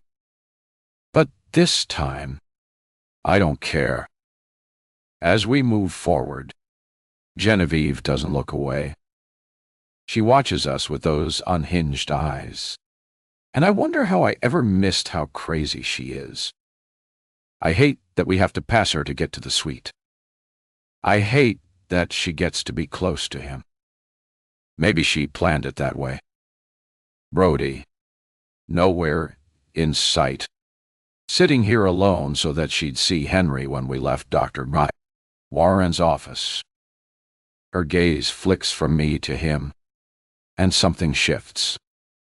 It's like a switch flips. The tension in her face softens, and a slow smile tugs at her lips. Henry, she purrs, her voice warm, low, intimate. I feel his whole body tense beside me.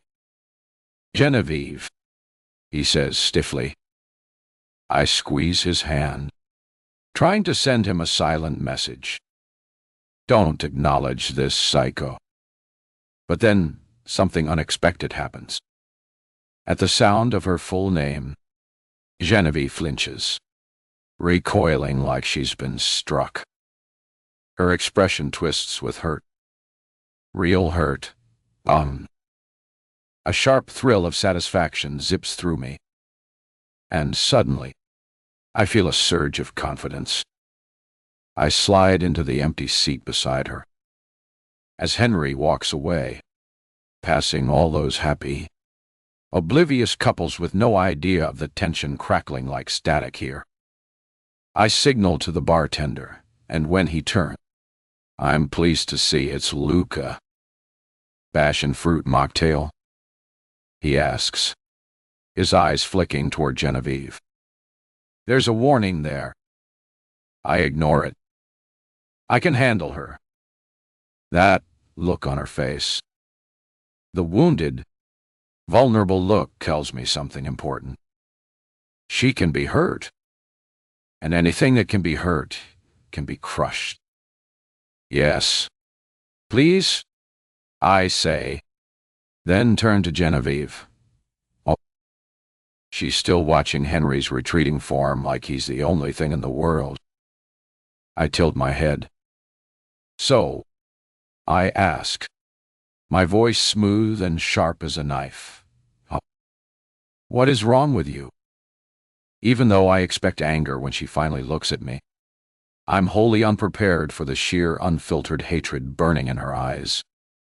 Her fingers tighten around the edge of the bar, nails digging into the wood, scraping slow, deliberate lines like she's imagining dragging them down my throat. And for a second, a single breathless second, I think she might actually do it. But then, just as quickly, it's gone. The moment flickers out like a snuffed flame, her face smoothing into something eerily composed. If not for the fresh gouges carved into the bar, I might have convinced myself I imagined the whole thing. Wrong with me? She echoes softly, almost amused. A slow smile plays the corner of her lips, unsettling and sharp. Dotty say, mew, I, and far. Oh, Morgan, you're asking the wrong questions. A chill slides down my spine, but I shove it back and square my shoulders. Am I? I tilt my chin up because from the moment you set foot on this resort, you've completely ignored your husband, who I might add is nowhere to be seen, and have been obsessed with mine. I hold up my hand, letting the sunlight catch the diamond on my finger. Do you see this ring?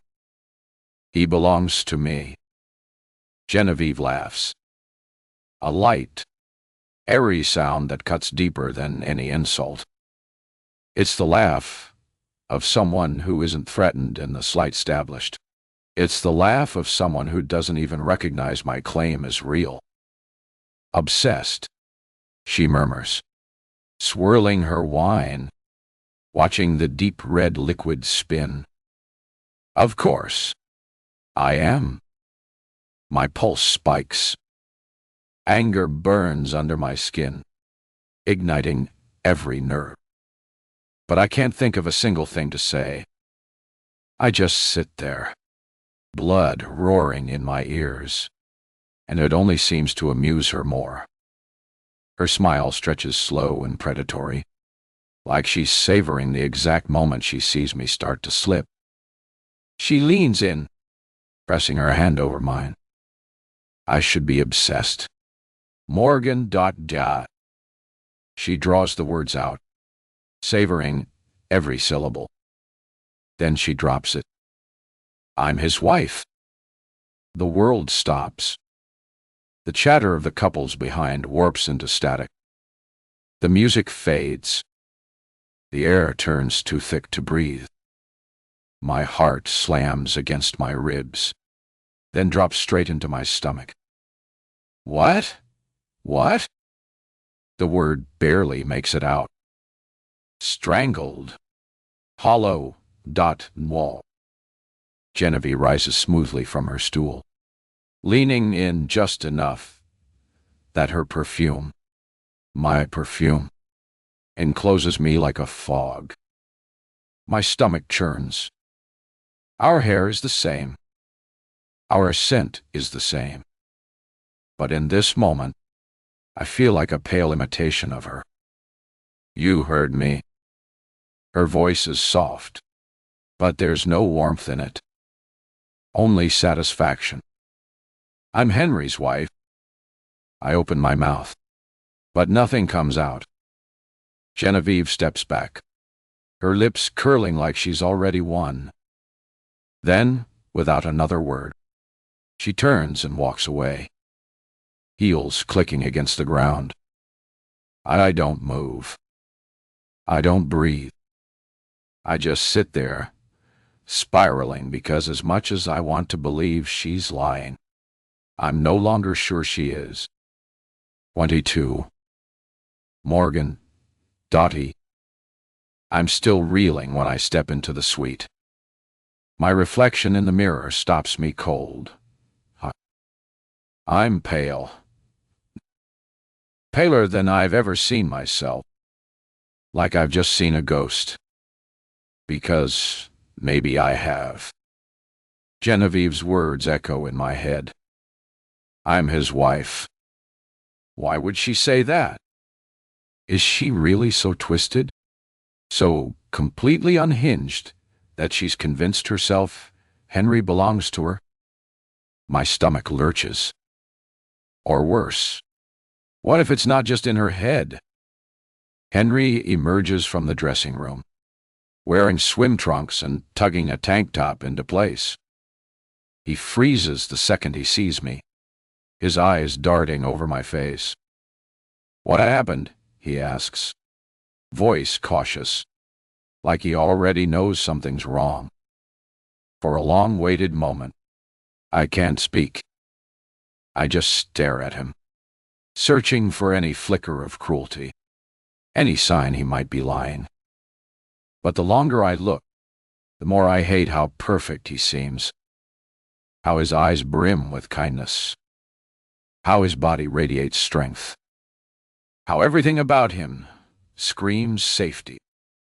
Yet the doubt is there now, planted like a poison seed thanks to a psychotic woman who won't let him go.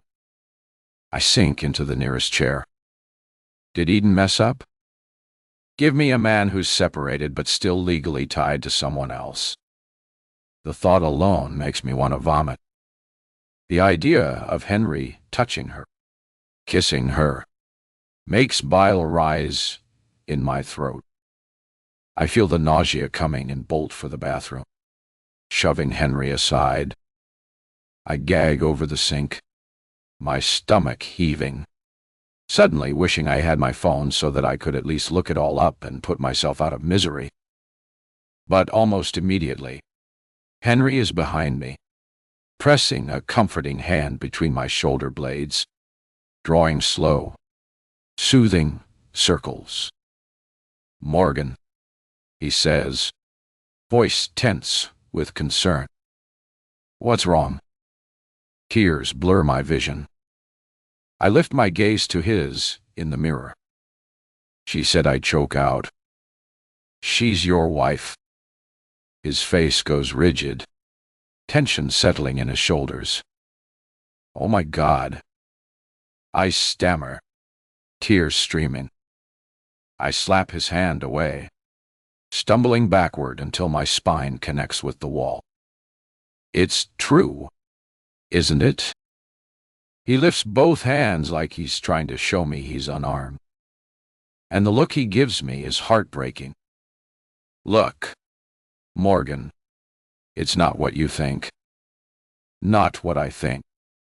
I scream, voice cracking. My nails dig into my scalp, tugging frantically at my hair, yanking it loose in uneven chunks, my breathing ragged and wild.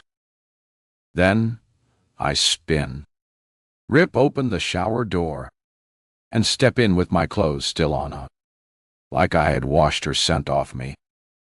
The scent Henry bought for me. What kind of twisted man does that? What kind of twisted marriage am I in? Morgan, Henry shouts, ripping open the door. To my shock, there are tears in his eyes. Maybe he thought he'd never have to tell me. And now that he's caught, he's devastated.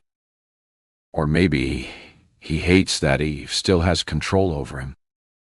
That no matter how far he runs, she's still there, poisoning everything. Whatever it is, I find myself backing away, my pulse pounding, my chest tightening with the overwhelming urge to leave. I want to go home.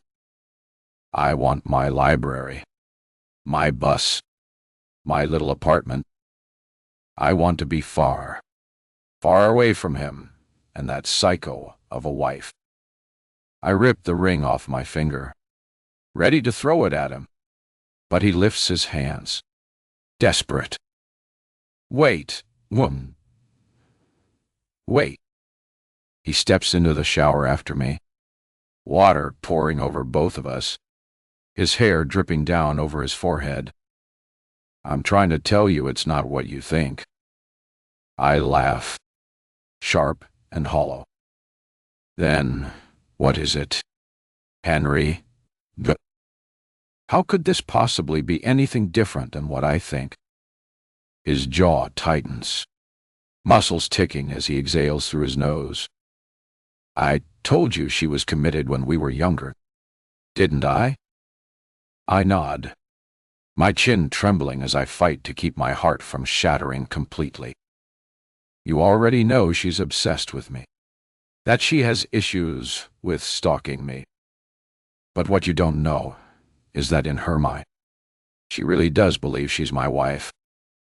She's convinced we've been married since the moment she first laid eyes on me. The ring wavers between my fingers. My brows furrow as I try to process his words. But when the meaning finally clicks, I lift my gaze to his, searching him for the truth. You're saying you're not actually married? God. No, we're not, he says, voice raw with frustration. But she still thinks we are. It's been an issue for a long time. The pieces start to fit. I've wondered how a man like Henry, with his wealth, his looks, his kindness, could possibly be single. Women would be lining up for him. So why would someone like him need to sign up for a matchmaking service like Eden? Why not just choose someone? Shoot. He could have his pick of women. And I doubt many would say number. But a man with a psychotic stalker who thinks she already owns him, that's enough of a deal breaker to send most women running. The nausea eases, but in its place, exhaustion crashes over me like a wave. Well, why haven't you done anything about it? Henry exhales sharply, shaking his head. Because the police think it's funny. They don't understand how having a woman chase after you the way she does can be dangerous. To them, it's flattering. It's a joke. Besides, technically, she hasn't done anything illegal. Nothing illegal. She's stalking you. Henry. That is illegal. Have you ever filed for a restraining order? He lets out a humorless laugh. You think restraining orders actually work from man to woman? The legal system is gender-biased. If I were stalking her, sure, they'd care. But a woman stalking a man? His expression darkens, a bitter edge to his voice. No one cares. I shake my head, pressing my forehead against his chest. Why didn't Daxter tell me anything about this? I feel like this is something Eden should have made sure I knew. Henry cups my face, tilting it up so I have to look at him. He looks miserable, tortured. A wave of pity crashes over me. I can't even begin to imagine what it's been like for him living with someone like her haunting the edges of his life. If you'd known, he asks quietly, would you have done anything differently? Something about the way he says it hurts. There's vulnerability in his voice, a rawness that makes my throat tighten. I think back to when James left me shattered on the curb. My heart broken into pieces I didn't know how to put back together. I remember how desperately I'd wanted this, craved this, the kind of love that could hold me, steady me, make me feel safe. Nobody's perfect, not even Henry. I realize now we all come with our own baggage, our own wounds. And for one reason or another, we were both willing to walk into marriage with a stranger, hoping it would be enough. And I know without a doubt that if I had been shown this man standing before me, this man, even with the knowledge that a psychotic stalker was trying to claw her way into our marriage, I still would have chosen him. I would have married him because I love him. And in this moment, under the rushing water, as vulnerable as either of us has ever been, that love doesn't just hold steady, it grows. I press my palm against his chest, feeling the steady thrum of his heart beneath my fingertips, and I shake my head. His breath shudders as he pulls me closer, his hand pressing firmly against the small of my back. And then he kisses me. But this kiss is different. Where the others have been full of passion and desire, a frantic need to know each other, explore each other, this one is filled with something else entirely. Sadness, forgiveness, vulnerability, love. It's the best kiss we've ever had. So good that when he pulls away, we both sigh. What are we going to do? I whisper. Henry lets out a laugh. Low, almost bitter. He shakes his head. I have no clue. We could always just kill her. He freezes. I tilt my head up, watching his expression from beneath my sewed terror. I'm joking, I say, rolling my eyes. Relax. As much as I'd love to take her out to the ocean and feed her to the sharks, I have no desire to spend my life behind bars. His breath releases, and before I know it, his arms are wrapping around me again. The water begins to cool, but soon warmth sparks between us. My fingers trace slightly over his arms, and when he glances down at me, his smile sends butterflies fluttering wildly through my stomach. Henry kisses me again. Slower this time, like he's savoring every second, like the weight of everything. Genevieve, the lies, the past, can't touch us in this moment. I let myself melt into it, into him, into the warmth of his touch and the solid strength of his body pressing against mine. Because whatever happens next, whatever nightmare Genevieve still has planned, none of it changes the fact that he is mine, not hers, not ever. The water grows colder, but neither of us move. His fingers skim my back, and I close my eyes, letting my forehead rest against his. We stay like that, caught in the quiet. Then Henry exhales, breaking the silence. We'll figure it out, he murmurs. We have to. We have to. Because Genevieve isn't going away. She isn't the kind of problem that just disappears. I tilt my chin up, studying the face of the man who belongs to me, the man I married, the man I love. The man she wants to take from me. No, that's not going to happen. I slide my hands down his chest, feeling the steady, strong beat of his heart beneath my palms. He watches me, his eyes searching, soft and trusting. He still thinks we're in this together, that we'll talk through it and come up with some ideas. Wait for the right moment, but I'm tired of waiting.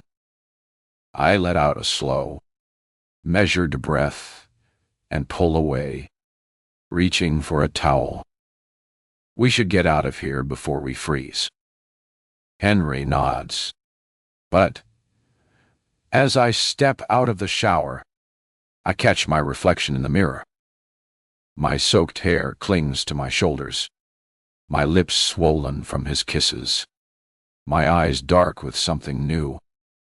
I smirk at my reflection and slowly slide my ring back on, twisting it into place. I meant what I said before. I have no desire to live my life behind bars. But I also have no intention of losing my husband. And if Genevieve won't back off willingly, well, there's more than one way to get rid of a problem. Why? 23. Henry, I need a cigarette. Bonjour. Morgan. Day. One passion fruit mocktail. Luca glances up. A cleaning cloth in one hand, a cup in the other. He catches the edge in my voice, his movement showing as he takes me in. His gaze flicks around, checking if I'm alone. I am. I made sure of it. I waited until the bar was empty, until there were no other staff members hovering nearby, until it was just us. You sure you don't want strawberry? He asked casually.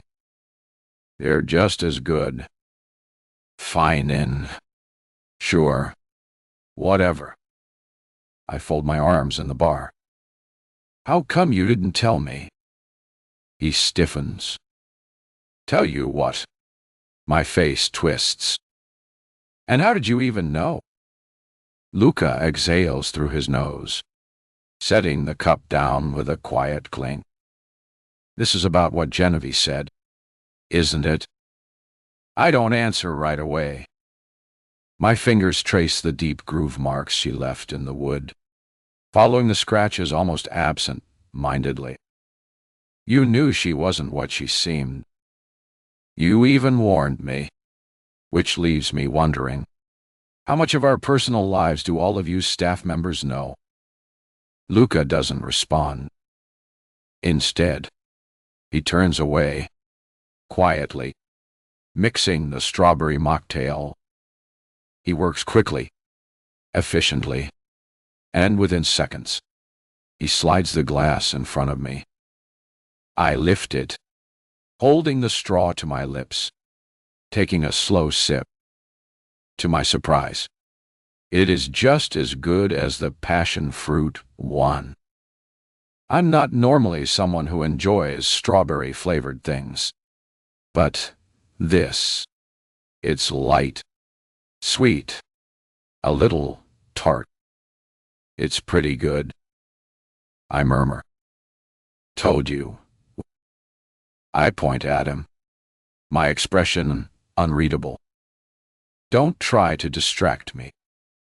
You've betrayed me. Luca blinks, his expression tightening. What? What? How did I betray you? We're supposed to be friends. We are.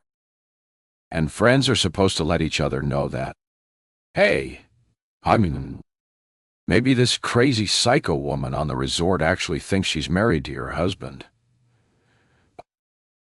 His face darkens, but before he can get a word in, I hold up a hand. Now, I say smoothly, because you make the best mocktails, I've decided to forgive you. But you can make it up to me by telling me which suite she's staying in and giving me the key code to her room. His jaw drops. Then he lets out a disbelieving laugh. Are you trying to ruin my life? Make it up to me. Lo, got, dotto. Do you even know what would happen to me if Eden found out? I take a slow sip of my drink. Make it up to me. No, absolutely not. I'm not doing that. I sigh dramatically.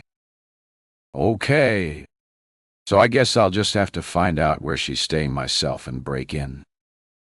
Maybe some shattered glass. Maybe a trashed room. Who knows what else will happen? Maybe she's sleeping while I do it. Bad things could happen. His expression hardens. Don't do that. I smile. I'm serious. He snaps. Don't. Or. I counter smoothly. Oh. You could help me. We wait until she and Brody leave. Then we sneak in. I do what I need to do, and we're gone. That way, you don't create more work for one of your fellow, whatever you call your colleague. I take another sip of the mocktail and hum. Really? This is good. Luca exhales sharply through his nose, visibly struggling to keep his composure. Look, I continue, setting my drink down. Either way, I'm breaking into her place. I have to. He scrubs a hand down his face. Let's add another sigh. What exactly are you trying to do? Honestly, I lean forward slightly. I'm just trying to figure this out. I already tried to contact my Eden representative to get me and Henry off this island. But apparently he's not here, and I'm stuck until he's back, which could be another couple of days. I shake my head. I don't have that long. Every day that passes, things get worse. So, I want her off the island. And I'm sure there's something in her suite that breaks policy. Some contraband. Something we can use to get rid of her. Luca hesitates, then glances over his shoulder, checking the bar. His fingers tighten around the cloth before he slowly sets it down. Then he leans in, lowering his voice. Look, he murmurs. You're going about this all wrong. I tilt my head, watching him carefully. He doesn't elaborate. Instead, he shifts slightly, like he's debating whether to continue. The flickering candlelight at the bar casts shadows across his face, highlighting the tension there. I set my drink down. Oh, then tell me what's the right way. Luca shakes his head. You don't want to do this. Actually, I do. No, he says quieter this time. You don't. There's something about the way he says it. Controlled, careful, like each word has been measured before leaving his mouth. I narrow my eyes. You think I should just leave? His jaw ticks, but he doesn't respond. I laugh under my breath, but there's no humor in it. You're saying I should forget Henry. Forget her, and just go. Luca picks up the rag again, gripping it tight enough that I see his knuckles go white. Is that what you do? I press. Run. .2. I'd survive, he says. And that single sentence hits harder than I expect. I inhale, holding his gaze. Well, I'm not leaving my husband. That's not a question. That's not up for debate. So, if you're trying to push me in that direction, save your breath. I am getting rid of her, and you are helping me. He stares at me for a long moment, expression unreadable. I lean in, my voice dropping to a whisper. Because if you don't, something bad could happen to me, too. Would you want that on your conscience? His entire body stiffens. Silence stretches between us, thick with unspoken things. His eyes flick toward the empty space behind me, as if expecting someone to be watching. I don't move. I don't look away. Finally, he releases a slow breath, rubbing a hand over his face before muttering, "You're just as insane as she is." Maybe, I shrug. But I'm not wrong. Luca mutters something under his breath in another language, shaking his head. I can tell he's still trying to convince himself that this is a bad idea, that I shouldn't be involved, that it's not his problem. But then he sighed deep, resigned. And I know I've won. He grabs a notepad from under the bar and jots something down. It's quick. Just a few letters and numbers. And then he tears the page, sliding it toward me. Her suite number and the key code that will get me into it. I tuck it into my palm, smiling. See, that wasn't so hard. Lucas scowls. This is the only time I help you. After this, you and I, we don't talk again. Ever. So, he wasn't going to help me figure out when Genevieve and Brody left their suite. That was okay. I figured that was pushing it anyway. I grin, lifting my drink. Not even for another mocktail. He doesn't answer. He just picks up the rag again and starts wiping down the counter like this conversation never happened. Something about it makes me pause. But I make to leave, and he says, "She has a spa appointment tomorrow at 11. Mrs. Langford. I stop, looking back at him. Then I smile. Call me Morgan. Luca hesitates.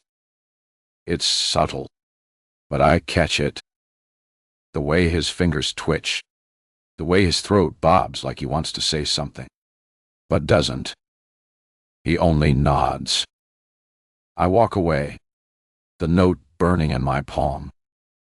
My next move already forming. 25. Morgan.oi. I linger on the shore after breakfast. The sun already high enough to scatter diamond flecks across the water surface. Henry's still sifting through shells near the tide line, utterly fascinated by a few he's found. It's oddly endearing, but I can't focus on him. I can't focus on anything. Not with the clock ticking closer to 11. Soon enough, I'll be breaking into Suite 8, Genevieve's room. My skin is clammy, my heart pounding. I try to steady my breathing, but the anxiety is relentless, clawing at my throat. What if Genevieve comes back early and catches me? What if Brody is still in the room? I feel like I'm going to be sick. All of the bravado I had yesterday with Luca has completely evaporated. And the worst part, I can't even tell Henry. He'd lose his mind if he knew I was breaking into the room where his stalker was sleeping. But it has to be done. I have to find something. Anything that will get her off this island. I check my wristwatch. 15 minutes until 11. Close enough. All the bravado I had yesterday with Luca has completely evaporated. He tosses aside the dollar shells and jogs over, grinning. "Look at this," he says, holding up a seal that glimmers like an opal. I understand now why he was so fascinated. It's beautiful. A rare little treasure buried in the sand. I manage a smile. "That's really pretty." His grin fades, replaced by a slight frown. "Are you okay? You look kind of off." "Yeah, I'm not feeling great." His brow furrows. "What's wrong?" "I think I just need rest," I say, carefully, injecting just the right amount of weariness into my voice. My stomach twists with guilt.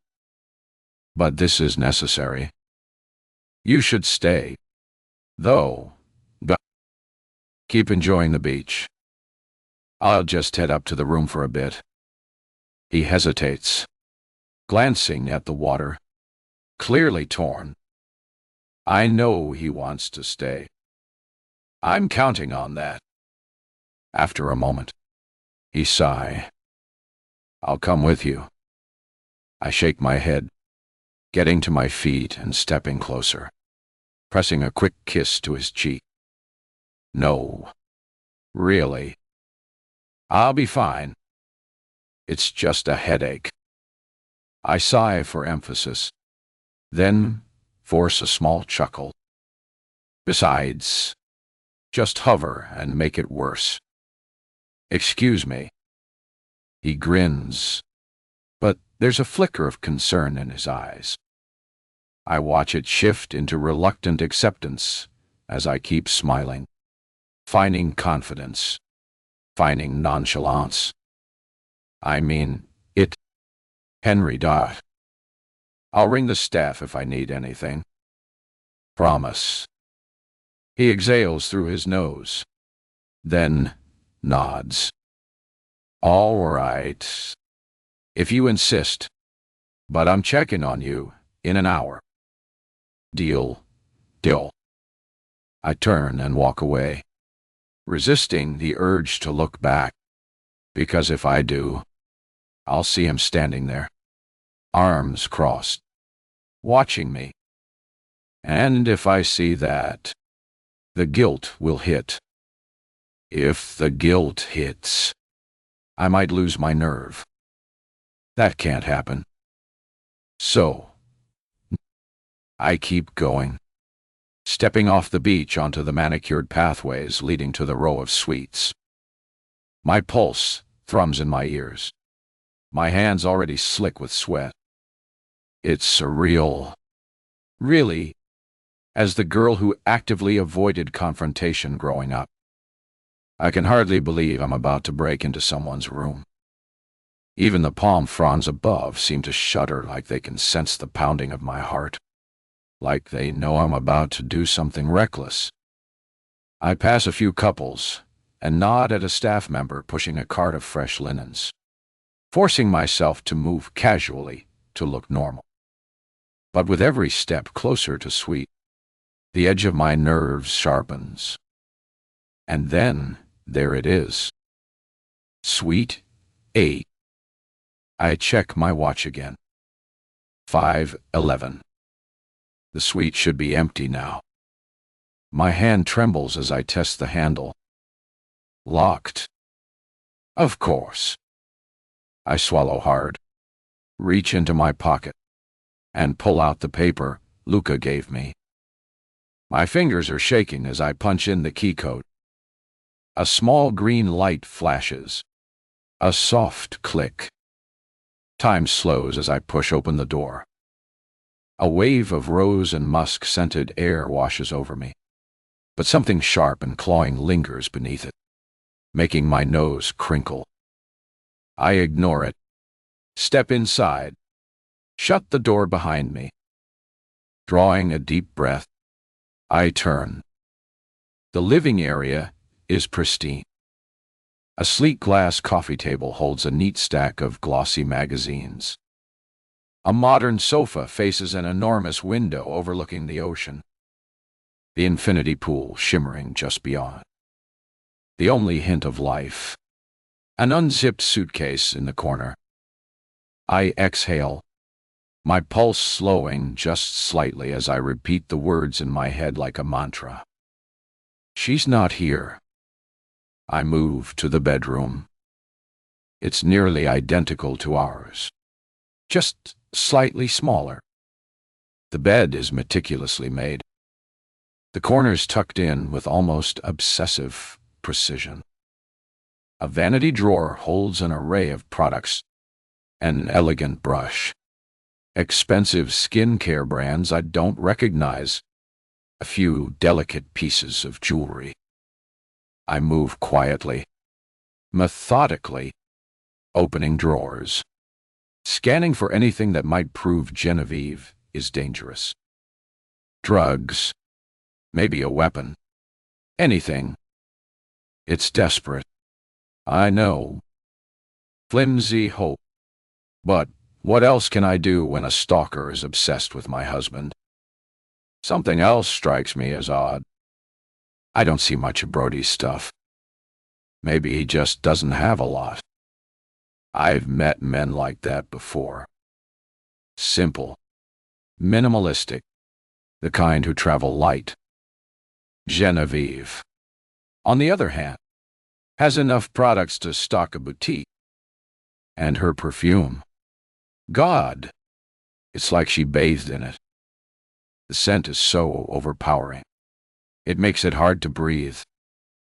Why does she spray so much? I shake my head as I shut the last drawer, disappointment curling in my chestablished. I suppose it was too much to hope that whatever contraband she had would be sitting here out in the open. But I haven't checked everywhere yet. Sunlight filters through the half-open window as I move toward the bathroom. Then I freeze. My heart seizes, and I stumble back into the bedroom, pressing myself against the wall.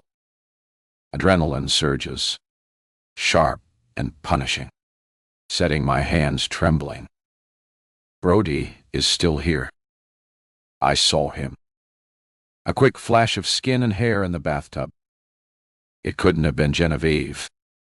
She doesn't have hair. But I don't think he saw me. I could still leave.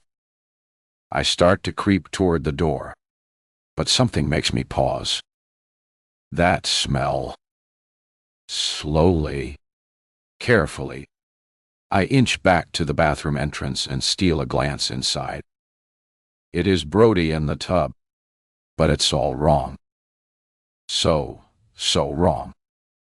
My pulse slows, thick with dread. A deeper, heavier ache spreads through me. He's fully submerged. Dumbbells, the kind from the resort gym, are stacked on his chest, pinning him beneath the water. Oh, God. Brody. A strangled sound slips from my throat. His eyes are half open, but empty. His lips parted, unmoving. The water's unnervingly still. No bubbles, no ripples, nothing to suggest life. My gaze drops again to the weights pressing him down. I stagger back. I need to run. Need to call for help. My mind spins, tangled in confusion, fear, and disbelief. The world tilts, surreal, like I've stumbled into a nightmare. Genevieve did this. I know it in my bones. Panic crashes through me, drowning out everything but the loudest command in my mind. Get out now. I branch open the door, not bothering to close it. It slams against the wall, swinging wide, leaving the suite gaping behind me as I tear outside. But even in the glaring sun, The world still feels dark. Brody's lifeless eyes are burned into my mind, and Genevieve's rose and musk perfume clings to my skin, choking me. My pulse roars in my ears, each step fueled by panic. I need Luca. He'll help me report this. Help me get that murder off the island. Lock her away where she belongs. I sprint past sun-drenched couples, nearly crashing into the bar, my breath ragged. Luca. Dot. He's not alone. His manager stands nearby. The same man who replaced him before. His gaze flicks between us, curious about our familiarity. Luca's lips press into a thin line, clearly irritated that I'm calling for him so urgently in front of his boss. Mrs. Langford, how can I? You have to come now. Concern etches into his face, but the manager steps forward instead. Mrs. Langford, is something the matter? I can barely force out the words. My voice hitches. Brody, he's dead. In Genevieve's suite. There are weights on him. They exchange uncertain glances, not fully grasping what I'm saying. He's been murdered. Luca looks to his manager. The older man steps in, gripping my shoulder, anchoring me. Oh, do not worry, ma'am. I'm sure there's a misunderstanding. Misunderstanding. I stare at him, incredulous. The man is dead in the bathtub. I turn to Luca, pleading. Tell him how awful Genevieve is. How the man raises a hand, cutting me off with a patronizing smile. We'll go check it out. Okay? But for now, just breathe. Mrs. Langford. I nod, though my breath still comes in ragged bursts. Stay here, he instructs Luca before turning back to me. I'll be with you momentarily. Luca pales, but nods. You need to call the police. I insist, my voice low and desperate. Get her off this island. Lock her up. The manager's smile doesn't waver, patronizing as ever. We will, but let's see what's happening first. I want to scream at the insanity of walking up there without backup, but part of me needs to see, needs the confirmation that I'm not losing my mind. Nearby, couples whisper, casting uneasy glances. I know it bothers the manager, but I'm too shaken to care. He leads the way, setting a brisk pace that forces me to half-jog to keep up. Then, a piercing scream tears through the air. High, shrill, raw, with terror. A sound that sends a wave of cold horror down my spine. The manager curses and charges forward. The suite's doors stand wide open, swinging just as I left them. My breath stalls as I follow him inside. My gaze snaps to the bathroom. Genevieve stands in front of it, hair disheveled, a pale silk blouse and buttoned at the collar. Her hands are pressed to her mouth, her expression the picture of perfect horror. She sees us and gasps, a trembling, helpless sound. Her hands flail toward the bathroom as if words have failed her.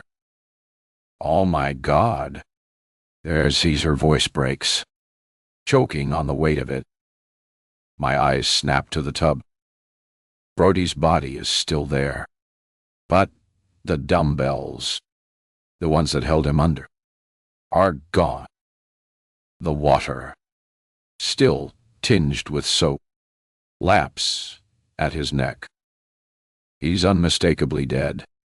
But the evidence that he was forced beneath the surface vanished.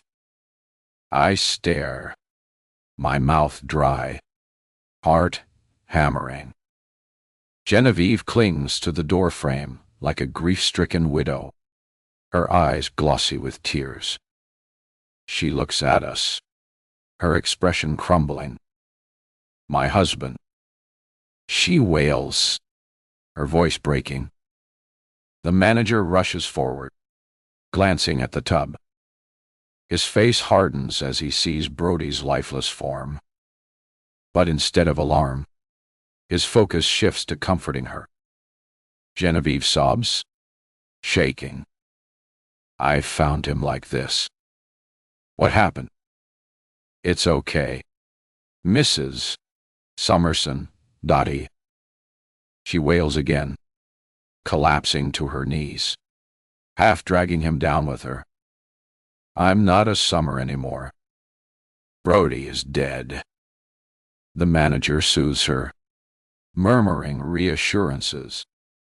I stand frozen, fists clenched, rage and disbelief curdling inside me. She's playing the part perfectly. The devastated, innocent wife who just discovered her husband's body. But I know what I saw. I know those weights were there. I saw them. Someone held Brody under, forced the air from his lungs. That perfume, the sweet cloying mix of rose and musk, wasn't just a signature scent. It was a mask meant to cover whatever smell would come from his decaying body. An overwhelming urge surges through me. To scream. To accuse. But the words wedge in my throat.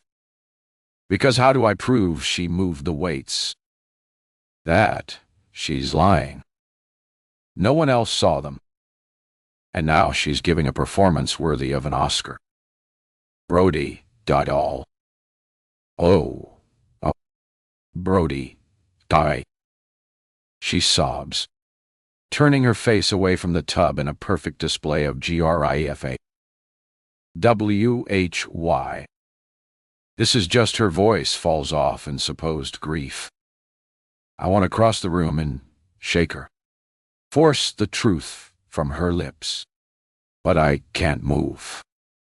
The weight of it, of how neatly she's manipulated the situation, crushes me. In one swift move, she's erased every trace of evidence that this was her murder. The manager helps her to her feet, murmuring reassurances as he leads her past me. His focus is on her, on the grieving widow she's pretending to be. But when he looks back at the bathroom, he misses how she looks up at me and winks. My breath catches. You monster. Don't touch anything. The manager warns me, his tone firm. Come with us. I want to stay, to fight, to tell him she did it and tear the room apart until I find those weights and shove them in his face. But somehow, I know the truth. I wouldn't find them. She's gotten away with murder. 26. Morgan Doughton. A mandatory counseling session.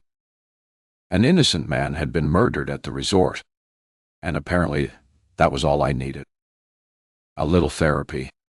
A few deep breaths. Truth be told, I wanted to take Henry and run, find the fastest way off this cursed island. I would have swam if I had to, but Henry convinced me to stay. Said we'd get through the session, speak to our Eden representative, and figure things out. I only agreed because of one thing. Dexter was back. The staff let it slip. And suddenly, I had a reason to sit through the charade. It seemed all it took to get him urgently back on site was a dead body. I close my eyes. I can still see Brody floating in the water. His lifeless, fogged-over eyes staring at nothing. It haunted me all night, made sleep impossible. Still haunts me now, but not as much as the woman who killed him. If she was willing to murder him, a man who was kind, if a little overly so, who probably just wanted her to love him as he loved her, then what was stopping her from coming for me next? She'd already proven she would do anything to clear a path to Henry. I never thought murder would be on that list. A warm hand closes over mine. Henry, daughter. I turn, expecting a smile. Some attempt to reassure me. There isn't one.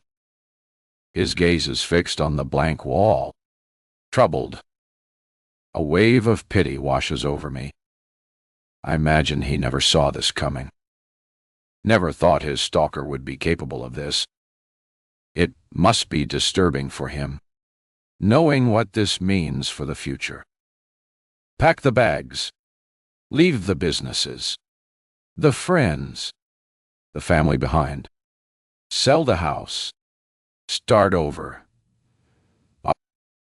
All in the vain hope that we could be safe. I lean my head back and let out an explosive sigh. It finally draws Henry's attention.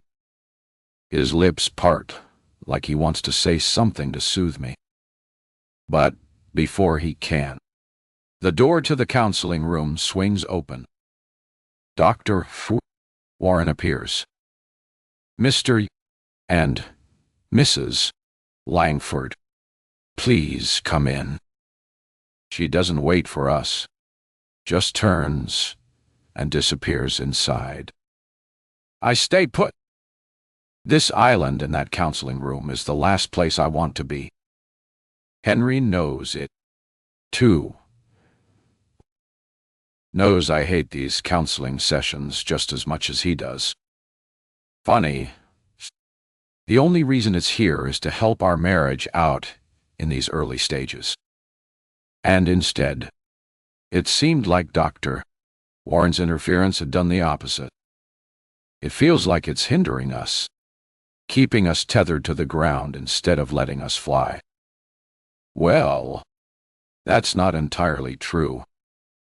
What's keeping us tethered to the ground is the undeniable weight of that awful cow, Genevieve. Henry died. A voice, warm and languid, shocks me back into focus. I jolt up out of my chair and step inside. 3 chairs, not 2, and in the far left seat, sitting like she belongs, is Genevieve. Henry exhales, staring at her with what looks like sadness. Eve. I cut through the moment before he can say anything else. What is she doing here? My voice is sharp, slicing through the air. Doctor. T. Warren's expression doesn't flicker. Please sit down. Morgan.Y. I don't move. I asked you a question. What's she doing here? My knuckles turn white, fear and fury twisting through me. The scent of rose and musk wafts through the air, suffocating me and dragging back to the bathroom of her suite, back to the dead man drowning. As much as I want to face her, I can't even look in her direction. Dr. Warren gives me a patient, knowing smile and gestures toward the chair as if she doesn't need to repeat herself. I glance at Henry, waiting for him to stand with me to end this nightmare before it begins. Instead, I watch him sink into the middle chair between Genevieve and the seat meant for me. My stomach twists. Why? He listened to me all night as I told him over and over how I found Brody dead in that bathtub. Not once did he interrupt like the perfect husband. He held me, loved me, reassured me in soft whispers, knowing it was the only thing he could do. And now he's willing to sit next to that monster. Silence settles over the room like a heavy fog, and the tension pulls taut as a wire threatening to snap. "Aye." Henry exhales, a rough, exhausted sound. He looks at me, his eyes bloodshot, lined with something fragile. "Morgan," he whispers, a plea, a quiet, desperate bag. I swallow hard, forcing myself to look at her. Genevieve sits unnaturally still, her body posed just enough to appear broken, fragile, agile. Her usual polish is gone. Hair slightly unkempt, lips trembling, bloodshot eyes that haven't shed a single tear. To Henry, to Dr. Warren, she looks devastated. But I see the truth. I see the glint beneath the mask, the savage amusement curling at the edges of her mouth, just enough to dare me to sit or walk away. I curl my fingers into fists, nails digging into my palms deep enough to cut. I let the pain ground me, and then slowly I lower myself into the chair. Dr. Warren waits a beat before folding her hands neatly in front of her. "Now, as you've noticed, I've invited Genevieve here because I and the rest of the Eden staff believe that today a collective therapy session is necessary. A traumatic loss has traumatic loss." My voice is sharp, cutting through her words. "Brody was murdered," and I gesture my finger, hovering in Genevieve's direction. "She was the one who murdered him." Dr. Warren doesn't flinch, doesn't acknowledge the accusation.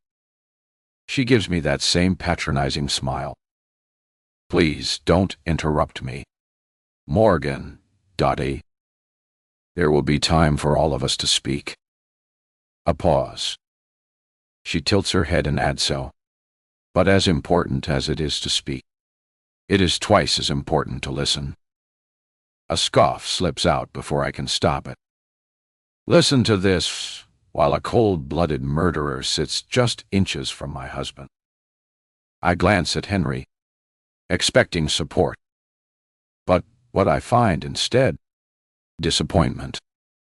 It settles in his features, a quiet sigh in his expression, a slight downturn of his mouth. I sit back, arms crossed, pulse thrumming with barely restrained rage. Am I pushing too hard? Am I seeming hysterical? And then that's why nobody believes me. I can't understand it. There was a body. Shouldn't that be enough evidence for people to question things? Dr. Warren clears her throat. As I was saying, Brody, dot. She glances down at her notes. Summerson passed away, and a sharp broken sob cuts through the air. We all turn. Genevieve dabs at her nose with a cloth, eyes screwed shut as if she's barely keeping herself together. Her shoulders tremble, her lips part in a shuddering breath.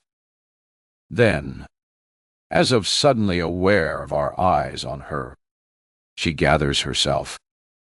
She sniffs, clears her throat, and looks at each one of us in turn. I'm sorry, she whispers, voice trembling. I just does this make me a widow. Henry shifts, his face twisted into an awkward expression. Then his hand moves, a small hesitant pat to her hand. I freeze. My stomach plummets. I think so, he mutters. Did he just reassure her? I'm lost for words. This session, Dr. Warren continues, her voice smooth, practiced, completely detached from reality, is about coming together and repairing relationships. We are not here to discuss the facts of Brody's unfortunate passing, but instead to discuss our feelings. Is this some kind of sick joke? Our feelings. Is she serious? Would any of you like to start? I let out a slow breath, pressing my fingers to my temple. Where would I even begin? The disbelief is too thick, too tangled in my throat for me to find words. Not that I have to. Genevieve is more than happy to fill the silence. Thank you, Dr. Warren. Her voice is soft, measured, carrying the perfect amount of grief. I'm so glad Eden cares about us so much. But there's just one thing I'm struggling to understand. Dr. Warren nods. Please share that with us. Genevieve hesitates. A delicate pause, just long enough to make it seem authentic. Then she speaks. If you listen to Morgan's version of events, then it sounds like she broke into my suite. But what I can't understand is why. A valid question. Morgan. Guy. They all look at me, and one by one, I look back. I scoff, shaking my head. You didn't murder him. Well, I didn't break in. I wasn't even there. Genevieve's brow furrows, her confusion carefully measured.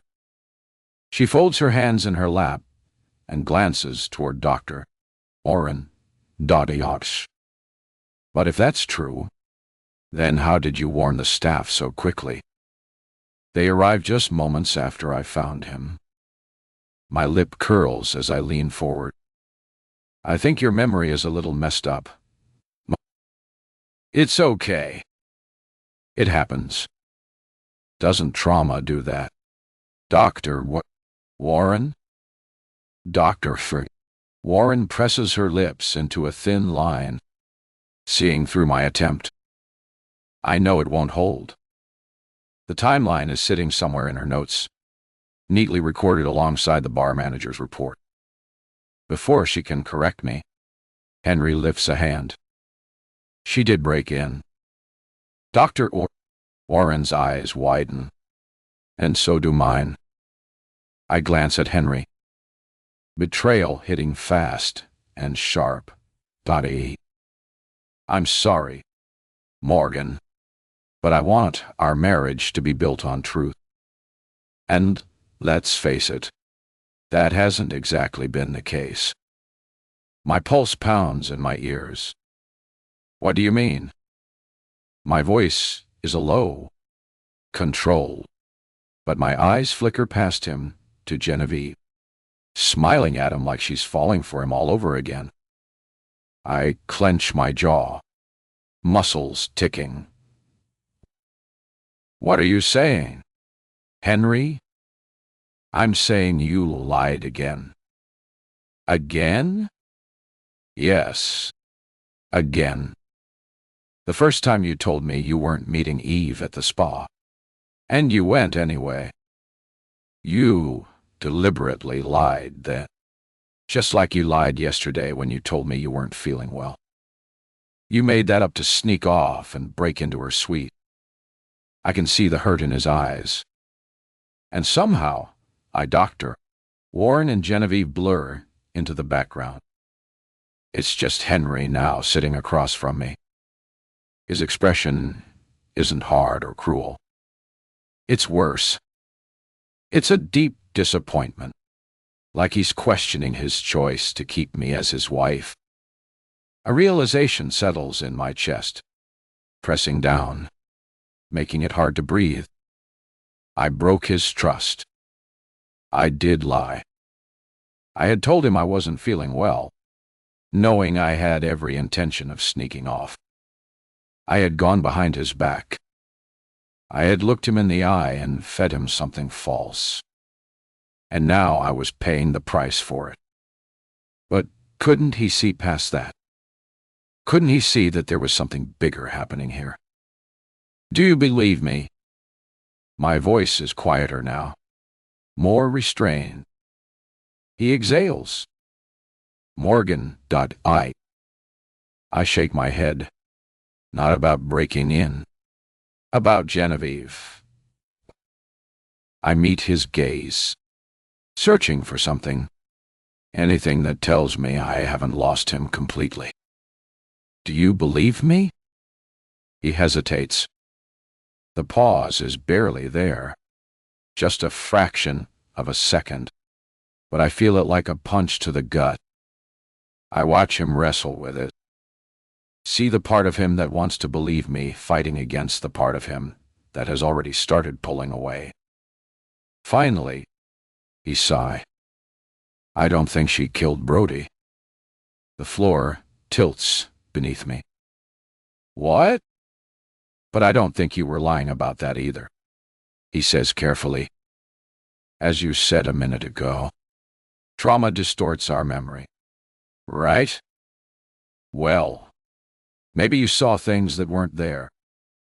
Something in my chest clenches, like the weights weighing him down. The image of Brody's body flashes through my mind. His lifeless eyes, the subtle bruises on his chest where the weight sat, the eerie stillness of the water. A wave of nausea rolls through me. How could he sit there with everything we know about what a monster Genevieve is, and act as if I might be confused? My voice is shaking now, my control slipping. Henry, I didn't imagine those weights. He looks away from me, and I stare at him, my heart twinging with pain. Had I been so focused on Genevieve that I'd been unknowingly rotting my own marriage? Had I played into her game by lying to him? She's playing us, I whisper. Not this time. She's playing you? I snap. And you're letting her. His jaw tightens, but he doesn't immediately respond. What if you're wrong? He finally asks. I'm not, I say. But Henry is already looking away again. Jaw set, eyes clouded with doubt. Doctor, Warren clears her throat.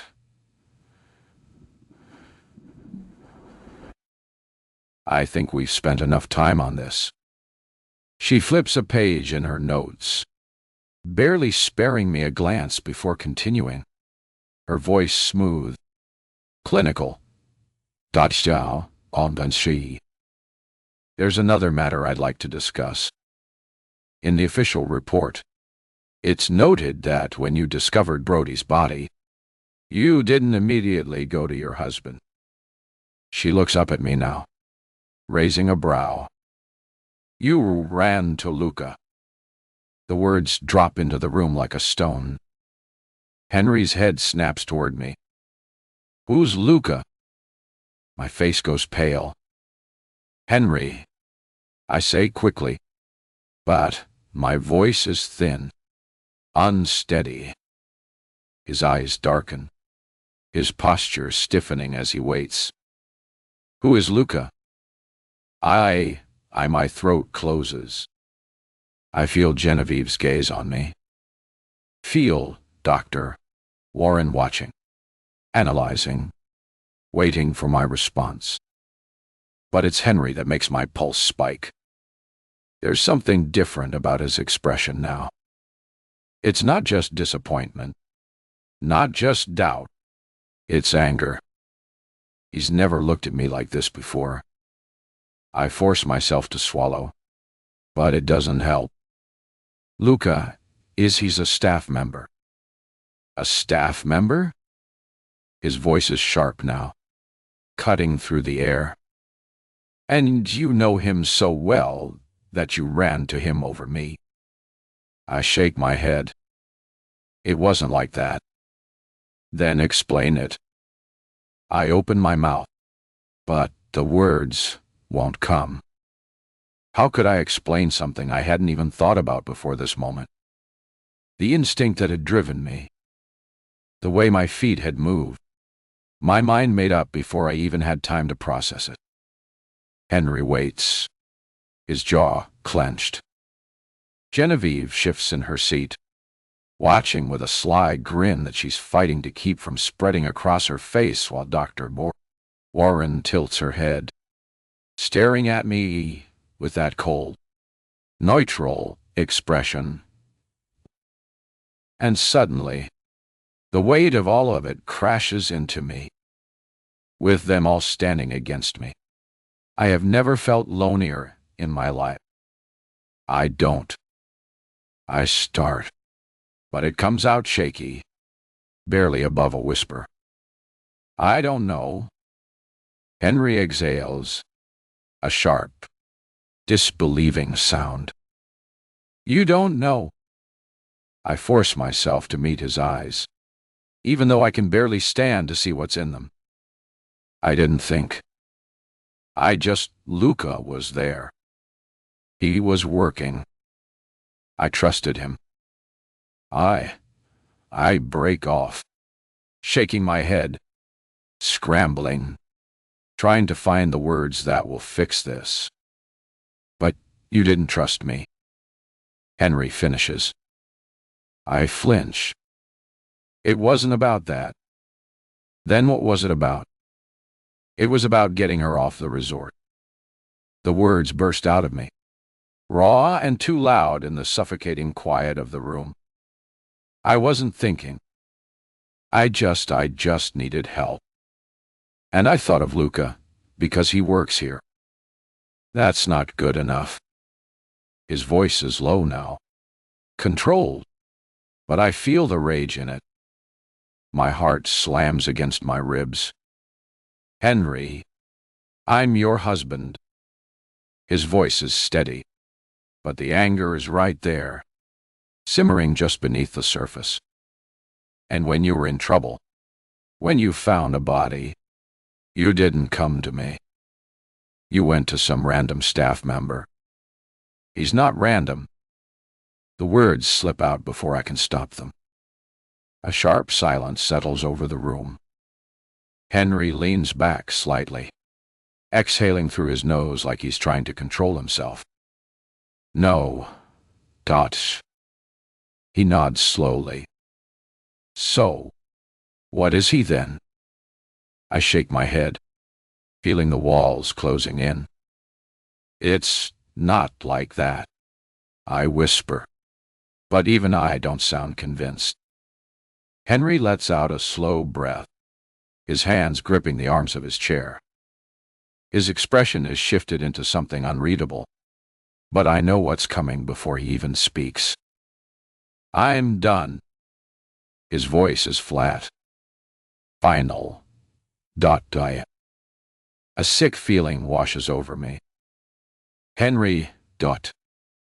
He pushes back from the table, the chair scraping against the floor as he stands. He doesn't look at me, doesn't hesitate, just moves for the door. Henry, please. I reach for him, my voice quiet, unsteady, but he keeps walking. He doesn't stop, doesn't even turn around. The door swings shut behind him, the sound slamming through the room like a warning shot. I sit there, my fingers curled into fists against my chest, barely able to breathe. Dr. Warren exhales, closing her folder with the same calm efficiency she's maintained this entire time. I think that's enough for today. She stands, smoothing out her blouse, already distancing herself from whatever just unraveled in this room. We can try again at another time. I stare at her, wanting to argue to make her see how wrong this all is. But she's already heading for the door. I watch as she disappears through it, without another glance in my direction. leaving me alone with Genevieve. The silence stretches, thick and suffocating. For a moment, she stays perfectly still, her hands folded in her lap, the picture of quiet devastation.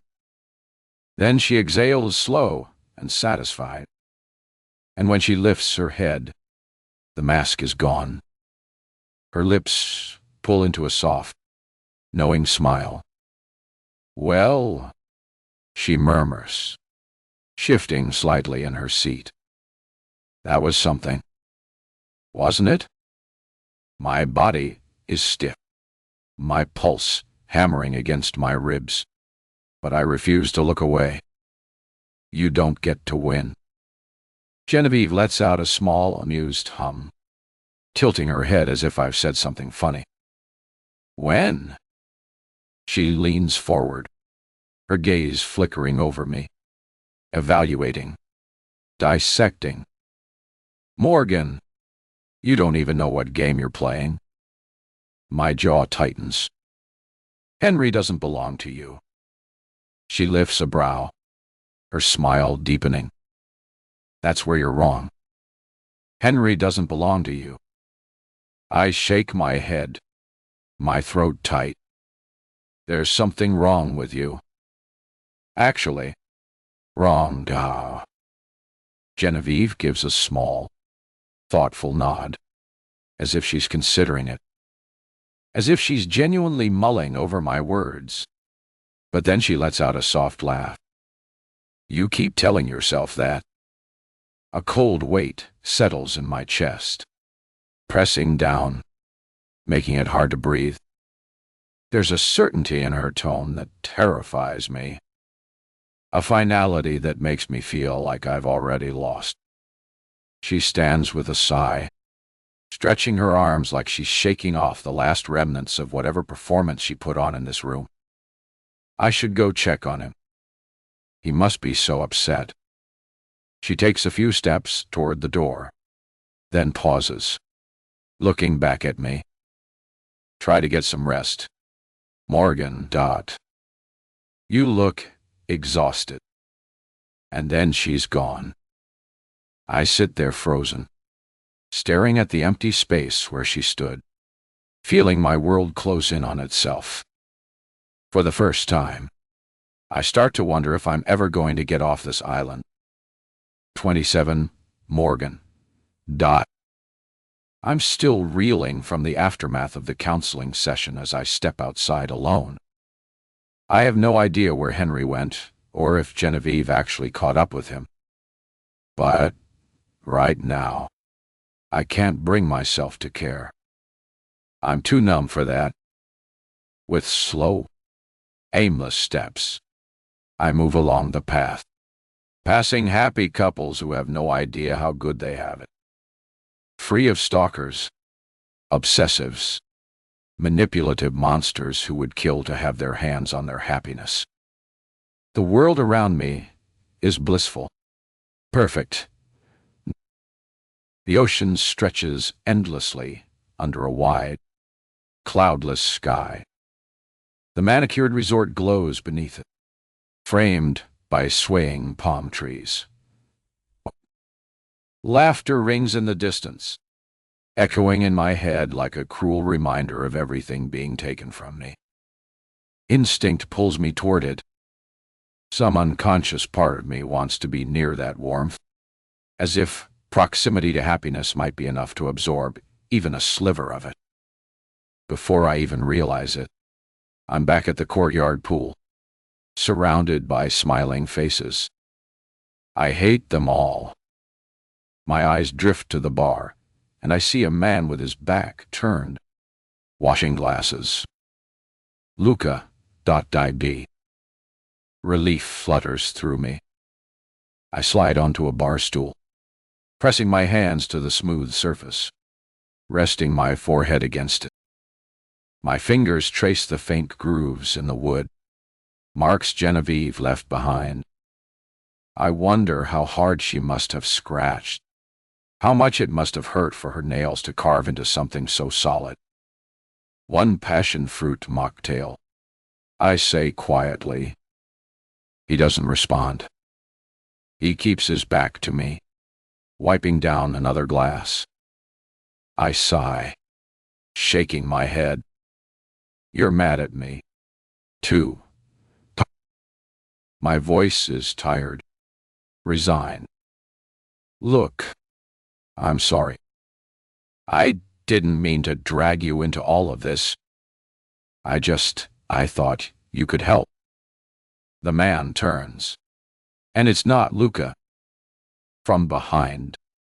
The resemblance was nearly perfect. But the face is wrong. Too unfamiliar. Too jarring.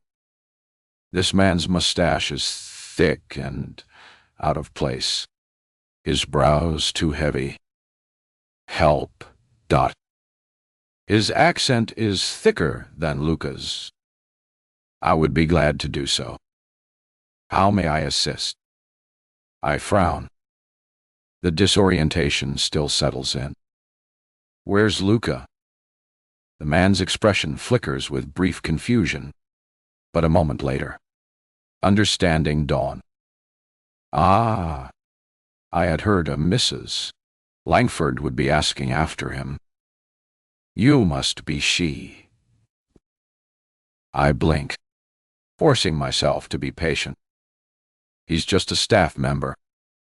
He's not part of this, not part of any of my problems, and doesn't deserve to be on the receiving end of my frustration.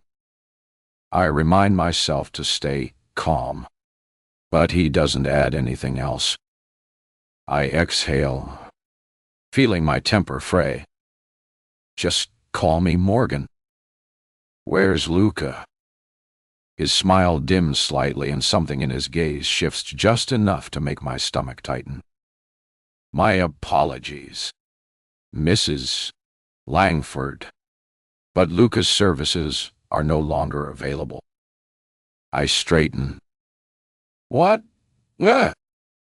His services are no longer available. Yeah, I heard you. I keep my voice even, though a pulse of unease skates down my spine. But why?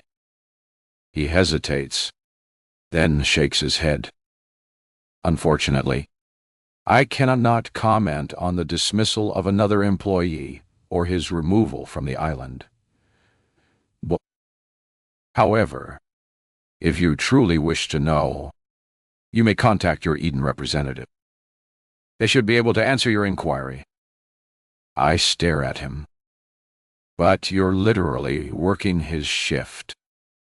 Yes, ma'am, I am.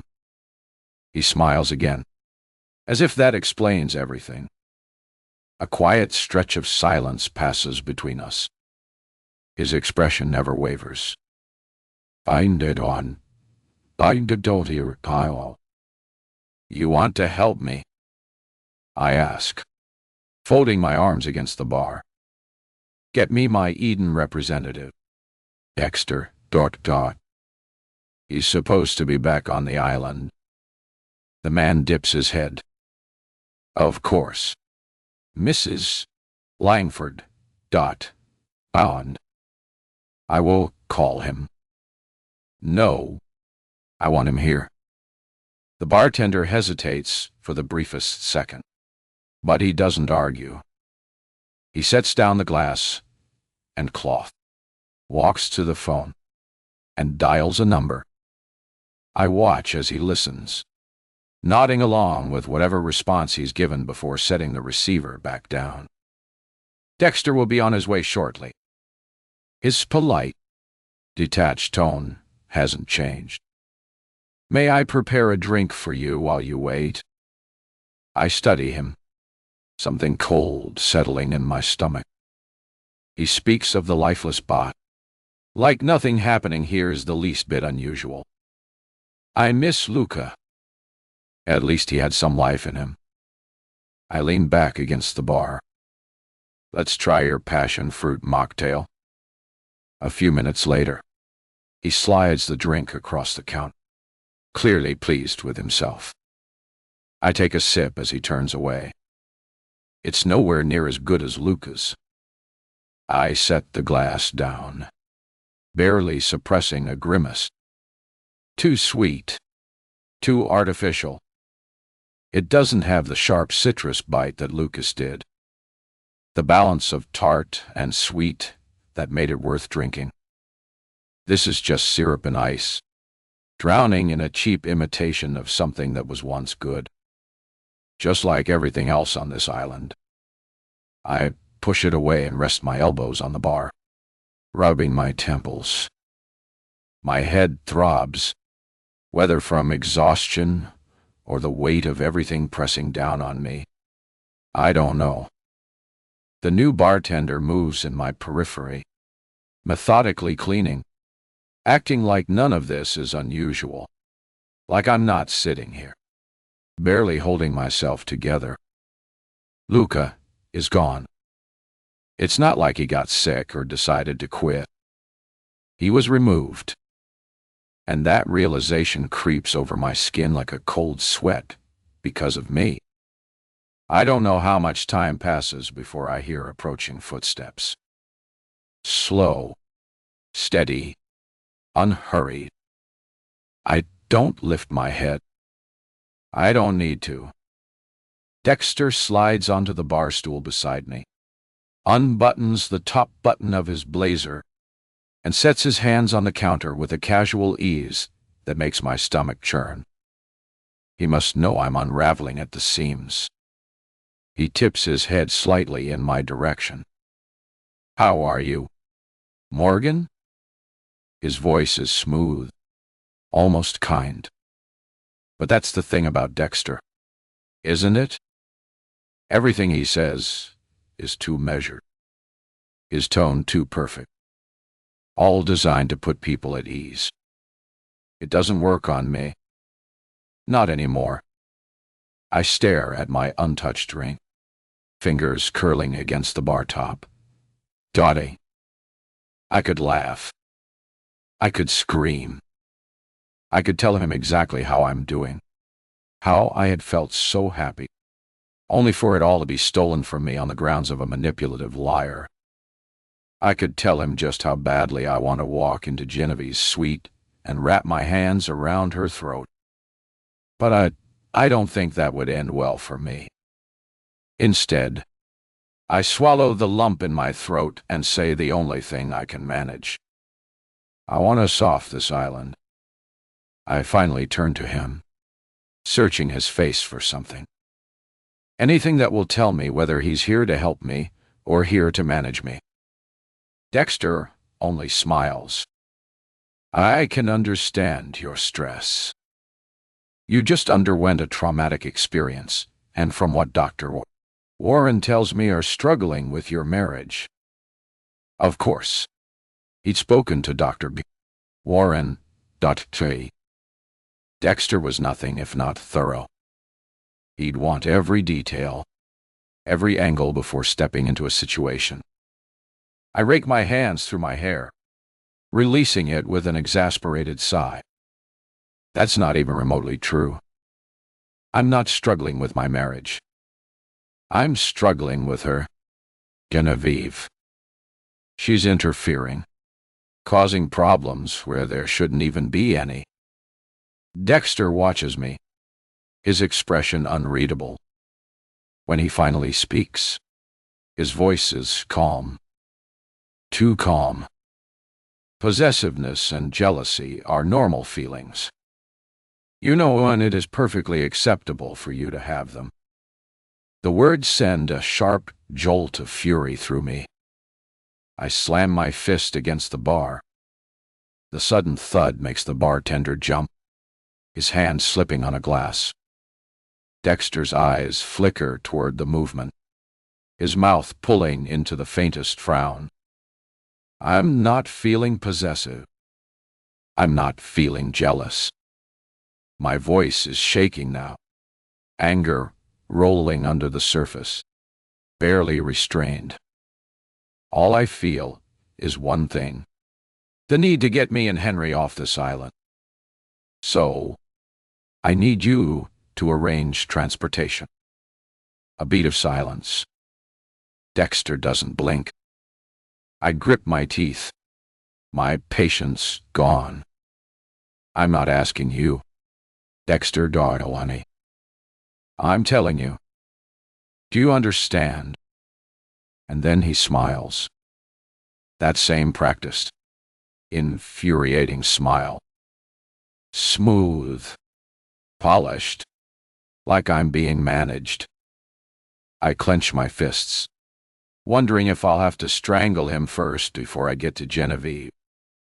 There is still one crucial part of the Eden process that must be completed before leaving the island, and he says.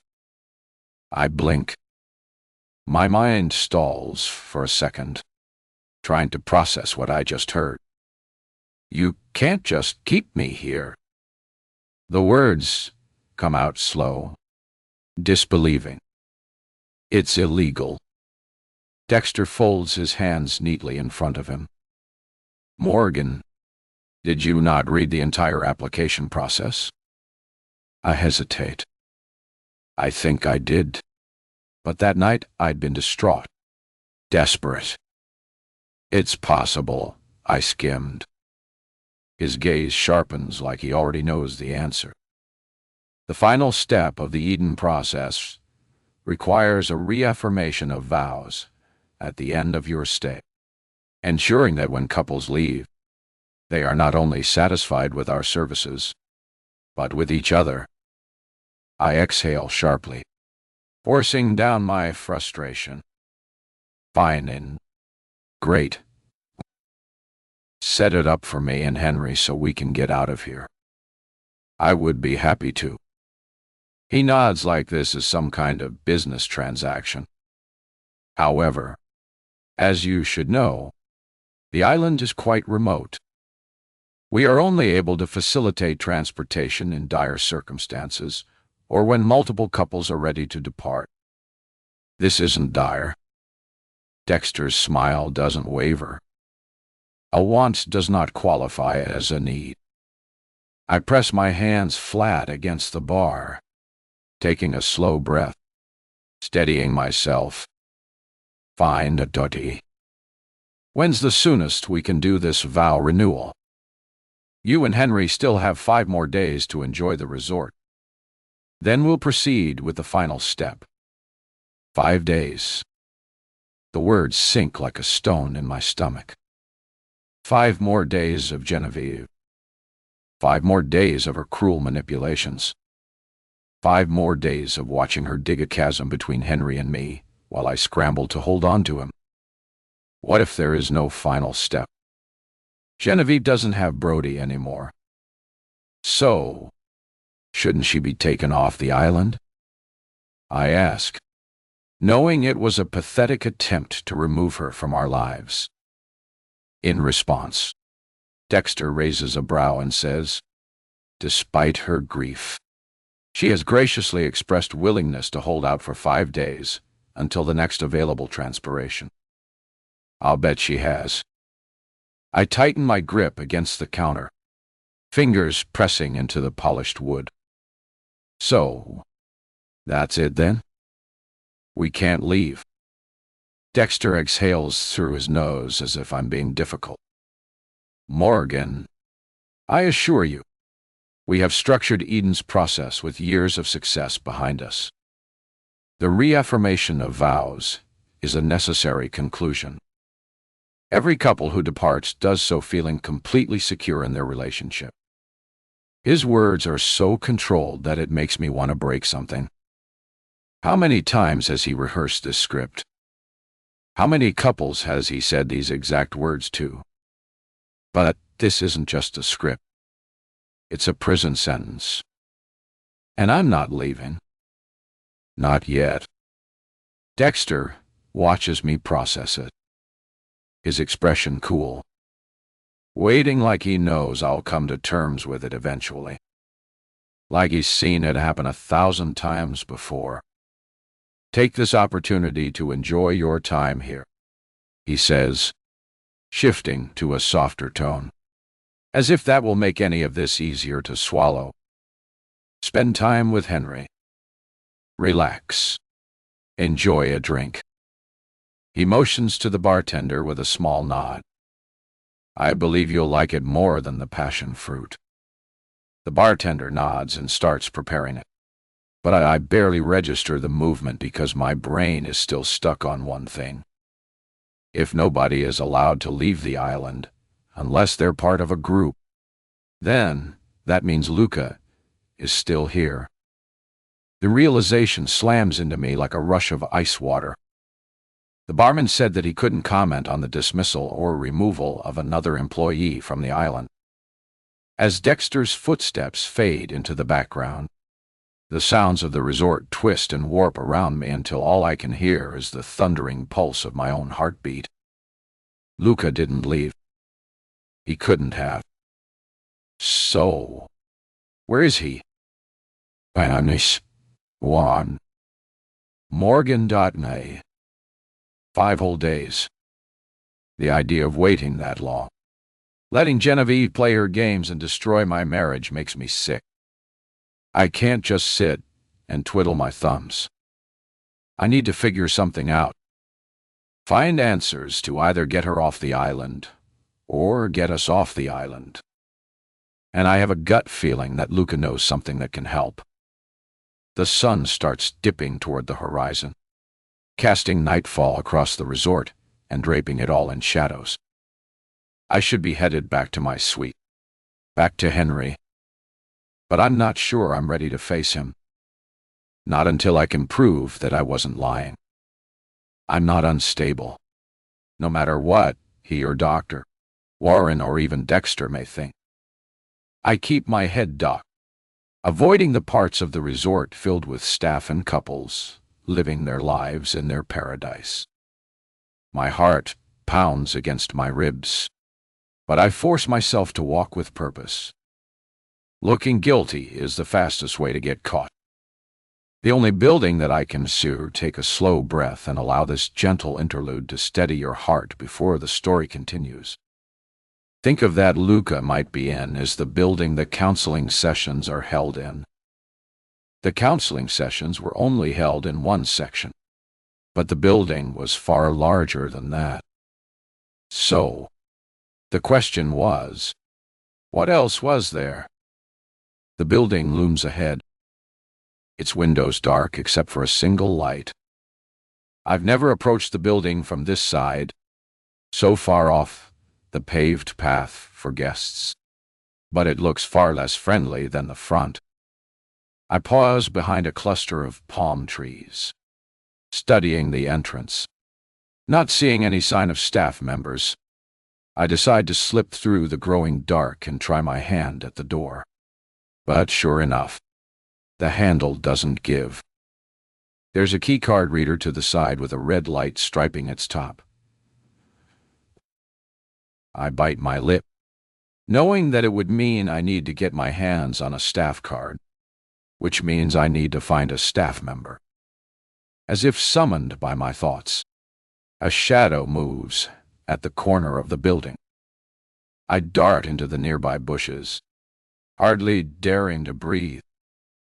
A maintenance worker rounds the corner, clipboard in hand, completely lost in thought and unaware of my presence. I wait until he's close enough, then step out. "Excuse me," I say, making my voice sound small and embarrassed. "I'm so sorry to bother you, but I'm completely turned around. I was looking for the restroom and somehow ended up outside." He startles, nearly dropping his clipboard. "Ma'am, this area is staff only." "It is? I'm sorry. I didn't know." I wrap my arms around myself like I'm cold, vulnerable. I was at a late counseling session. It ran long, and I got lost on my way out. Could you help me find my way back to the main path? His expression softens with concern. Of course. Follow me. As he turns to lead the way, I see it. The key card dangling from a retractable cord on his belt.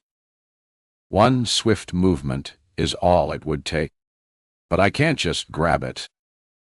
That would get me in trouble. And to be honest, I'm not sure what Henry would do if he found out what I was trying to do. Instead, I stumble forward, letting my ankle twist beneath me. I cry out, following against him. "Oh," I gasp, clutching at his arm. "I'm so sorry. My ankle." "It's all right," he says, steadying me. "Let me help you." As he supports me, I let my hand brush against his side, my finger clumsily unclipping the key card. By the time I straighten, I've got the card in my pocket. I study his face, looking for some sign that he's noticed. But to my amazement, he didn't. Somehow, I actually successfully pickpocketed him. The thought brings an unbidden smile to my face. Actually, I think I'm okay. Look, I see the main path now. Thank you so much for your help. I appreciate you. Really? I do.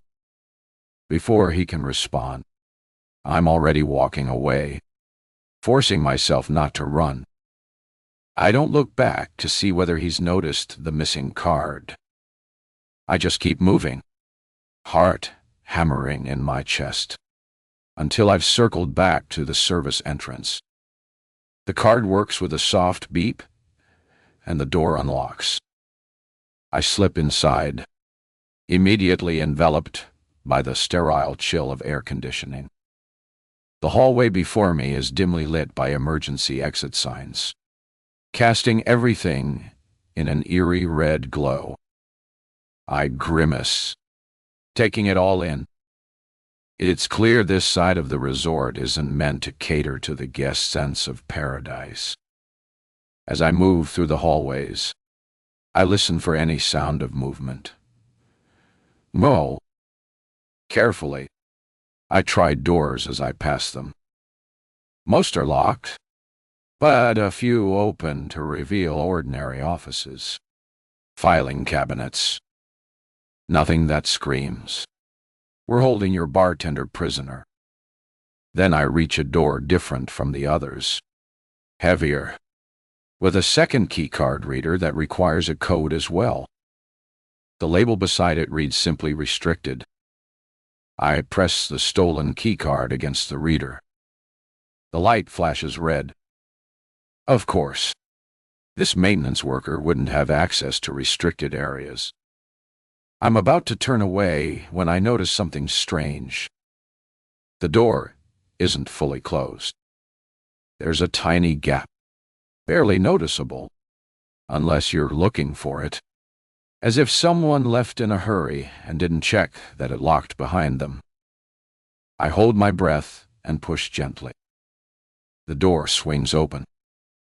The area beyond is nothing like the polished perfection of the resort's public spaces. Exposed pipes run along the ceiling. The walls are bare concrete, the floor utilitarian tile.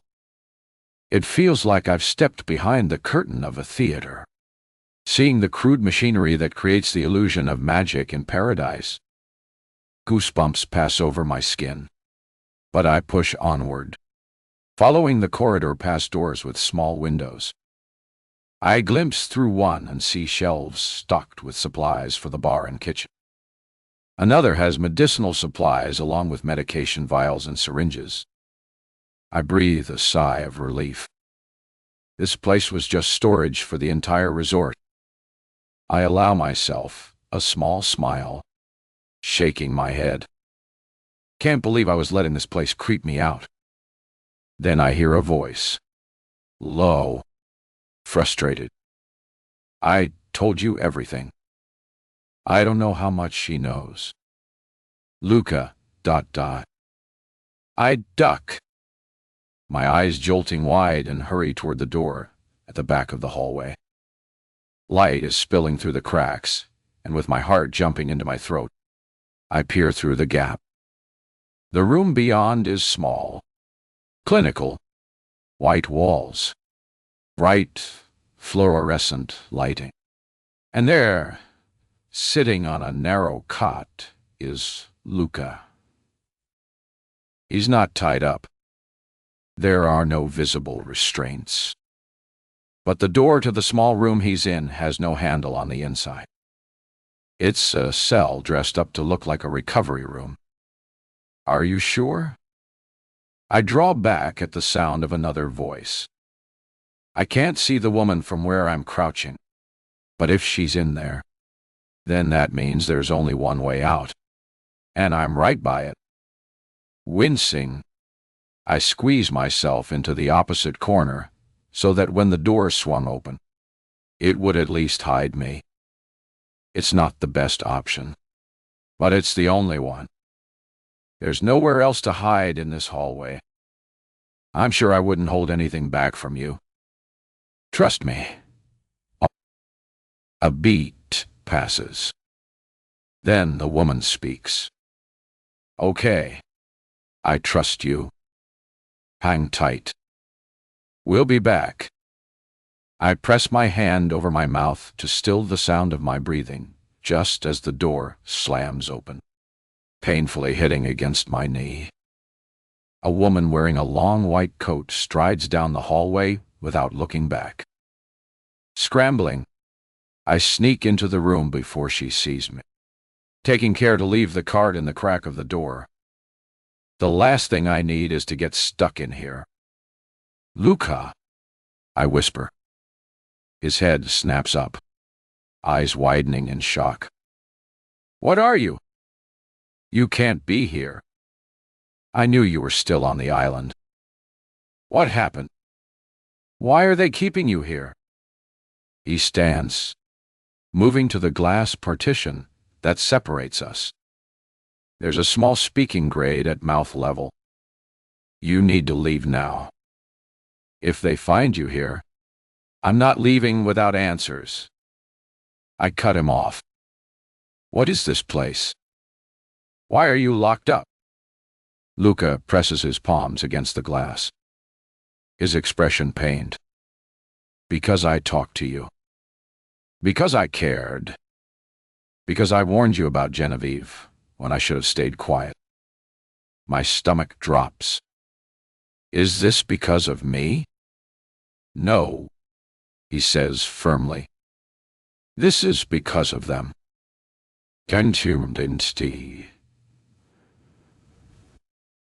The whole system they've built here. He glances nervously at the door. Morgan, I don't have much time. They'll be coming for me soon. Coming for you? What does that even mean? His eyes meet mine, and I see real fear there. Listen to me. The answers you're looking for are going to be in your counselor's files. Okay? You need to get to them. Ice crawls down my spine. Dr. Warren. But don't bother with your files or hers. Look for his. Who? I ask, pressing my hand against the partition glass. It takes me a moment to realize who he's talking about. My mouth parts. You mean Henry? I told you nothing is what it seems. But Luca, I stop. He seethes, eyes darting madly toward the door. Footsteps are echoing the hallway. There's a hidden cabinet behind his bookshelf. The lever is disguised as a book. Okay. Paradise lost. Now hide. I frantically look around for a place to hide under the desk. Luca hisses now. I dive for the metal desk in the corner, folding myself into the knee space just as the door swings open. My key card clatters to the ground and a pair of expensive leather loafers pause. I recognize the crisp crease of dress pants when they crouch down and a hand grabs the card. It's Dexter. A beat passes, the tension of the moment constricting itself around my neck, squeezing the air from me. My eyes widen, and I carefully push myself backward like it helped. Then he grunts and tucks the card into the pocket of his pants. "Mr. Novak," Dexter says, "it's time. You don't need to do this." Luca responds, his voice steady despite everything. I'm positive she doesn't know. Well, I'm pleased to hear that. I really am Al, Dexter says, his tone almost gentle. But, unfortunately, you have exposed yourself as a risk to everything we're doing here. So, the interrogation is over. Instead, we're at the point of reaching a solution. Another pair of shoes enters. White sneakers. Medical shoes. Hold out your arm, please. A woman's voice instructs. I hear movement. Then, Luca's sharp intake of breath. Wait, please. This won't hurt, the woman says. Just a small pinch. I clamp my hand over my mouth to keep from crying out. I want to leap out to stop them. But what would that accomplish? They just restrain me too, and most probably destroy my marriage with Henry. I'd lose everything. What is that? Luca asks, panic edging his voice. What are you giving me?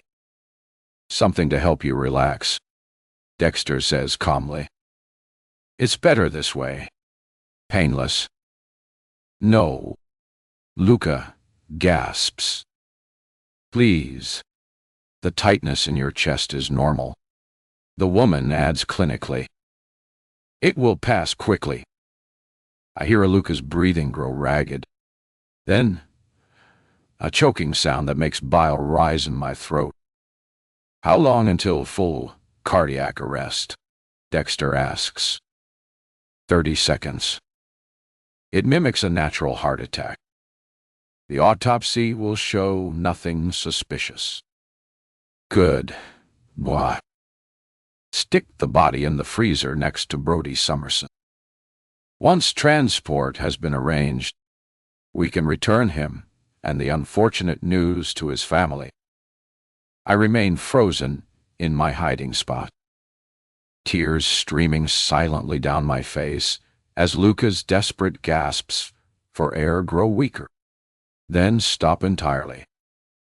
Time of death, 10:47 p. ... M.O. The woman states, all noted as a tragic accident in the report. Their voices fade as they move toward the door. I stay motionless, barely breathing. I have security sweep the grounds. Dexter says, I found a maintenance card on the ground. I want to know where it came from. Of course. Sir, why? I wait until their footsteps have disappeared from view before crawling out from under the desk and sticking my hand in the door just in time to keep it from clicking shut. My limbs go numb, disconnected from my body. Luca lies motionless on the cot, his eyes open and glassy, staring at nothing. A small trickle of foam lines his lips, the only visible sign of what they'd done to him. I press my palm against the glass partition, sick with grief and horror, and the knowledge that I can't reach him, can't help him, can't even close his eyes. I back away from the glass, tears burning my eyes. There's nothing I can do for him now, but I can learn the truth about what they're doing here, what they might be planning to do to Henry and me. As I slip out of the room, old certainty settles in my established. Eden isn't the paradise, it seems. 29. Henry, I check my watch again. 11:32 p. M. Where is she? I pace the length of our suite, my bare feet silent against the plush carpet that feels too soft, too luxurious for the knot of worry tightening in my established eye. The balcony doors stand open, letting in the persistent sound of waves crashing against the shore. Usually, it's calming, but tonight, it's just noise. I shouldn't have walked out of that counseling session. I know that. But the look on Morgan's face when she accused Genevieve, wild, almost unhinged. It wasn't the woman I'd married. It was like watching a stranger wear her skin. But she is just a stranger, isn't she? No. I shake the voice off, not wanting to venture too deep in that direction of thought. Nothing good would come from it. The bourbon burns as I swallow another mouthful. My third glass, or fourth, I've lost count of them. The only reason I can keep count of the cigarettes I've smoked is by the fact that I had a fresh pack beforehand, and now it was empty. That was 20, all smoked since I'd gotten back from the counseling session. It was excessive even for me. Perhaps I'd made a mistake and overreacted to the mention of this Luca person. She'd just found a body, and the natural thing was to tell the authorities. If she'd made a friend out of one of the staff members, then could I really blame her for running to him? Besides, what could I have done if she did come to me? A heavy sigh escapes me as I drop onto the couch, leaning my head back against the cushion. Normally, it wasn't hard for me to stay angry, but for some reason, this time, it was. I suspected the reason was because the person I was angry at was her. I glanced at my watch again. A wave of worry passes through me. She's a grown woman, I muttered to myself, still holding the glass. She's fine, but I can't shake the feeling that something's wrong. Morgan's not the type to wander off like this. At least I don't think so. We haven't really been in an argument like this before. Not for the first time. I wish I could call her. But, thanks to Eden, there are no phones on the resort other than the one that's directly tied to the Eden reception. And quite frankly, they were the last people I wanted to speak with right now.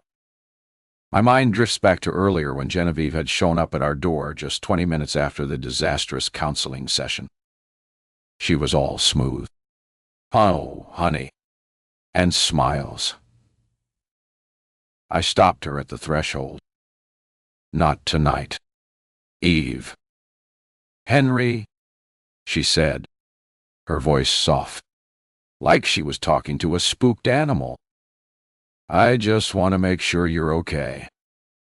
I'm fine, I told her, not moving from the doorway. Just need some time to process. She'd leaned slightly forward, the smell of rose and musk wafting over me. As much as I hate to admit it, I loved the smell. It made me want to draw closer and breathe it in deeper. And she knew it, judging by the coy smile that had spread across her lips. Don't you think you've had enough time? Henry! She really was crazy. I think we're done for tonight. Eve, I'd said, my voice firmer than I'd intended. I appreciate your concern, but this is between me and my wife. She hadn't backed away. Instead, she drew a step closer, closing the gap between us. She looked up at me with vulnerable eyes. Morgan means nothing. You know that. I'm your wife. The way she'd said it, lingering a beat too long. sounded so pathetic and desperate. I'd been trying not to notice her attention, the way she looked at me from across the resort. But with her standing in front of me, she was doing her best to make it impossible to ignore. I suddenly feel exhausted. "Good night, Eve," I sighed, starting to close the door. She paused, her eyes searching mine. "Good night, Henry, Dot. Remember, sometimes the people we love aren't who we think they are." Now, hours later, those words still hang in the air like smoke. I pour another drink, tossing it back in one burning swallow. What did she mean by that? Was she talking about Morgan or herself? I'm overthinking this. It's late. I'm worried and I'm letting my imagination run wild. Morgan will be back any minute now and we'll talk this out like adults. I'll apologize for walking out. She'll apologize for lying and promise to never do it again, along with being unhinged and making the wild accusation that Eve would actually kill someone. I'll ignore the whole Luca thing and we'll move forward. That's how it's supposed to work, isn't it? I think about the look in Dr. Warren's eyes when Morgan started her tirade. Not surprise, not confusion. Something else. Something like a soft click interrupts my thoughts as the door unlocks. There's only one person with a key card to the suite. Relief floods through me so intensely, I almost stumble. "Morgan," I start, ready to launch into the speech I've been rehearsing for hours. But the words die in my throat when I see her face. She's pale, her eyes wide and haunted. Her hands tremble as she closes the door behind her. "What happened?" I asked, crossing the room to her. "Where have you been?" She flinches when I reach for her just slightly, but enough that I notice enough that it hurts. "Morgan," I say again, gentler this time. "Talk to me." She looks up at me, tears in her eyes. She opens her mouth to speak, but instead of words, a small broken sound escapes. "Hey," I say, guiding her to the bed. She's shaking so hard I'm afraid she might collapse. "It's okay. You're okay now." She shakes her head, tears spilling down her cheeks. "No," she whispers. "No, it's not okay. Nothing's okay." I sit beside her, not touching her yet, giving her space. "Tell me what happened. Where were you?" She looks at me, her eyes so filled with fear. It makes my chest ache. But something else passes across her face. Hesitation, like she's weighing what to say. She starts, then stops, swallowing hard. "I need to get out of here. Henry. We need to leave. Please, leave the resort now." "Yes," she says, her voice breaking on the word. "Now. Tonight." I stare at her, searching for some explanation in her expression.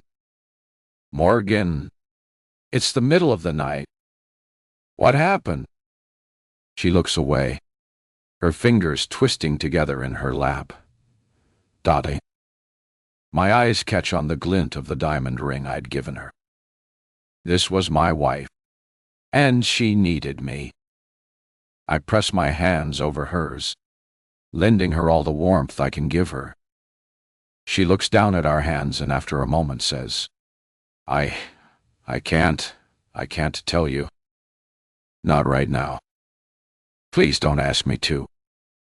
"You can't tell me," I repeat. disbelief creeping into my voice. You disappear for hours. Come back looking like this, and say you can't tell me why. She turns back to me, and the raw fear in her eyes stops my next words cold.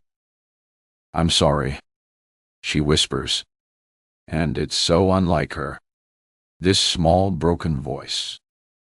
I'm so sorry for everything, for what I said about Genevieve, for making you angry. I need you to trust me. Please. She reaches for my hand, her fingers ice cold against my skin. I just want to be with you, she says, her voice childlike in its simplicity, in its desperation. I just want us to go home. Please, get us off this island. Henry. Dutch. Please. Though we'd only been together for a short time, I have never seen her like this. I thought I knew her inside and out. Sure, I knew there were still parts of her that it would take me years to learn. But this trembling, pleading woman in front of me, I could have never pictured Morgan like this. And it terrifies me more than anything. Morgan, I say carefully, did someone hurt you? The thought makes my blood boil, and I suddenly know that I would be capable of murder if someone did. She shakes her head quickly. No, not me. But we can't stay here. We can't. I look at her. Really look at her. Though I'd known that she was as desperate for this marriage as I was, not once had she ever begged me for anything. This was serious. This was like that first day I saw her when she fell. This was the moment I could either step back and watch the marriage fall apart before it had had a chance, or step up and offer her my hand. The choice was obvious. Okay, I say, squeezing her hand. Give me one day to make arrangements. I'll handle it. I can tell she doesn't even want to wait a day, judging by the awful way she's trembling. But I gently press my fingers to her chin, tilting her face so that she can look into my eyes. Just one day. Then we're out of here. You can even pack your bags now if you like. She closes her eyes, tears streaming down her cheeks. We can't wait. Henry. It's not safe. I won't let anything happen to you, I whisper, finally pulling her into my arms. This time, she doesn't resist, instead collapsing against me like she's been holding herself together by sheer will. I promise, but we need to be smart about this. She feels so small against me, so fragile. I think about how solid she usually is, how strong. This was the woman who'd chosen to confront Eve of all people. Whatever happened tonight, it broke something in her. One day, I say again, just one day. Then we're gone. She nods against my chest, clutching the fabric of my shirt. Okay, she whispers. One day. I'm sorry, she murmurs again, the words muffled against my chest. Established. I'm so sorry. Ish. I soothe, stroking her hair. It's okay. I hold her until her breathing evens out, until the trembling stops. I help her out of her clothes and into bed, pulling the covers up around her like I would for a child. She looks up at me, her eyes heavy with exhaustion and fear. Don't leave me, she says, her voice so quiet I almost don't hear it. Never, I promise, climbing into bed beside her. I pull her close, my arm around her waist, my chest against her back. We lie there in the dark, both pretending to sleep. I have 1,000 questions burning in my mind. But I know now isn't the time to push. Whatever has Morgan this terrified? She can't bring herself to tell me. Not yet. I stare at the ceiling, listening to Morgan's shallow breathing beside me. I think about the look on Genevieve's face earlier today. The way she said, "Sometimes the people we love aren't who we think they are." Morgan stirs, murmuring something I can't make out. I tighten my arm around her as if I could protect her from whatever nightmares are chasing her. One day, I told her, one day, and we'd be gone. But as I lie here in the darkness, listening to the waves and Morgan's breathing, I can't shake the feeling it's already too late. And now, so here, Morgan, .e. My eyes cake open, the morning light spilling through the half-drawn curtains, stabbing into the darkness. Normally, I hated being woken by the light, but this time I'm grateful because it's finally freed me from the nightmares. I draw a deep breath, trying to still my pounding heart. Part of me wonders whether I imagined the last 48 hours if Brody and Luca are both still walking around the resort somewhere. The weight of dread sitting heavy in my stomach tells me otherwise. No, this is reality. And despite having never seen a dead body before, I've now witnessed 2 murdered men. I draw the blankets over my head like a child, as if cotton and thread could somehow protect me from Genevieve and Dexter and whoever else is out there to get me. Henry, I call out tentatively, suddenly conscious of the empty space beside me. Carefully, I peek out from under the blanket and scan the room. The dressing room light is on, but I know he's not in there. He has a habit of leaving it on after he's done, which means he went somewhere. Cold's panic begins to slither down my spine. Did I tell Henry what happened last night? I didn't. Oh, God. He doesn't know how dangerous Dexter is. He doesn't know how cold-blooded that monster is. What if he goes to him, tells him about the state I was in, and Dexter somehow realizes that I know about Luca? Dexter was sharp enough to tie my panic attack to the timing of Luca's murder. Terror turns my blood to ice.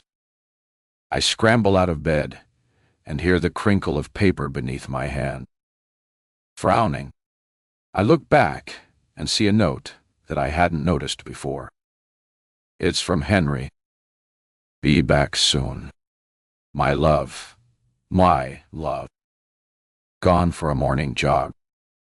We'll bring you breakfast if you wake up before I'm back. He went for a morning jog. I shake my head in disbelief. When I'd first seen him, I thought that here was a man who embodied perfection. From his kind heart to the muscles rippling across his body. But I'm beginning to think that maybe his obsession with staying in shape isn't so perfect after all. But who am I to judge? Maybe it's his way of dealing with things.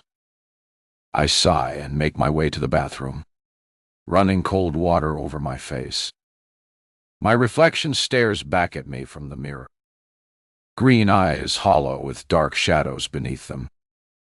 I wonder if I'll ever be the same after this trip.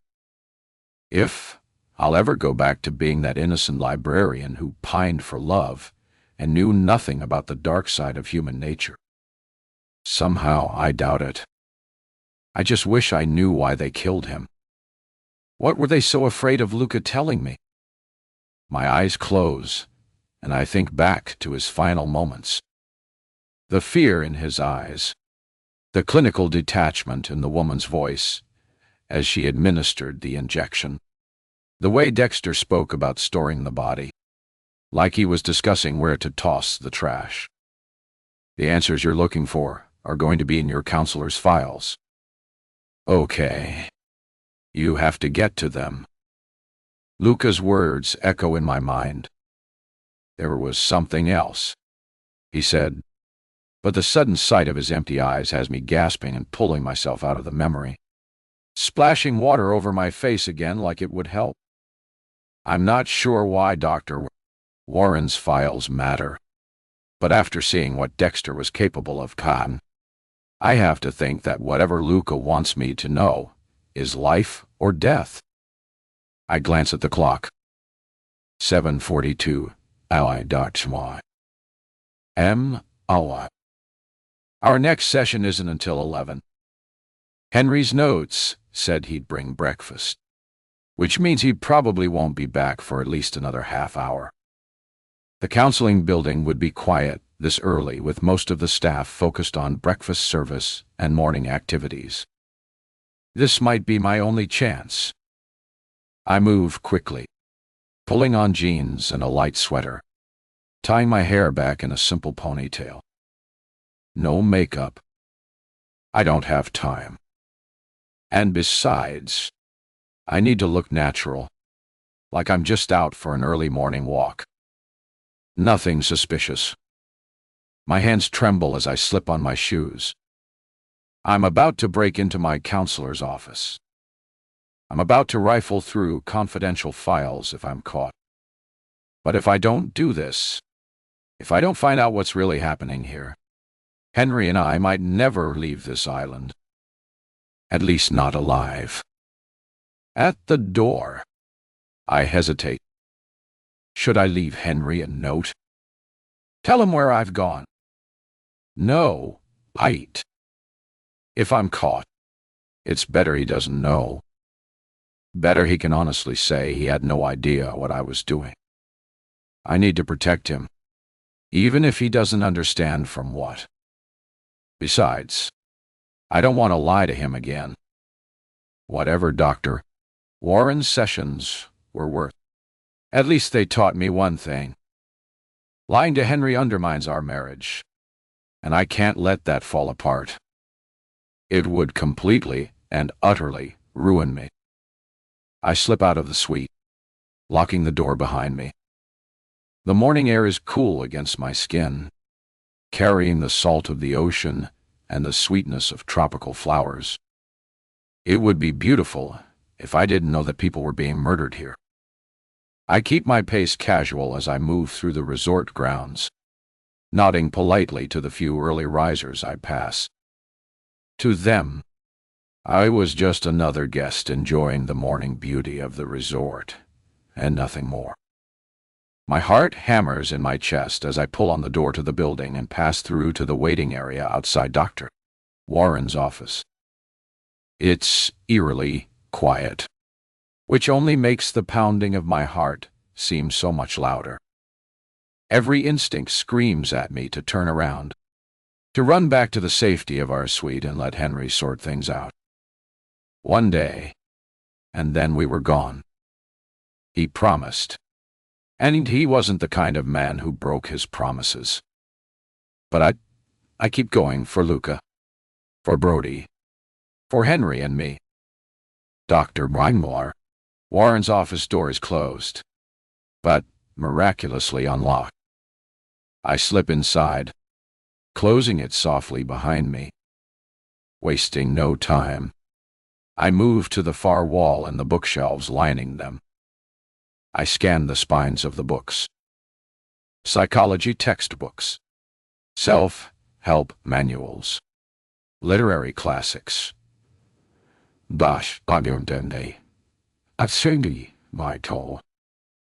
Then I see it. Almost at eye level is a thin book no wider than the width of my pinky. Paradise Lost by Jeremy Milton. My fingers brush against the spine, trembling slightly. It looks like any other book, but when I try to pull it from the shelf, it resists, then gives with a soft click. The entire section of shelving swings outward an inch, revealing darkness beyond. I glanced back at the door, listening for any sound of approaching footsteps. Silence. Taking a deep breath, I pulled the hidden door wider, revealing a small cabinet built into the wall. Inside, organized in neat rows, are folders, dozens of them, each labeled with names. I scanned them quickly, my heart pounding in my ears. Anderson, Ashley, Dominguez, Harris, James, Langford. Aniwe, Wanimba. My fingers close around the folder with our name on it, pulling it free. It's thicker than I expected. And inside the folder are a grouping of 3 smaller folders. So Henry, Morgan, and Genevieve. My breath catches in my throat. I place mine in Henry's folders on the table and reach for Genevieve's. On the first page is a simple photograph of her. But it's not just a photograph of Genevieve. It's a photograph of Genevieve and Henry together. My fingers hover above the image, trembling. They're in what looks like a restaurant. Candlelight catching the glint of their wine glasses. Henry's arm is draped around her shoulders. They're both smiling, happy, and love. The date stamp on the bottom corner of the photo reads April 17, 2021. Just about 4 years ago. "What the hell?" I whisper, my voice strange and distorted, in the silent office. I flip to the next page. It's a detailed psychological assessment. Dr. Warren's neat handwriting filling the margins with additional notes. Genevieve Langford presents with understandable emotional distress following her separation from Henry. She shows remarkable commitment to healing their relationship despite the pain. Her love for him remains profoundly intact. Treatment approach: facilitate meaningful reconciliation through our marriage therapy program, preserving the core emotional bonds while eliminating destructive patterns. I continue reading, my stomach turning with each sentence. Shen 3. Genevieve continues to maintain that Henry is the love of her life and is willing to do whatever it takes to rebuild their marriage. She has embraced the Eden Therapeutic Marriage Renewal Program fully after our discussions of the exceptional success rate. All consent forms completed. Session 4. Genevieve expressed natural hesitation about the standing component of therapy, particularly regarding Henry developing temporary intimacy with another woman. After our discussion about emotional recalibration and the transformative power of contrast, she is recommitted to the process. Direct quote: "If this will make him remember why he fell in love with me, I'll do anything." Note: Genevieve shows the exact emotional dedication we seek in our premium clients. Her ability to temporarily set aside jealousy for the greater goal of marriage restoration indicates excellent prognosis. Eden Therapeutic Marriage Renewal Program.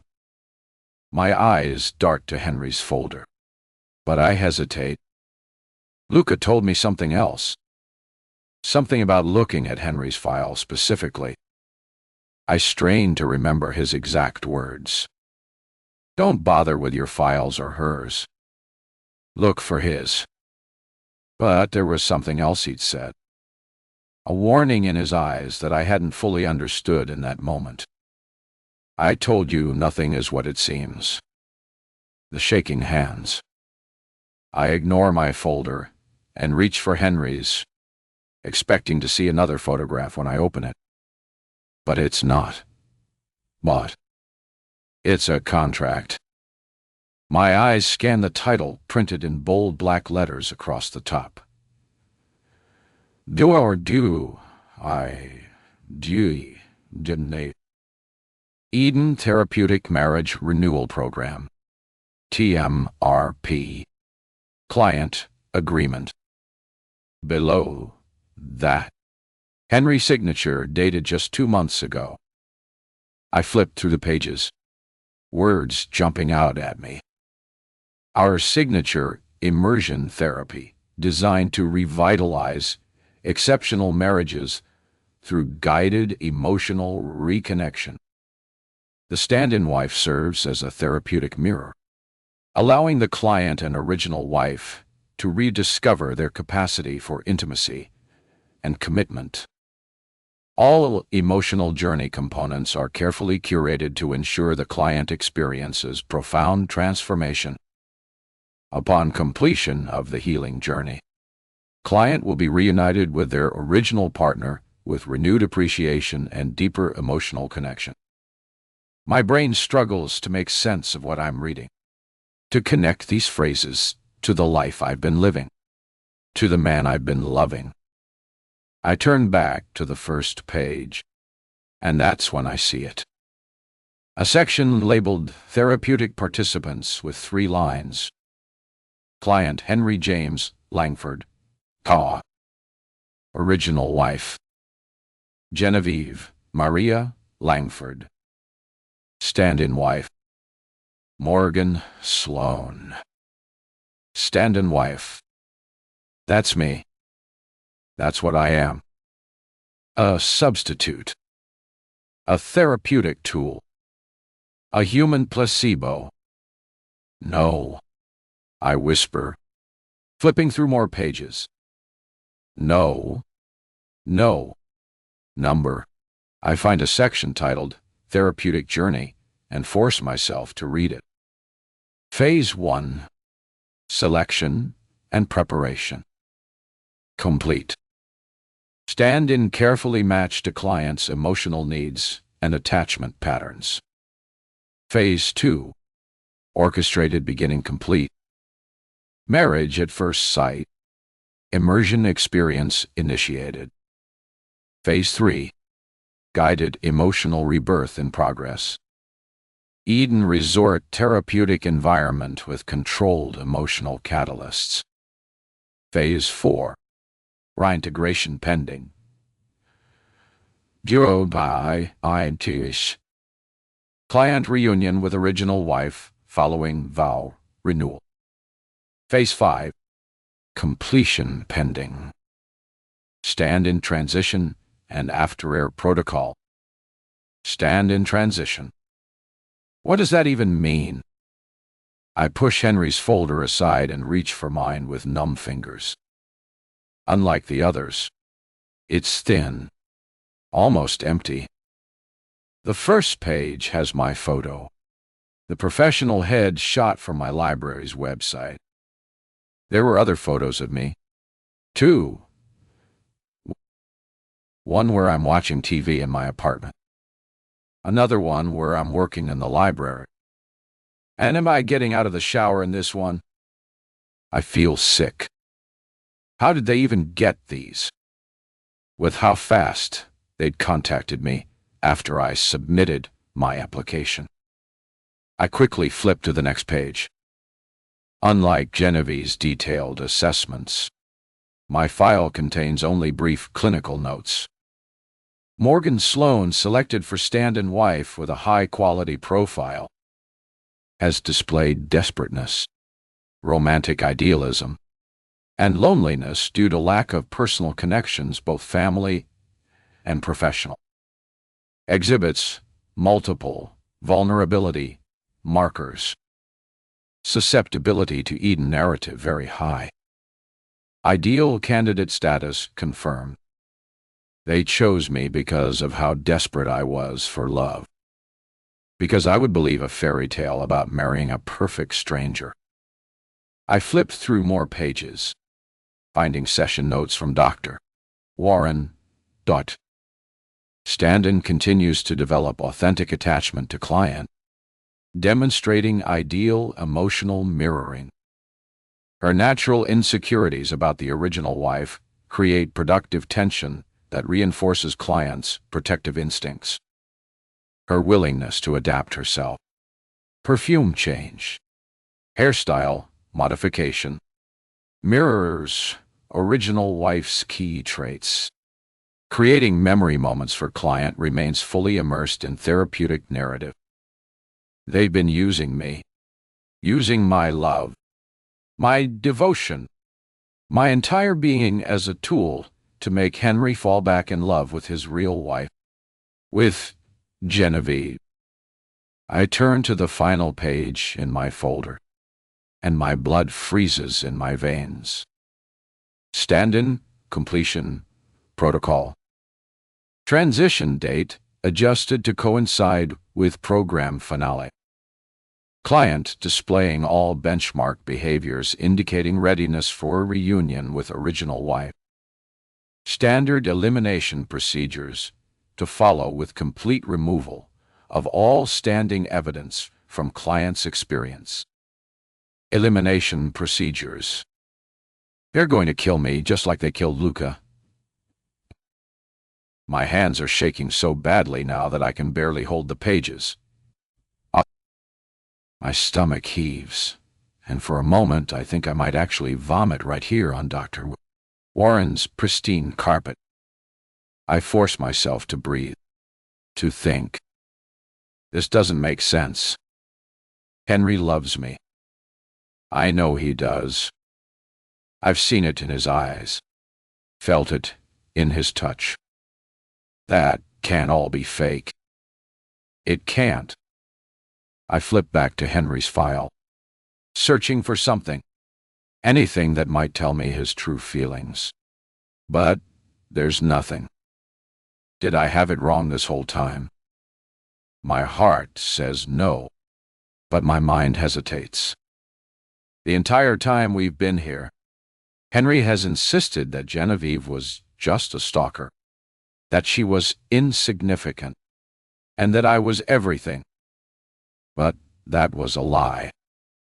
He's been lying to me, using me all this time. A sound from the outer office freezes me in place. Voices. Someone's coming. Frantically, I begin gathering the papers, shoving them back into their respective folders. My hands are clumsy with panic, and a page from my file slips free, floating to the floor. The voices are getting closer. I snatch up the paper, stuff it in the folders back into the hidden cabinet, and push the bookshelf back into place. It clicks shut just as the office door begins to open. There's nowhere to hide except I dive under Dr. Warren's desk, curling myself into the smallest ball possible, praying that whoever has entered won't need to sit down. We can speak in here. Dr. Warren says, "You're not concerned that the attachment is too strong?" Dexter asks. It's a natural part of the process. Dr. Warren's voice is calm, reassuring. The deeper his connection to the stand-in, the more profound his emotional revival will be when he reunites with Genevieve. He has asked me to meet with me, suggesting that he wants to move the timeline of the completion up to tomorrow. That's excellent progress. I assume you're aware of what occurred just yesterday. Only partially. Henry reassured Genevieve. He chose her over Morgan in a moment of conflict. That alone is a breakthrough indicator. But even beyond that, he has been unconsciously recreating Genevieve through Morgan, having her wear the same hairstyle, the same perfume from when they first met. Dexter doesn't say anything, seemingly hesitant. He still calls her Eve in his private moments. Dexter says, "Okay, I trust your expert opinion." And the stand-in? Any complications there? Elevated anxiety as expected. She isn't a concern. My heart pounds so hard. I'm certain they must hear it. All right, then. I will plan on granting Henry his request to move the completion up to tomorrow night. Ideally, I would feel more comfortable with the original established timeline. But if he and Genevieve are ready for their reunion, then it's our duty to facilitate that. Excellent. I look forward to witnessing another Eden success story. Dr. Warren says, sounding genuinely pleased. As do I. The door opens and closes. I strain to hear if anyone remains in the room, but it seems quiet. Even so, I wait another full minute before uncurling my cramped limbs and peering out from under the desk. The office is empty. I crawl out, my entire body trembling. It takes 3 tries to stand, my legs weak beneath me. Tomorrow night. I have until tomorrow night to escape, or I'll be killed and no doubt dumped next to Luca and Brody's bodies. The thought nearly paralyzes me, but I know that I have to get out of here while I can. Moving to the door, I press my ear against it. Nothing. I crack head open and peer out. The waiting area is still empty. I slip out of the office and hurry down the hallway, my mind racing. The reality of my situation still crashing over me like a tidal wave, threatening to drown me. The seemingly perfect life I was about to have was just a lie. My marriage, my husband, my future. I'm not Henry's wife. I'm a psychological tool designed to reopen his heart so he can love his real wife again. I'm disposable. And, in a way, I'm already dead. I stumble out of the building, into the bright morning sunlight. The beauty of the day, a mockery of the darkness I've discovered. Couples stroll by, holding hands, smiling, unaware that they're walking past a woman whose world has just been obliterated. Are they real? Or are they like me? Pawns in some sick game they don't understand. I have a gut feeling that all of this is orchestrated purely for Henry and Genevieve. These other couples might be real, not just actors playing their parts. But nobody here is going to save me. I need to think. I need to plan. But my mind keeps circling back to one devastating truth. The man I love has never been mine. And, by design, he never will be. A shadow falls across my path, and I look up. There you are.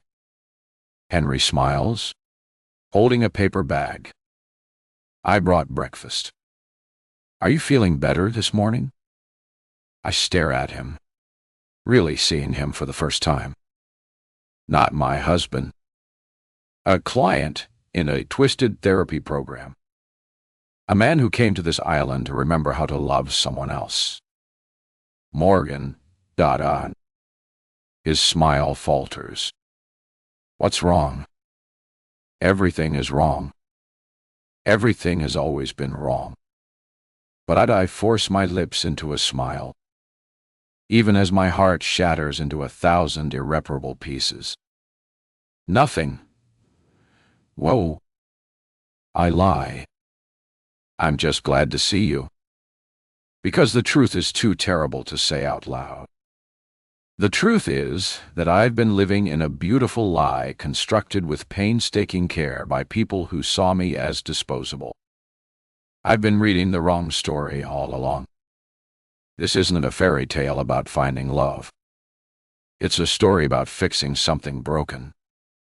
As Henry's fingers brush mine while handing me the breakfast bag, I wonder if he knows. If somewhere deep inside, behind those loving eyes that I've trusted completely, he's always known that I was just temporary. That I was never meant to survive this therapy. Something tells me he does. 31. Morgan. The infinity pool water laps against my feet, cool and deceptive like everything else in this place. Above me, stars blanket the sky in a display so perfect it could only be fake. Like my marriage, like my husband, like my entire life. Henry sleeps inside our suite, oblivious. I waited until his breathing deepened, then slipped outside, needing space to think. With no way off the island, I have less than 24 hours to live. The thought should terrify me. But after spending the rest of the day pretending, smiling at Henry over dinner, and kissing my husband goodnight, I've gone numb.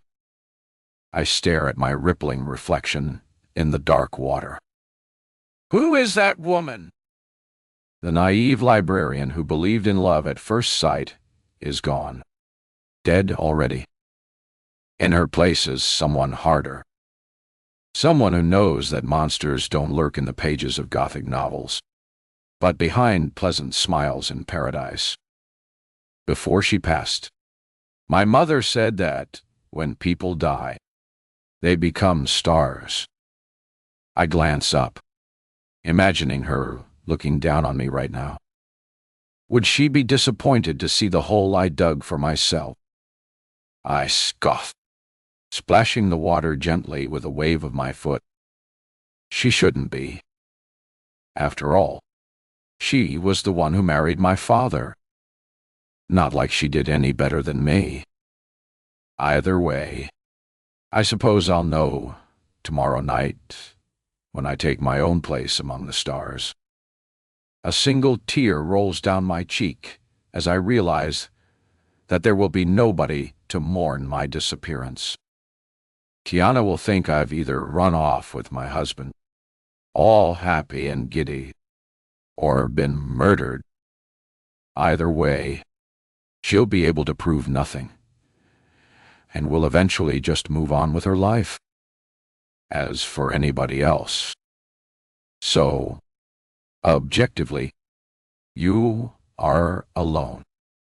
Dexter's voice suddenly whispers through my mind. They planned for this. Made sure to select someone for Henry who wouldn't be missed. And Henry, my chest aches. Was any of it real? The way he looked at me, touched me, held me? Or was it all just his body going through the motions while his heart prepared to return to Genevieve? I draw my knees to my chest, angry at myself for still caring, still hoping that somehow his feelings for me were genuine. It doesn't matter. I saw the contract. His signature was on it, right next to Genevieve's. He knew I was temporary, disposable, a stand-in wife. The beautiful resort around me, just stage dressing for a sick experiment in emotional manipulation. The perfect setting for the perfect victim. Me. I wasn't chosen because I was special. I was chosen because I was lonely, vulnerable, desperate enough to believe in an impossible dream. The realization burns, stripping away the last of my last illusions. I've spent my entire life waiting for someone to choose me, to make me the center of their world. And now, the crowning achievement of my pathetic existence. I was so eager to be chosen that I fell for an elaborate scam designed to exploit that very desperation. More tears fall. I look away from my own reflection, knowing what I'll see. A pathetic person who still loves Henry. Who would give anything to not know what I know now? That's the worst part. I'd still choose the beautiful lie over this humiliating reality, but I don't get to choose. I never did. The stars continue their cold twinkling, unmoved by my tragedy. Eden continues its paradise charade. None of it cares that my world has ended. I wonder how many women sat here before me, realizing too late they'd been used as emotional training wheels. How many are buried somewhere on this island? A shooting star streaks across the sky. I don't bother making a wish. I'm done with wishes. Done with hoping someone else will save me. Instead, I make a promise. I may die tomorrow, but I'm not going to go to the grave without ruining the Eden fantasy. Henry and Genevieve Langford want their happily ever after. Well, they're not getting it. 32. Morgan Dottle. Genevieve. She doesn't hear me. Or maybe she does, and just doesn't care. The wind carries my voice away as I jog across the uneven sand. My breath already coming short. A few couples glance our way, but I ignore them, pushing forward. I'm not built for this kind of chase. I'm a librarian, for God's sake. Very few moments in my life have required me to shout, let alone sprint down a beach after a murderer. Still, I try again. Genevieve. No response. She walks ahead, stripping away layers, revealing that frustratingly perfect body. Her model-ready bikini practically sculpted to her form. She looks like she's about to swim, and that's a problem. I pick up the pace despite the wheezing in my chest. I have no desire to chase her into the ocean where she'd have every advantage over me. Drowning me would be effortless. Not that she needs to do the dirty work herself. Eden's already marked me for elimination. So, come on, dear she. I know. I changed tactics. Eve got. That gets her attention. Her head snaps around, eyes searching, expecting Henry. I feel the knife twist in my gut, but I snuff it out. No distractions. I have to stay focused. Her gaze lands on me, and even from this distance, I see the flicker of disappointment. The way her body stiffens. The way she goes cold. She crosses her arms as I reach her, bent over and panting. Sorry. Sorry. I gasp. But this hand, not exactly easy to run on. She says nothing. Just looks at me like I'm something she stepped in. What is it you want, Morgan? I straighten, locking eyes with her.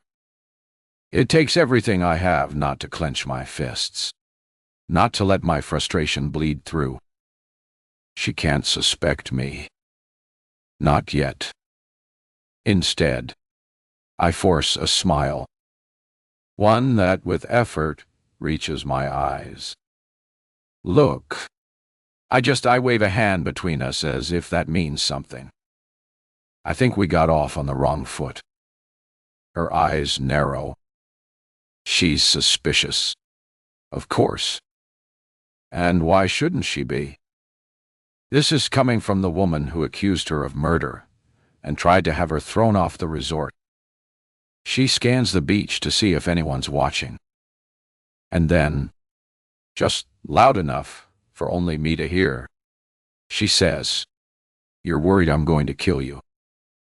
A laugh bubbles out of me before I can stop it. A little too real. I was. I admit. But I don't think you will. And why's that? Because I know you don't have to. Because Eden already has plans to get rid of me, though I'm sure you'd enjoy doing it yourself. The thought sends a shiver down my spine, but I bury it deep. Instead, I fidget with the hem of my sundress. Just a feeling. She doesn't look convinced. I sigh. Shifting tactics. Look, I'm not going to stand here and pretend I understand what happened with Brody, but quite frankly, it's not my business. Didn't seem that way when you were screaming bloody murder, trying to get me thrown off the resort. Can you blame me? I let out a small, self-deprecating laugh. I'm a jealous cow. She blinks. A crack in the armor. I throw everything at it. You're beautiful. Smart. Dang dao. Rai. Dao war. Oh. It's easy to see why Henry chose you in the first place. I let my voice catch just slightly on the word wife. But honestly, I'm not mad at you. If anything, I like you. The lies taste like salt on my tongue, but I swallow them. I've realized something. I say, we're really the same. Her brow lifts, but the cold edge in her expression softens. We're the same. We both love him, and we're both stuck in this awful situation where I don't know. I force my shoulders to slump slightly, like I'm defeated. You know? She studies me, eyes sharp like she's trying to peel back my skin and see what's underneath. Why are you doing this? She asks at last. I hesitate just enough to make it believable. Eden's moving up our departure date. We're leaving tonight, and I don't want to leave with this tension between us, especially since I let the words trail. Let them seem difficult to say, since we'll probably still be in each other's lives. Henry loves me, but I think he still loves you, too. I've seen the way he looks at you when you're not looking, and the fact that he still calls you Eve. The words burn coming out, but I keep my expression resigned like I'm making peace with it. I just thought I'd continue. If we're going to be connected after all this, maybe we could try not to hate each other. She watches me for a long moment. Why are you really doing this, Morgan? Her voice is soft, but sharp, like the edge of a paper cut. I let her see just enough real emotion to be convincing. Pain, betrayal, fear, all of it is right there beneath my skin. So I don't have to reach far because fighting is exhausting. My hands tremble slightly, and I don't have to fake that either. Standing this close to her makes my skin crawl. She exhales through her nose. You know, she muses. I think I have the wrong impression of you. I guess we don't really know each other, I say, putting on my best fake smile. Maybe when this is all over, we could, I don't know, get coffee or something. She looks at me like I just suggested we go swimming with sharks. Not a good idea. I blink, glancing away like I'm hurt. But I'll think about it. I school my expression. Good. Look, I should go. I want to prepare something special for when Henry gets back to the suite to pack. Last day on the resort, and all. Jealousy flashes across her face, sharp and ugly. Maybe you want to join us, I added, feigning innocence. Her expression shudders, confusion mixing with something unreadable. She stammers and shakes her head. I sigh, reaching out to squeeze her hand. Then, I'll see you after all this. Then, I turn before she can respond. Walking back up the beach, every step measured. When I glance over my shoulder, I see her gathering her clothes, stamping back toward her suite. A slow grin curls my lips. Things are going exactly as planned. 33. Morgan. 30 minutes earlier. Dar. The sunlight is relentless as I duck behind the thick cluster of bougainvillea surrounding Genevieve's suite. My heart is racing so hard, I worry she might actually hear it through the open window. I'm getting too familiar with the feeling of being someplace I shouldn't be. Pressed against the side of the building, hoping to remain unnoticed. But desperate times and all that. Through the partially open window, I can see Genevieve moving around inside her suite. Genevieve. The woman who has made my life hell since she arrived. The woman Henry married first.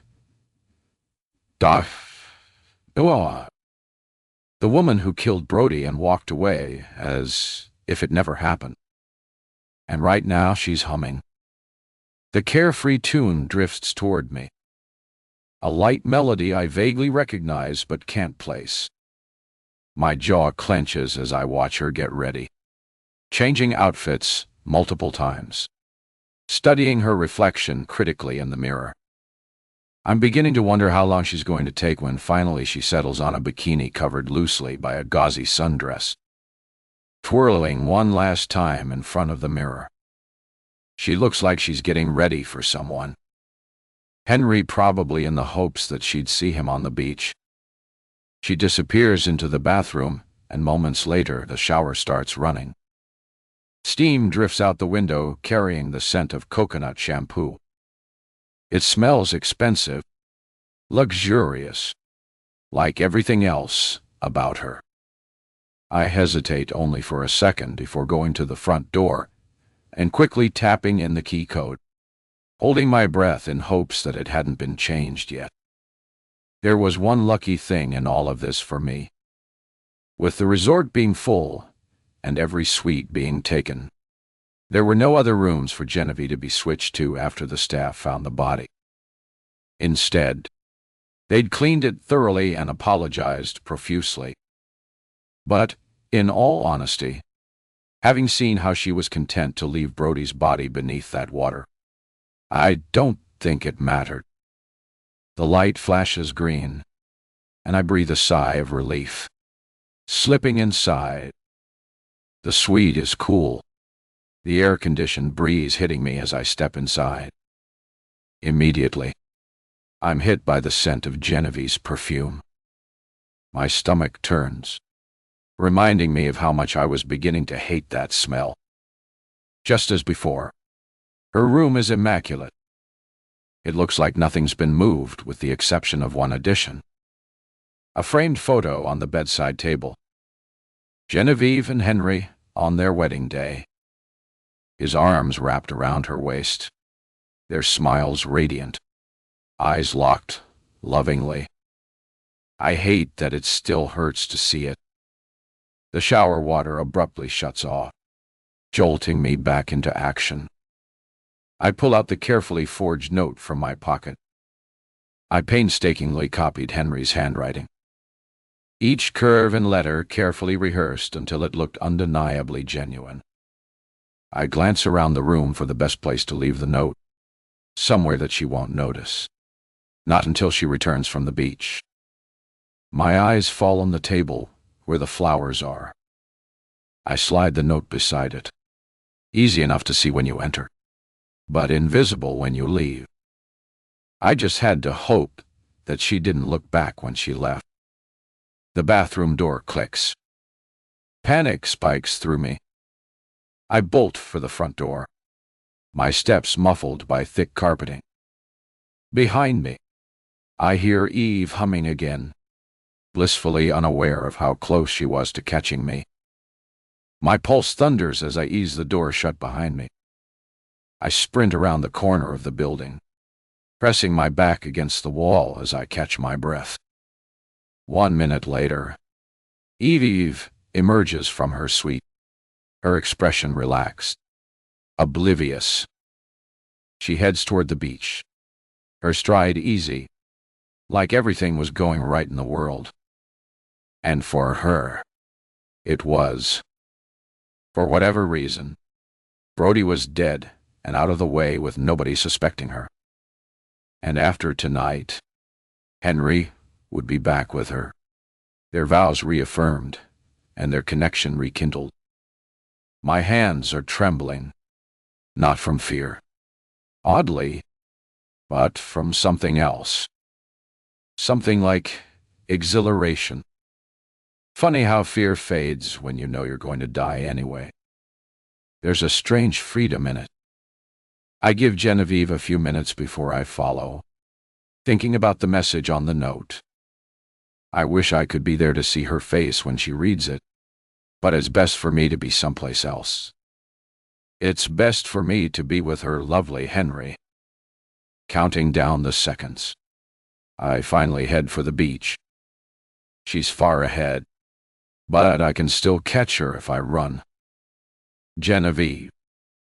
34. Genevieve.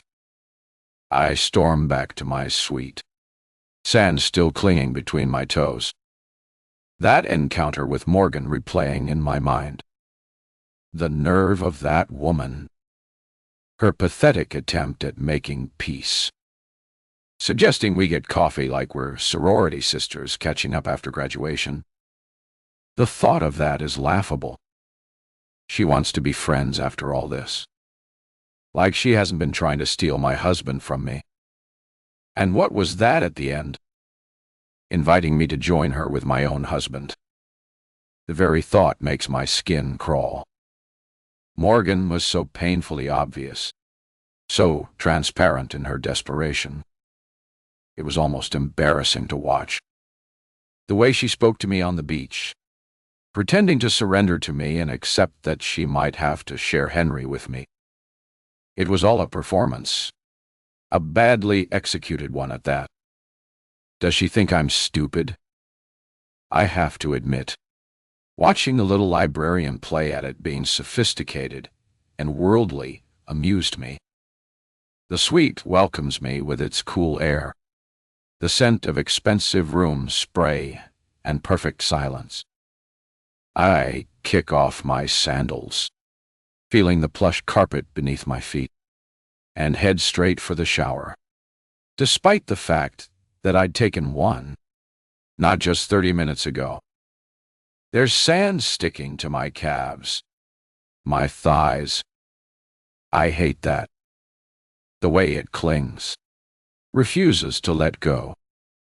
Like Morgan, the warm water washes over me, and I close my eyes, letting myself imagine how tonight will play out.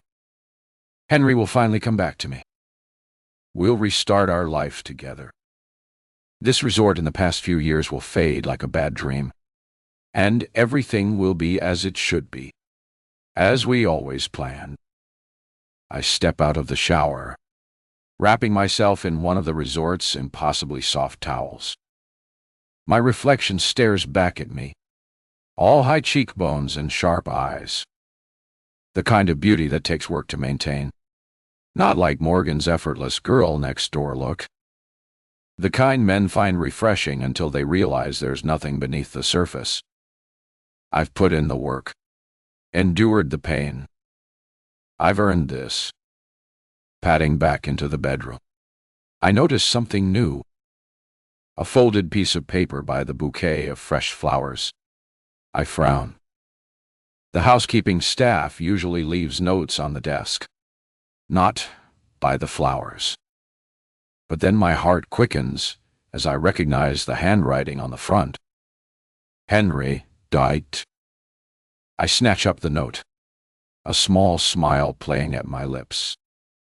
He must have slipped in while I was at the beach before we had our issues. He was always the romantic, leaving little gifts for me everywhere. It's one of the things I've always loved about him. My fingers unfold the paper slowly, savoring the moment. The last note before our reunion. A memento I'll keep to remind us both of how far we've come. But as my eyes scan the words, my smile fades, replaced by cold disbelief. Eve. I've been trying to find the right words, The right moment. There isn't one. So I'm writing this instead. Eden promised they could fix us. Promised I could remember why we fell in love in the first place. And for a while, I thought it was working. Being with Morgan was supposed to be temporary. A way to relearn what we lost. But something unexpected happened. Something I never planned for. I've come to want her. Not as a substitute.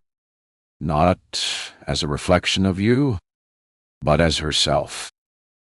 I know this isn't what we agreed to. I know this betrays everything we came here for. But I can't lie to you anymore. I can't lie to myself. What we had was beautiful once. But it's over. It's been over for far longer than either of us wanted to admit. I'm sorry. Eve Katin, Wadilan, Iwas, I want to us, my dear. Art. Please don't try to contact me. It's better this way. Goodbye. Henry. The paper trembles in my hands. This isn't happening. This can't be happening. Fire. I scream, ripping the note in half. Then quarters. Then A's. Until my fingers can tear no more. Fire. Ball. I hurl the pieces across the room, watching them scatter like confetti, like the remains of my life. My legs give way beneath me, and I sink to the floor, the plush carpet catching me. My hands shake uncontrollably, my breath coming in short, ragged gasps. This isn't right. This isn't how it's supposed to go. Henry wouldn't do this. He couldn't. We have a contract. We have an agreement. A sob tears from my throat, raw and ugly, followed by another and another until I'm rocking back and forth, clutching myself, drowning in the tidal wave of betrayal. After everything I've done, after everything I've endured, the embarrassment of our separation, the indignity and pain of watching him waltz around the resort with another woman, as Eden's therapist assured me, this was all part of the process. I trusted them. I trusted him. And now he wants to leave with her. That pathetic little nothing who couldn't hold a man's attention for 5 minutes. I drag myself to my feet, stumbling to the bathroom. My reflection stares back at me, mascara streaking down my cheeks, eyes red and swollen. I look deranged, broken. I slam my fist into the mirror. The glass spider webs around my knuckles, droplets of blood forming where shards pierce skin. The pain is clarifying, sharpening my thoughts. Henry doesn't get to decide this. Despite Henry being the official client, I was the one who found Eden, who agreed to their terms. I own this outcome. I rinse my bleeding hand under cold water, watching red swirl down the drain. The physical pain is nothing compared to what's raging inside me. Years of marriage, years of building a life together, and he thinks he can throw it all away for some teach-to librarian.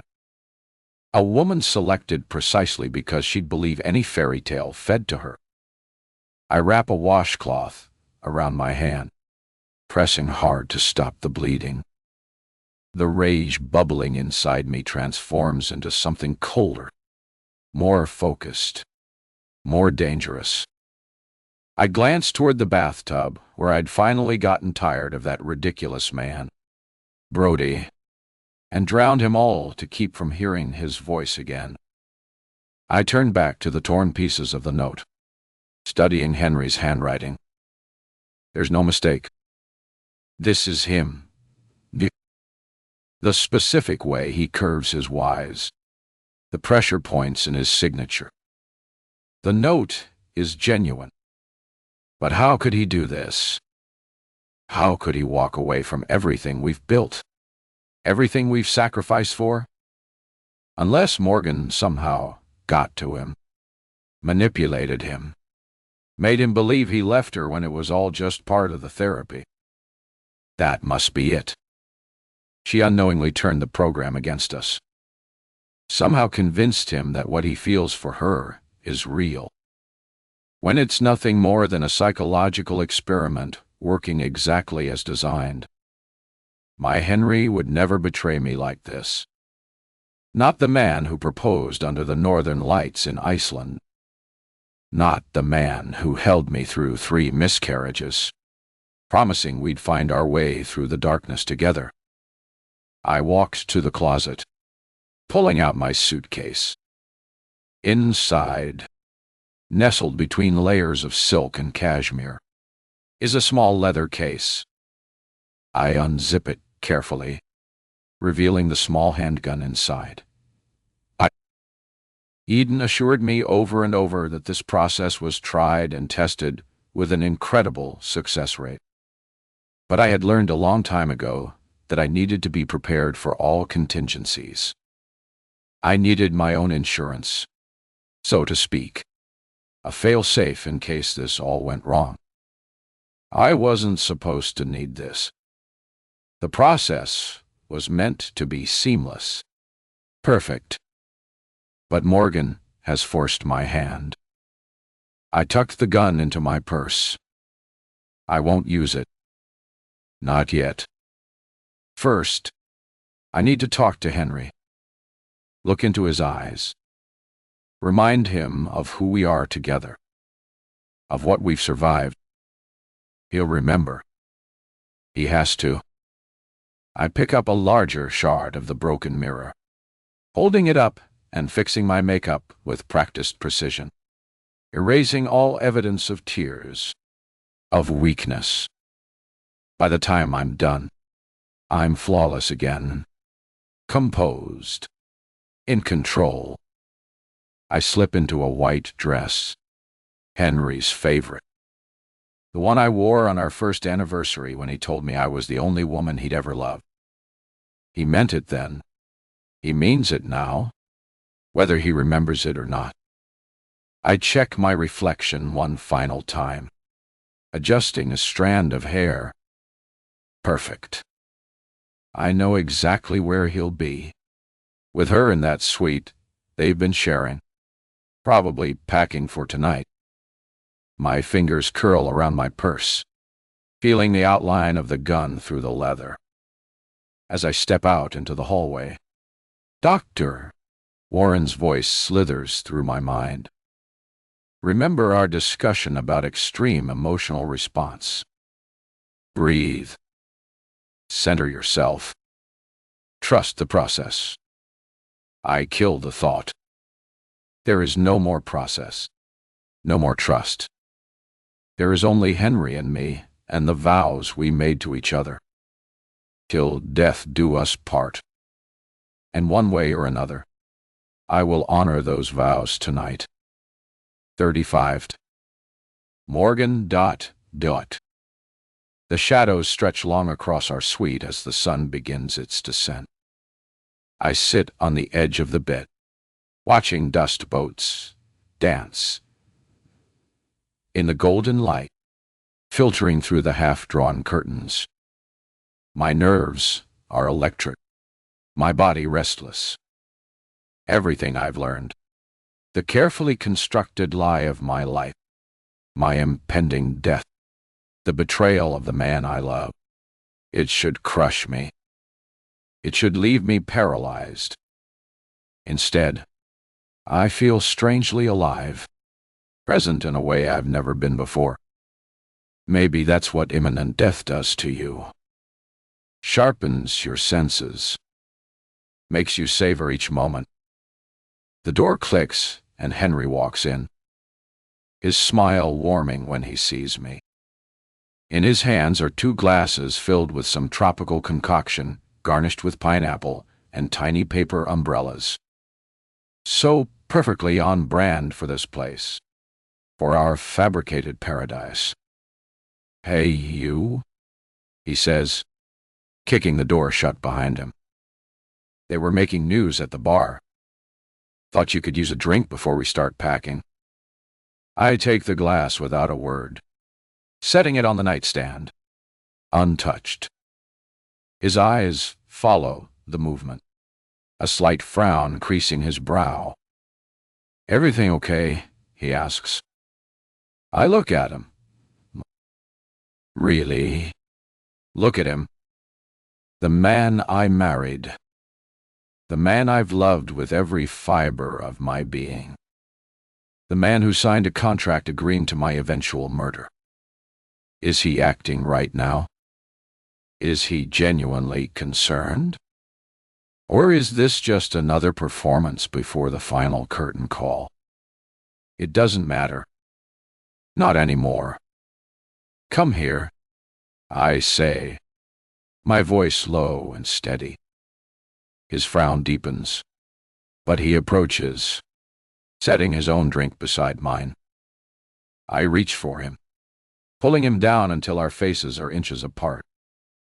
His eyes search mine, confused, but curious. "Morgan." "What?" I silence him with a kiss. Not sweet, not gentle, but desperate and demanding. The kiss of a woman with nothing left to lose. For a moment, he's startled, but then he responds, so perfectly attentive. "Is that in the Eden Handbook? 2? A checklist for making your stand-in wife fall helplessly in love with you? I don't want to think about that. Not now."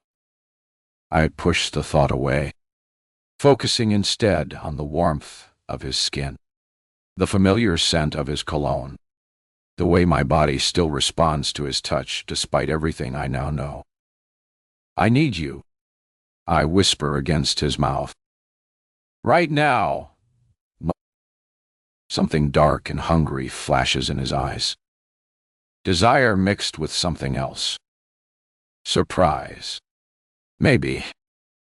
I've never been this forward, this urgent. But I'm not the Morgan he married anymore. The last of that naive, trusting woman died in Dr. Warren's office, buried under the weight of contracts and psychological assessments. He doesn't protest as I pull him toward the bed. As we move, falling into each other and ourselves, I watch his face, memorizing every detail. The way his eyelashes cast shadows on his cheeks, the slight scar at his temple from a childhood accident, the way his lips part. Was any of it real? Any of the tenderness, the affection, the love? I want to believe it was. Need to believe it. Even now, outside the sun sinks slower, painting our bodies in amber and gold, then deep red. Somewhere in the back of my mind, I register the symbolism. One last sunset for Morgan and Henry. A final act of intimacy before the curtain falls on this manufactured marriage. My breath catches, but not from pleasure, from the sudden, overwhelming realization that this is goodbye. Not just to Henry, but to the woman I was. The woman who believed in fairy tales and happily ever afters. The woman who thought she'd finally been chosen. "I love you," Henry murmurs against my neck. The words pierce me like a dagger. How easy they fall from his lips. How genuine they sound. "Say it again." I demand, voice breaking despite my effort to stay composed. Louder. How? Ah. He pulls back slightly, eyes dark and intense in the fading light. I love you, Morgan. White. I stare into those eyes, the eyes I've trusted completely, searching for deceit, for calculation, for any sign that he's reading from Eden's script. But there's only warmth and devotion staring back at me. The world's greatest actor and the perfect match to his perfectly manipulative wife, Genevieve. I pull him back to me. Let this be my farewell to the dream, to the fantasy that someone could love me completely, unconditionally, that I could be someone's first choice. A prickling sensation crawls up the back of my neck, and I have the strangest sense we're not alone, that someone is watching. My eyes dart to the window, searching the gathering darkness beyond. Nothing, just the night settling over the resort.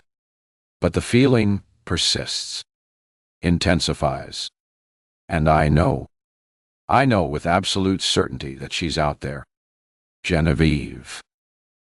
I close my eyes and surrender to the moment, knowing that it's all going as planned, and that the perfect ending they both envisioned would die a fiery death.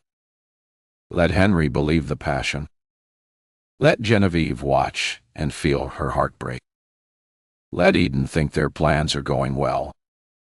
Let them all believe what they need to believe. Because tonight, I know it'll all change.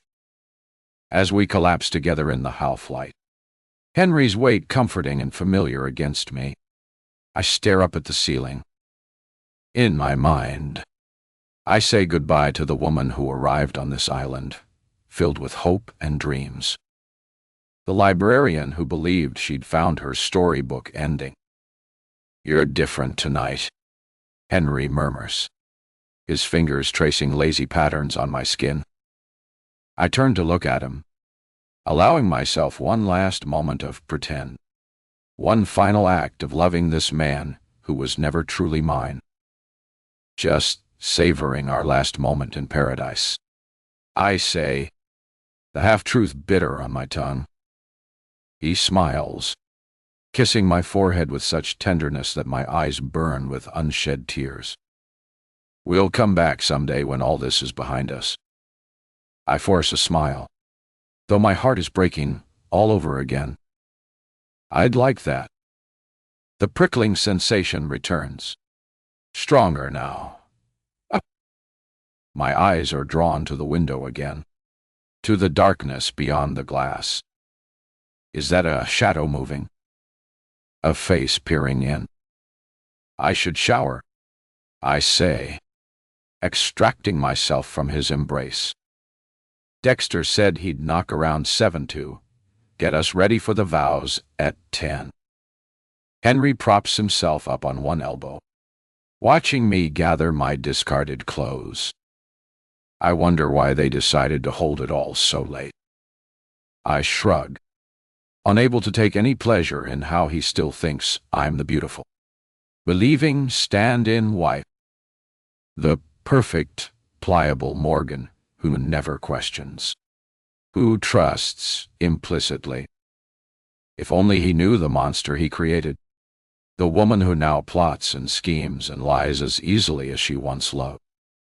As I step into the bathroom and close the door behind me, I catch one last glimpse of Henry in the bed we shared.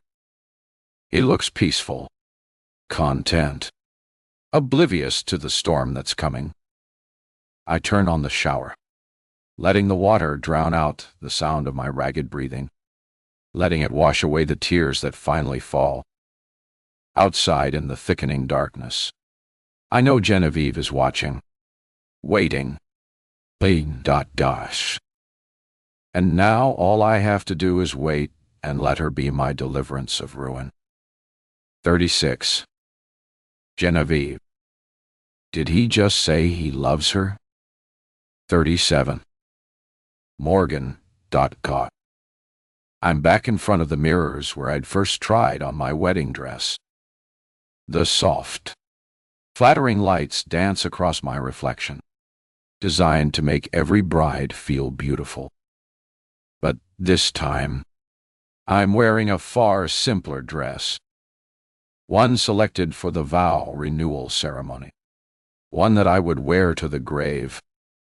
It was chosen for me, like everything else in this cursed place. Though I objectively love the dress, the delicate lace overlay, the way it skims my body just so. I wish I'd chosen it myself. I would have liked to have worn something else to die in. Something that would have suited my mother's tastes instead of my own, so that when I ascend to the stars and join her, she would smile when she saw me.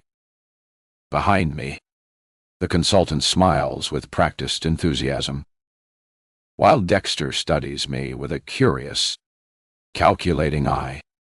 He knows something is wrong, probably because I haven't said a word to him since he knocked on my door to escort me here. The silence between us stretches long and heavy. Judging by the slight furrow in his brow, he can't quite put his finger on what's changed. I know I should be smiling, maintaining the mask for as long as possible to avoid getting killed prematurely. But I can't bring myself to do it. After all, what's the difference between dying now and dying in a couple of hours? The countdown has already begun. Dexter dismisses the consultant with a subtle nod. The door clicks shut, leaving me alone with him. He joins me at my side, our reflections standing together in the mirror, the executioner beside his victim.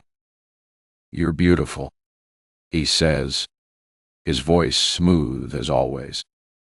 I nod quietly, watching him in the mirror rather than turning to face him directly. "Are you afraid?" he asks. My gaze snaps to his, wondering at the double-edged question. Did he mean if I was afraid of dying, or if I was afraid of going off with Henry? Is this some kind of test? His face remains too stoic to read. A perfect mask crafted from years of professional detachment. A little, I admit, letting a fragment of truth seep into my words. A beat passes before he nods, seeming satisfied with my answer. It is normal. You know. Many of our Eden matches have expressed some sort of hesitation at this moment before the completion of our program. His voice takes on that practiced therapeutic cadence I've come to despise. But it's important to remember that you are already married to him. The hard part is already done, and all that's left is to live your life. Live my life. The irony would be almost laughable if it weren't so grotesque. I hold his gaze in the mirror, studying his face more intently than I've ever done before. It's difficult to discern at first, hidden behind a professional stoicism and polite smiles. But there is an undeniable coldness there behind his practiced warm eyes that reveals the truth. He sees me as a tool, something to be used and discarded once I've served my purpose. I wonder how many poor girls he has duped into traveling across the world to some remote location, gifting them pretend marriages only to murder them when their usefulness expired. Somehow I know with bone-deep certainty that their bodies number in the dozens, just as I know that it'll be by his hand that I die, not Henry's or Genevieve's. He's the cleaner, the one who makes the messes disappear. Something about that realization sparks a defiance in me that wasn't there before. I lift my chin, meeting his gaze directly. Now, if I'm going to die, I won't go as the naive, trusting librarian who stumbled blindly into Eden's web. I'll go as the woman who saw through their lies, who understood the game too late, but refused to play by their rules in the end. His eyes narrow slightly at my changed demeanor. the shift subtle but unmistakable. For a brief moment, I see something flicker across his face. Not quite concern, but a recalculation like I've become a variable he didn't account for. Is something wrong? Morgan? He asks, his voice gentle, but probing. I offer him a smile that doesn't reach my eyes. Just processing everything. It's been quite a journey. His hand comes to rest on my shoulder, the weight of it making my skin crawl. You've been an exceptional participant in our program. Truly remarkable. Henry has experienced tremendous growth because of you. I'm sure he has, I reply, unable to keep the edge from my voice. Dexter's fingers tighten imperceptibly on my shoulder. Dr. Warren mentioned the last session was distressing. Are you all right? I turn to face him fully now, slipping from his grasp. Pai. Did she? I suppose I was just emotional about everything that's happened. First time seeing a body. You know. His eyes scan my face, looking for cracks in my facade. The practiced smile remains, but I can see the calculation happening behind it. He's assessing risk, determining threat levels. I've become a problem to solve. Have I told you the ceremony will take place by the cliffside? He asks, changing tactics. It's one of our most spectacular locations. The ocean stretching out to infinity. The moon lighting it all. A perfect setting for renewal. A perfect setting for disposal. I think. Easy to push someone over the edge. I wonder if that's how they'll do me in. Sounds lovely. I manage. He checks his watch with deliberate casualness. We should head there soon. Henry will likely be there already, waiting for us. I'd like a moment alone first, I say, to collect myself. Something dark passes behind his eyes. There and gone in an instant. Of course. I'll wait outside. He moves toward the door, each step measured and controlled. At the threshold, he pauses, turning back to me. Morgan. Yes. I truly hope you'll embrace this moment. It's the culmination of something extraordinary. The threat beneath his words is velvet-wrapped and unmistakable. Play your part. Don't make this difficult. After he closes the door, I exhale shakily, gripping the edge of the vanity to steady myself. My reflection stares back at me. A woman I barely recognize anymore. There's a hollowness in my eyes that wasn't there when I arrived at Eden, but also a hardness that's entirely new. I think of my life before all this. The quiet library, the lonely apartment, the desperate wish to be chosen, to be loved. How pathetic it all seems now. How shallow my understanding of both love and danger had been. I should have seen the warning signs. The strange polygraph interview. Wall. Nobody does that. Why would I have believed Dexter's lies? Because I was desperate. But there were others, too. Like how they put me, a regular nobody, on a private jet so that there wouldn't be a public record of travel. Or how they took my phone whenever I arrived so that I couldn't call or message anybody. I hate that I'd been so foolish, so blind to everything. Well, now I was going to pay the consequences of that. With a heavy sigh, I smoothed down my dress, tuck a strand of hair behind my ear. Small, meaningless gestures of preparing oneself for the inevitable. If these are to be my final hours, I want to face them with dignity. No begging, no screaming. I'll deny them the satisfaction of my fear. Maybe death won't be so bad. Maybe there really is peace waiting on the other side. I pick up the small bouquet of white lilies they prepared for me. Funeral flowers masquerading as wedding blossoms, fitting in a macabre way. When I open the door, Dexter is waiting next to the sleek car I'd seen when I first arrived. His posture relaxed, but his eyes vigilant. Ready, I nod, ignoring his offered hand and taking my seat. He circles the vehicle and motions for the driver to drive. We ride in silence through the resort's manicured grounds. It was for the most part empty, with most of the couples having retired to their suites. The path begins to slope upward as we near the cliffs, the sound of waves crashing against rocks growing louder.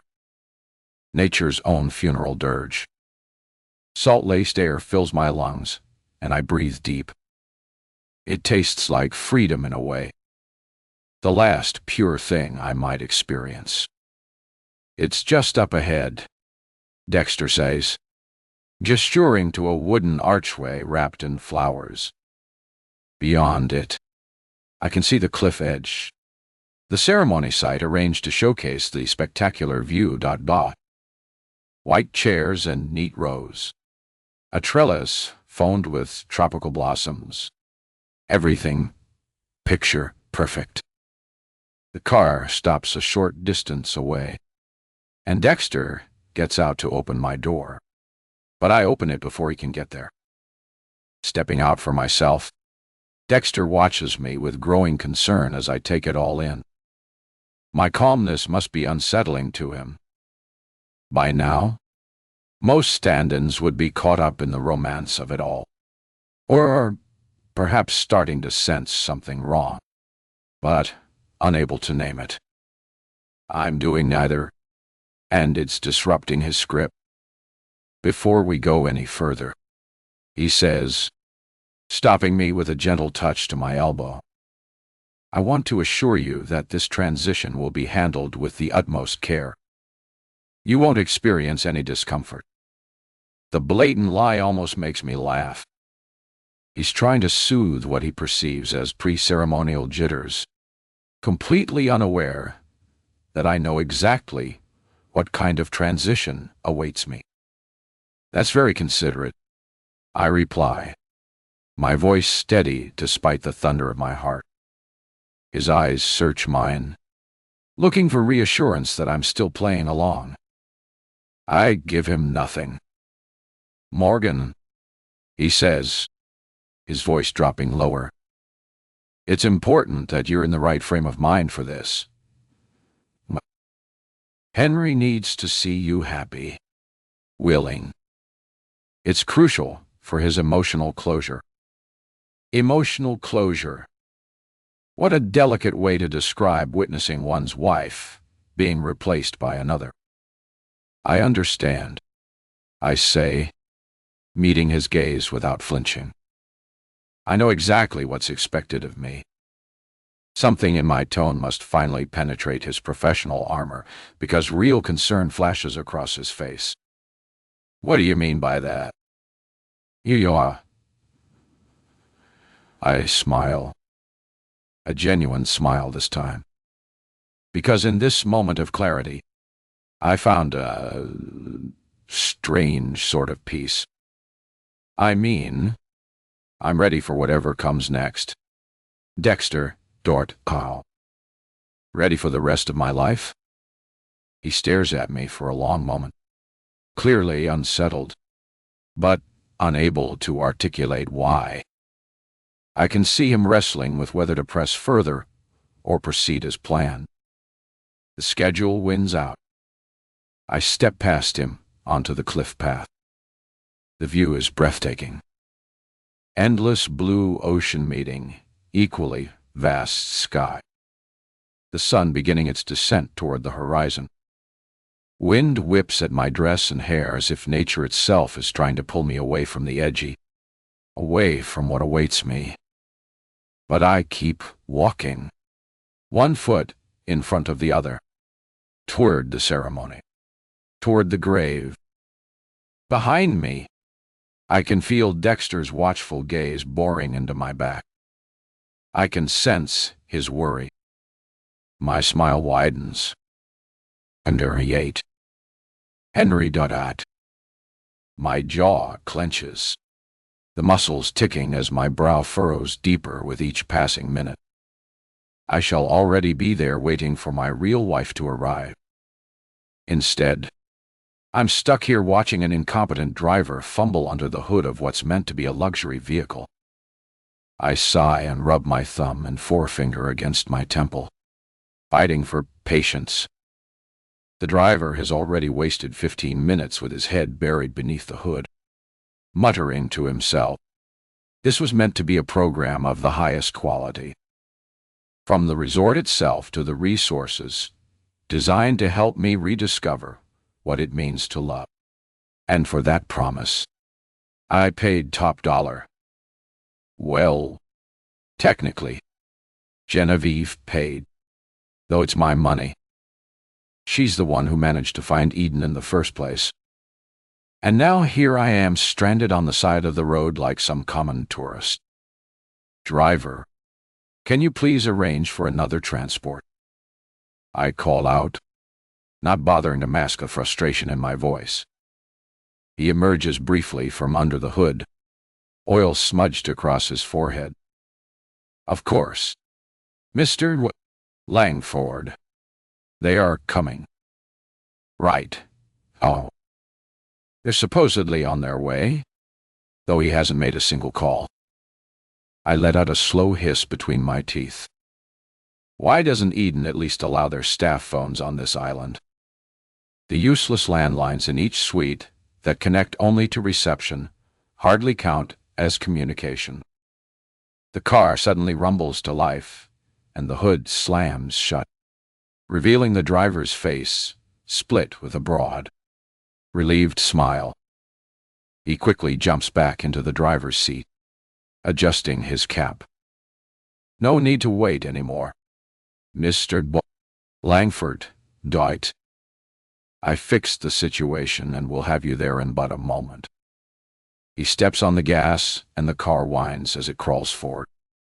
These sleek vehicles might work well on the resort's flat terrain, but they're useless for speed, let alone climbing the steep path to the cliffside. The minutes tick by with excruciating slowness. The path winds upward, revealing glimpses of the ocean between lush tropical foliage. The moon hangs high overhead, casting everything in an ethereal white light.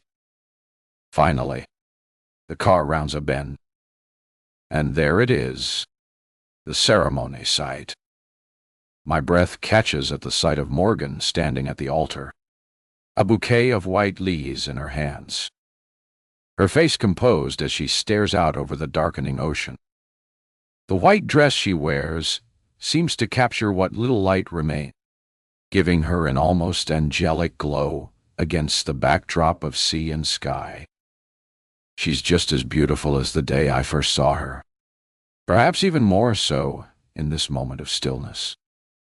I know then with absolute certainty that signing the Eden contract was the best decision I ever made. My gaze drifts to the other figure standing nearby. Dexter in his perfectly tailored suit that seems fabricated from the night sky itself. He stands with his hands folded in front of him, the picture of professional composure. But something seems off. His normally passive face is tense, his posture too rigid even for him. Perhaps he's worried about how this vow renewal ceremony will go, the culmination of all Eden's careful work. He doesn't need to worry, though. I know exactly what needs to be done, and I'm more than happy to do it. I step out of the car before it fully stops, eager to join Morgan at the altar, to finish what we started, to complete the program. As I approach, Morgan turns to face me. Something in her eyes gives me pause. A clarity, a sharpness I haven't seen before, almost as if she's seeing me, truly seeing me for the first time. It's probably just nerves, I tell myself. After all, it's a big night for both of us. The big established. Morgan's lips press into a thin line as the wind picks up, whipping tendrils of her hair across her face. The moonlight casts half her features in shadow, the other half glowing with soft light. She's breathtaking and transparently impatient. "Let's just start," she says, her voice carrying the slightest edge. "Get this over with." Dexter steps forward, opening his mouth to speak, but I raise my hand to cut him off. "We're waiting for someone," I say, offering Morgan a smile I hope seems reassuring. Her eyes narrow. I wonder if she thinks I'm stalling, but she has no idea what's coming. The minutes stretch uncomfortably. The night grows deeper, clouds shifting slowly overhead. I stare up at the star-studded sky overhead, my hands clammy for some reason. Dexter checks his watch for the third time in as many minutes. His composure is slipping. Something is definitely off.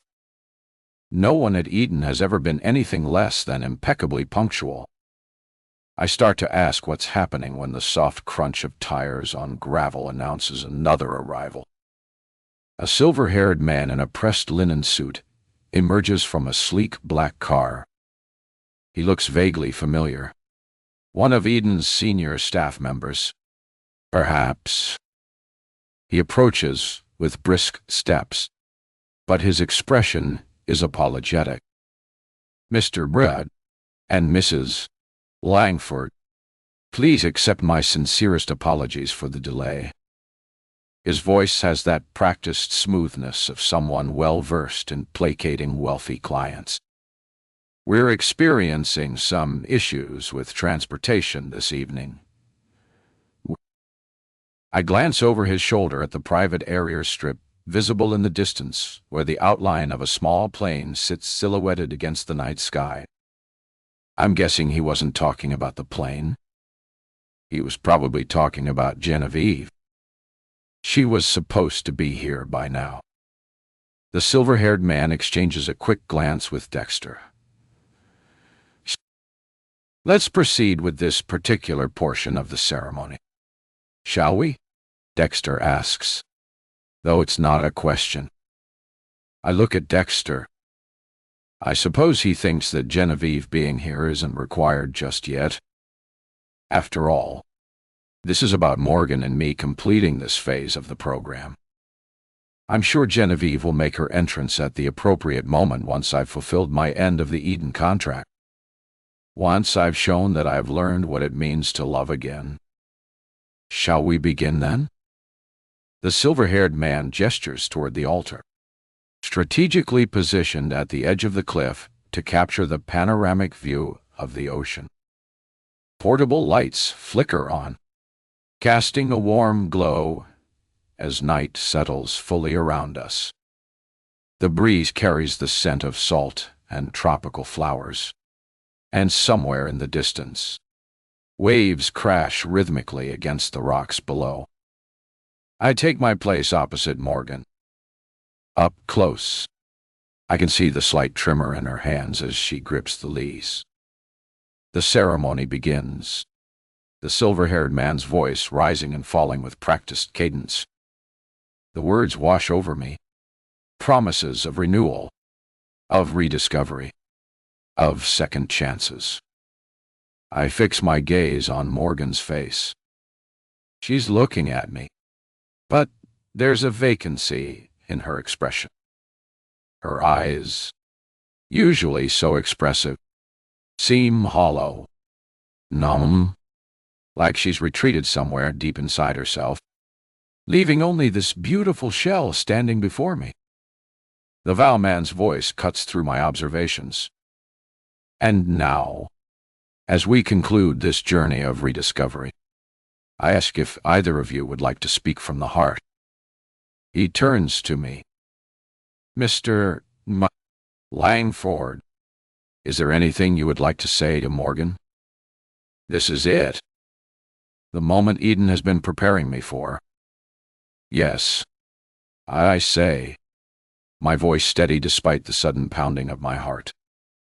I don't know why I'm so nervous. There is nothing to be nervous about.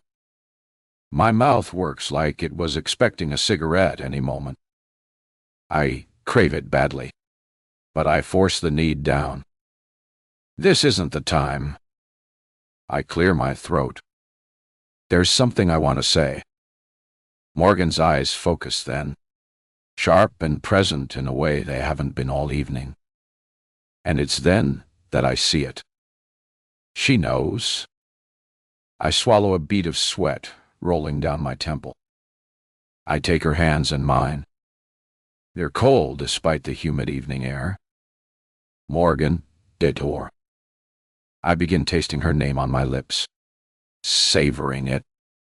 I need to thank you. Something shifts in her expression. A flicker of what looks like disappointment. Wait. Number. Is that anger? My throat bobs as I swallow, and I force myself to continue. Thank you for the role you've played in my life, for helping me rediscover what it means to love, for reminding me that I'm capable of feeling again. I pause, feeling tears start to well up. At first, I feel shame. My father always said men shouldn't cry. But then I pushed that aside, knowing that this moment wasn't like any other. This was me letting go of a part of my life that I would always remember, and that it was okay to cry. You've given me a gift I can never repay. I say softly.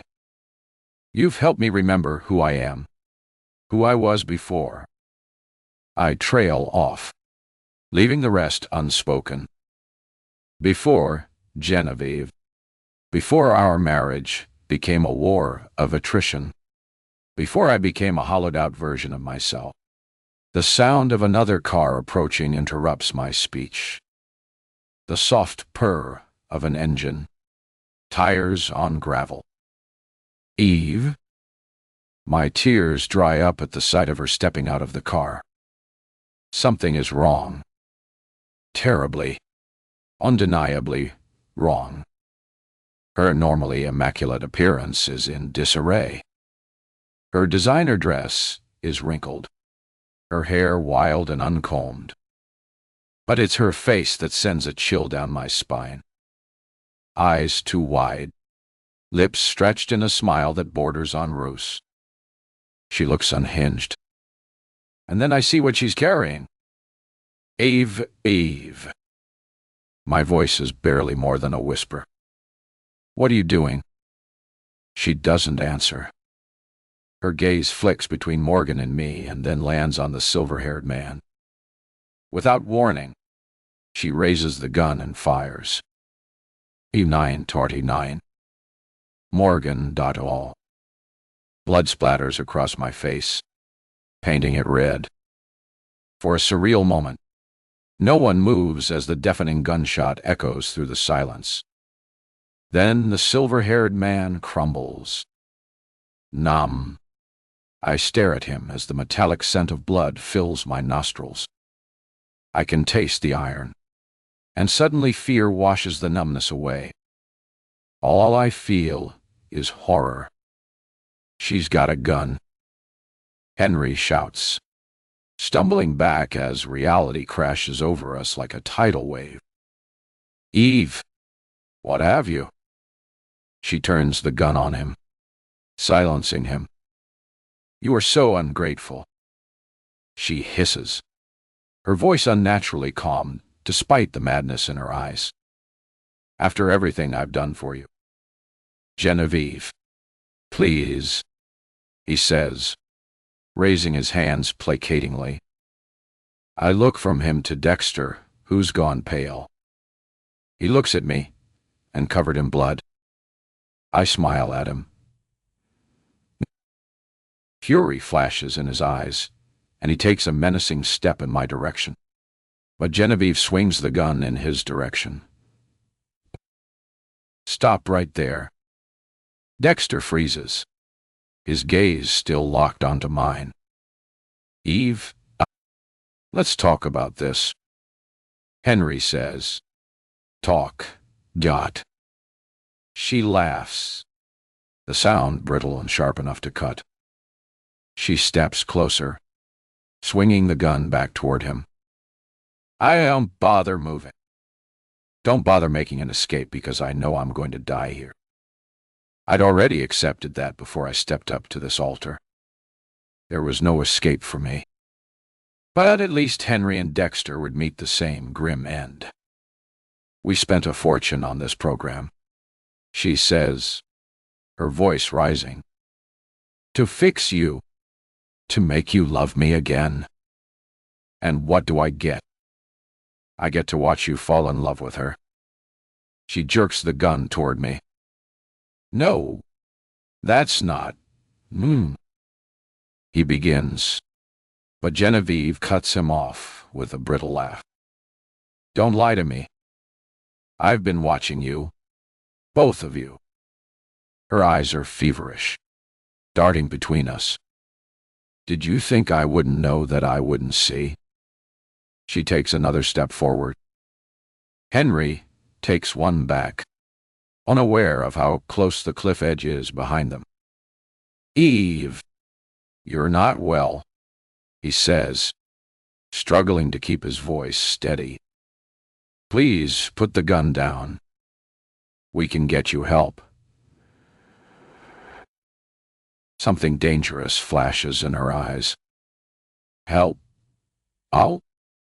Like the help you've been getting. Learning to love again? Just not with me." "That's not true," he insists. "Please, I'm here for you." Genevieve hesitates like she believes him. The gun lowers a fraction, leaving me wondering if he's actually going to talk her out of it. But then he glances toward Dexter and toward me. Genevieve's eyes harden. She raises the gun, finger tightening on the trigger. My eyes widen. His gaze snaps back to her. "No, Eve, don't." The second shot feels louder than the first. I feel it before I hear it. The shock wave of pressure as the bullet slams into him, spinning Henry halfway around, and he topples right over the edge. 40. Morgan. Time stops. For one endless moment, I stare at the empty space where Henry had been standing. My brain refuses to process what my eyes have just witnessed. A man alive 1 second, gone the next. Not even a scream. Just absence. Henry is dead. The thought hits with physical force, nearly buckling my knees. I expected to feel nothing. Maybe relief. Maybe vindication. But instead, my heart twists with a pain so sharp it steals my breath. A wave of grief hits me, sudden and violent, and I hate myself for it. I hate that I can feel anything for a man who was complicit in my planned murder.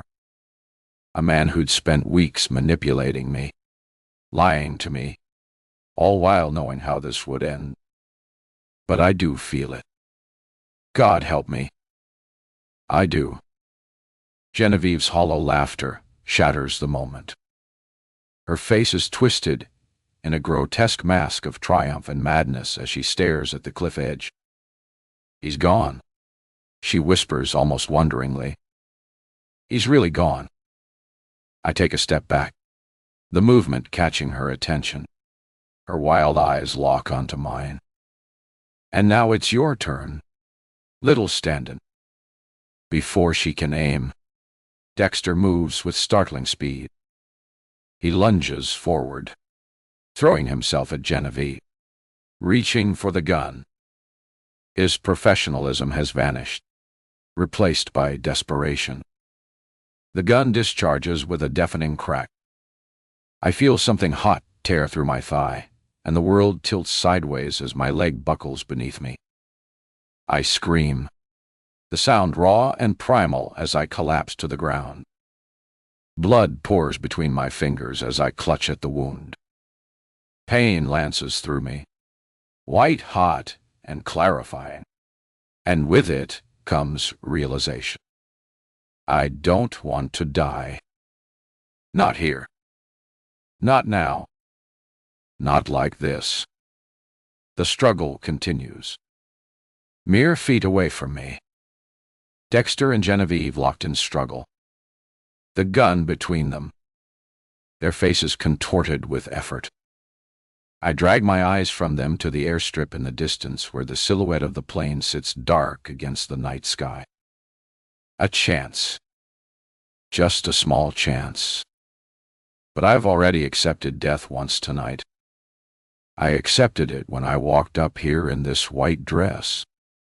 When I stood at this altar and looked into the eyes of the man who used me and made me temporary. I accepted it because I had no choice.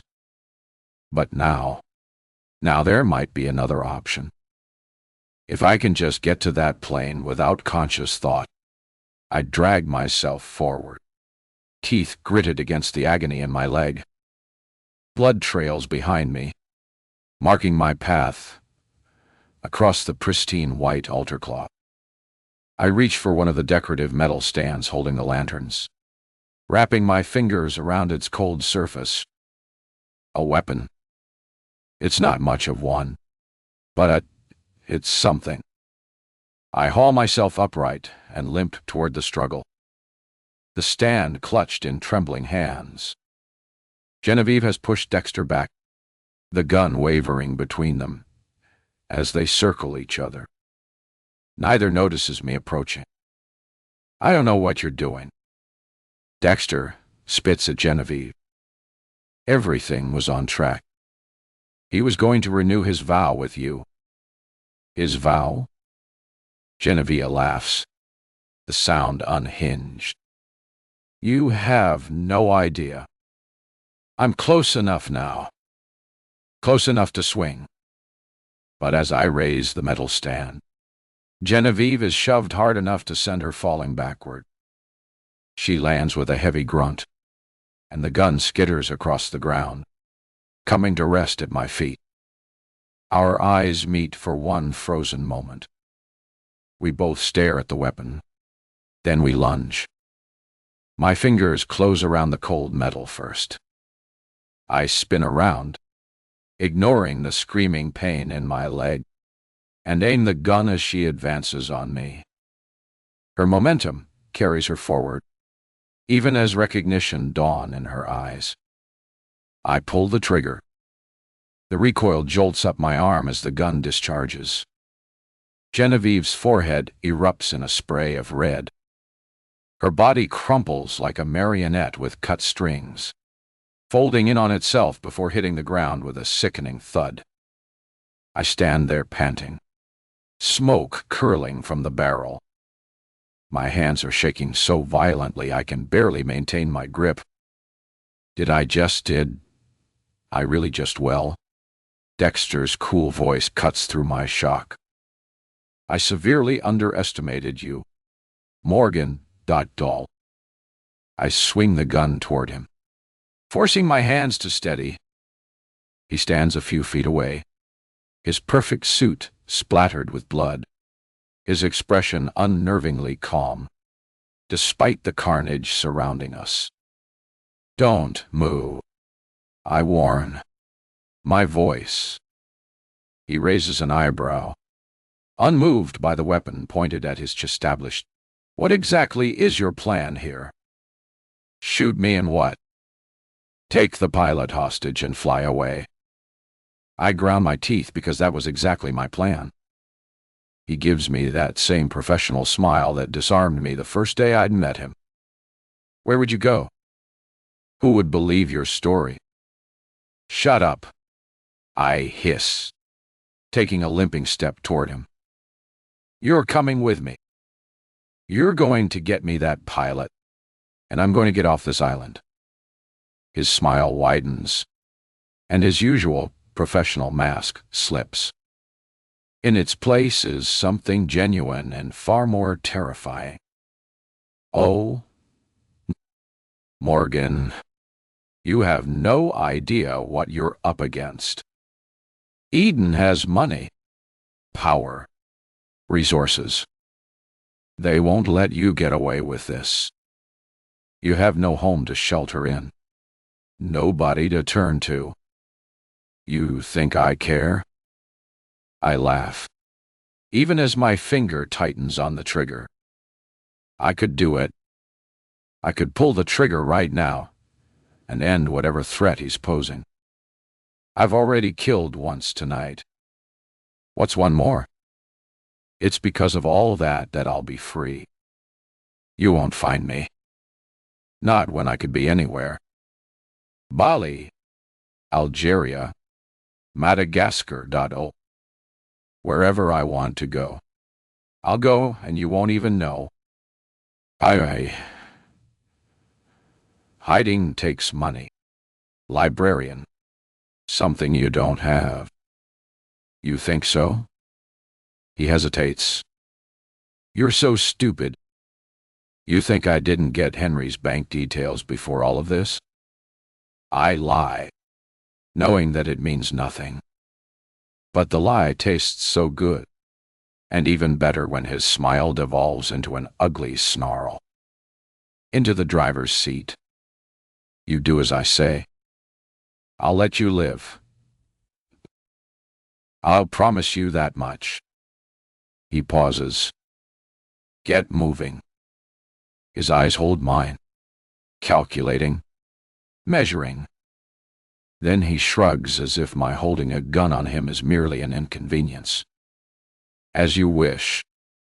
We climb into Genevieve's car, and I press the gun to the back of his headrest, my fingers itching to pull the trigger. He slowly drives me toward the area strip, leaving behind 3 bodies cooling in the night air. I glance down at the blood soaking the pristine white of my dress. I wonder if anybody else on the resort heard the gunshots. If so, what would they think? Somehow, I doubted that they'd see it for what it was. After all, the idea of gunshots ringing out on the Eden Island of paradise, unthinkable. I don't look back at Henry's absence at the cliff edge where he vanished. I can't afford to. Not now. Oh, I'm stay. But as I ride, his final expression haunts me.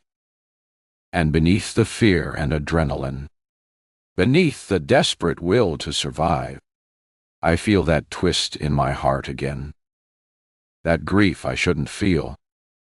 The car lurches to a stop at the edge of the airstrip. The small private jet sits on the tarmac, its white body gleaming under the moonlight. A pair of ground staff in Eden uniforms are refueling IT, and they turn at our arrival, their expressions shifting from professional politeness to confusion as they take in the blood-soaked state of my dress. Stay in the car, I tell Dexter, pressing the gun harder against his head established. Call him over.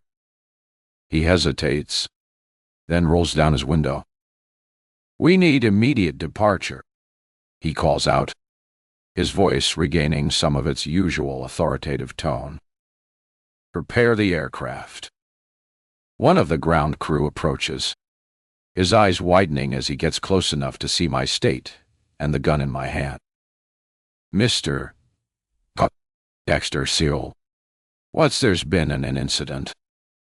Dexter cuts him off smoothly. An incident requiring medical attention on the mainland. The man looks unconvinced, his gaze flicking between us. Sir, protocol states to hell with protocol. I snap, leaning forward so he can see me clearly. Get the pilot now.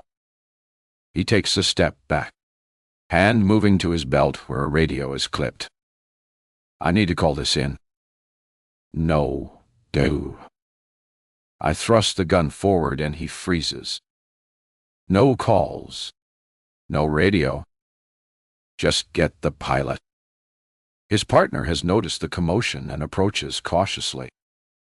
I can see the exact moment he registers the situation. His body stiffening, eyes darting to his colleagues for confirmation that this is really happening. Both of you back away from the plane. I order, my voice steadier than I feel. Dictore, get out slowly. Dexter hesitates, but with one wave of the gun, he obeys. Blood has soaked through the bandage I hastily fashioned from a torn strip of my dress, and the pain is getting harder to ignore. I need to be on that plane and out of here now before I lost my strength and energy, and these men took advantage of that. More lights have come on around the resort. Someone must have heard the gunshots after all.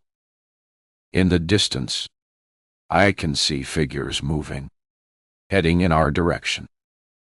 Dexter looks toward them and smiles, a hint of satisfaction in his voice. This ends here. Morgan, out. Shut up and move toward the plane.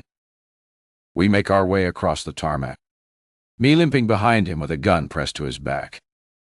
The ground crew back away, hands raised.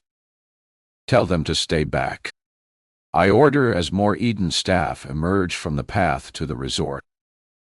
Everyone stay where you are, he calls out. And to my surprise, they obey, stopping at the edge of the airstrip.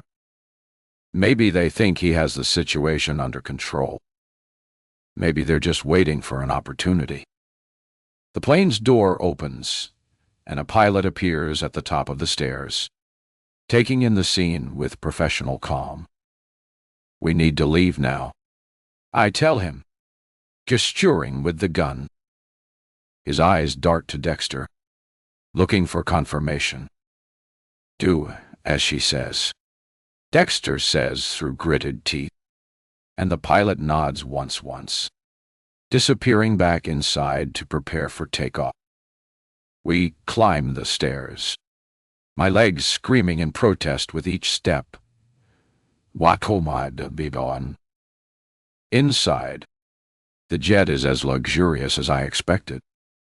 Plush, leather seats, polished wood trim, crystal decanters on a small bar. The kind of extravagance that Henry would have been used to. I'm sure there's a first aid kit somewhere on board. Wouldn't surprise me if they had surgical supplies even.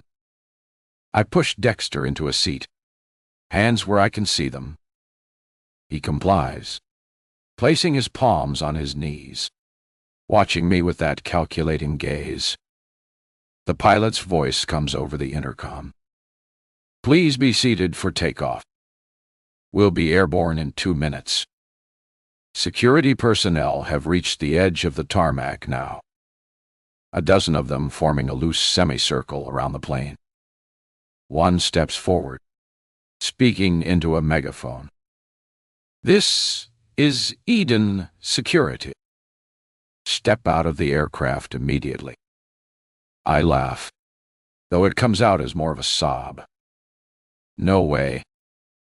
The engines whine to life, drowning out further commands from outside. I strap myself in across from Dexter, keeping the gun trained on him as the plane begins to taxi. Through the window, I can see the security team's frustration.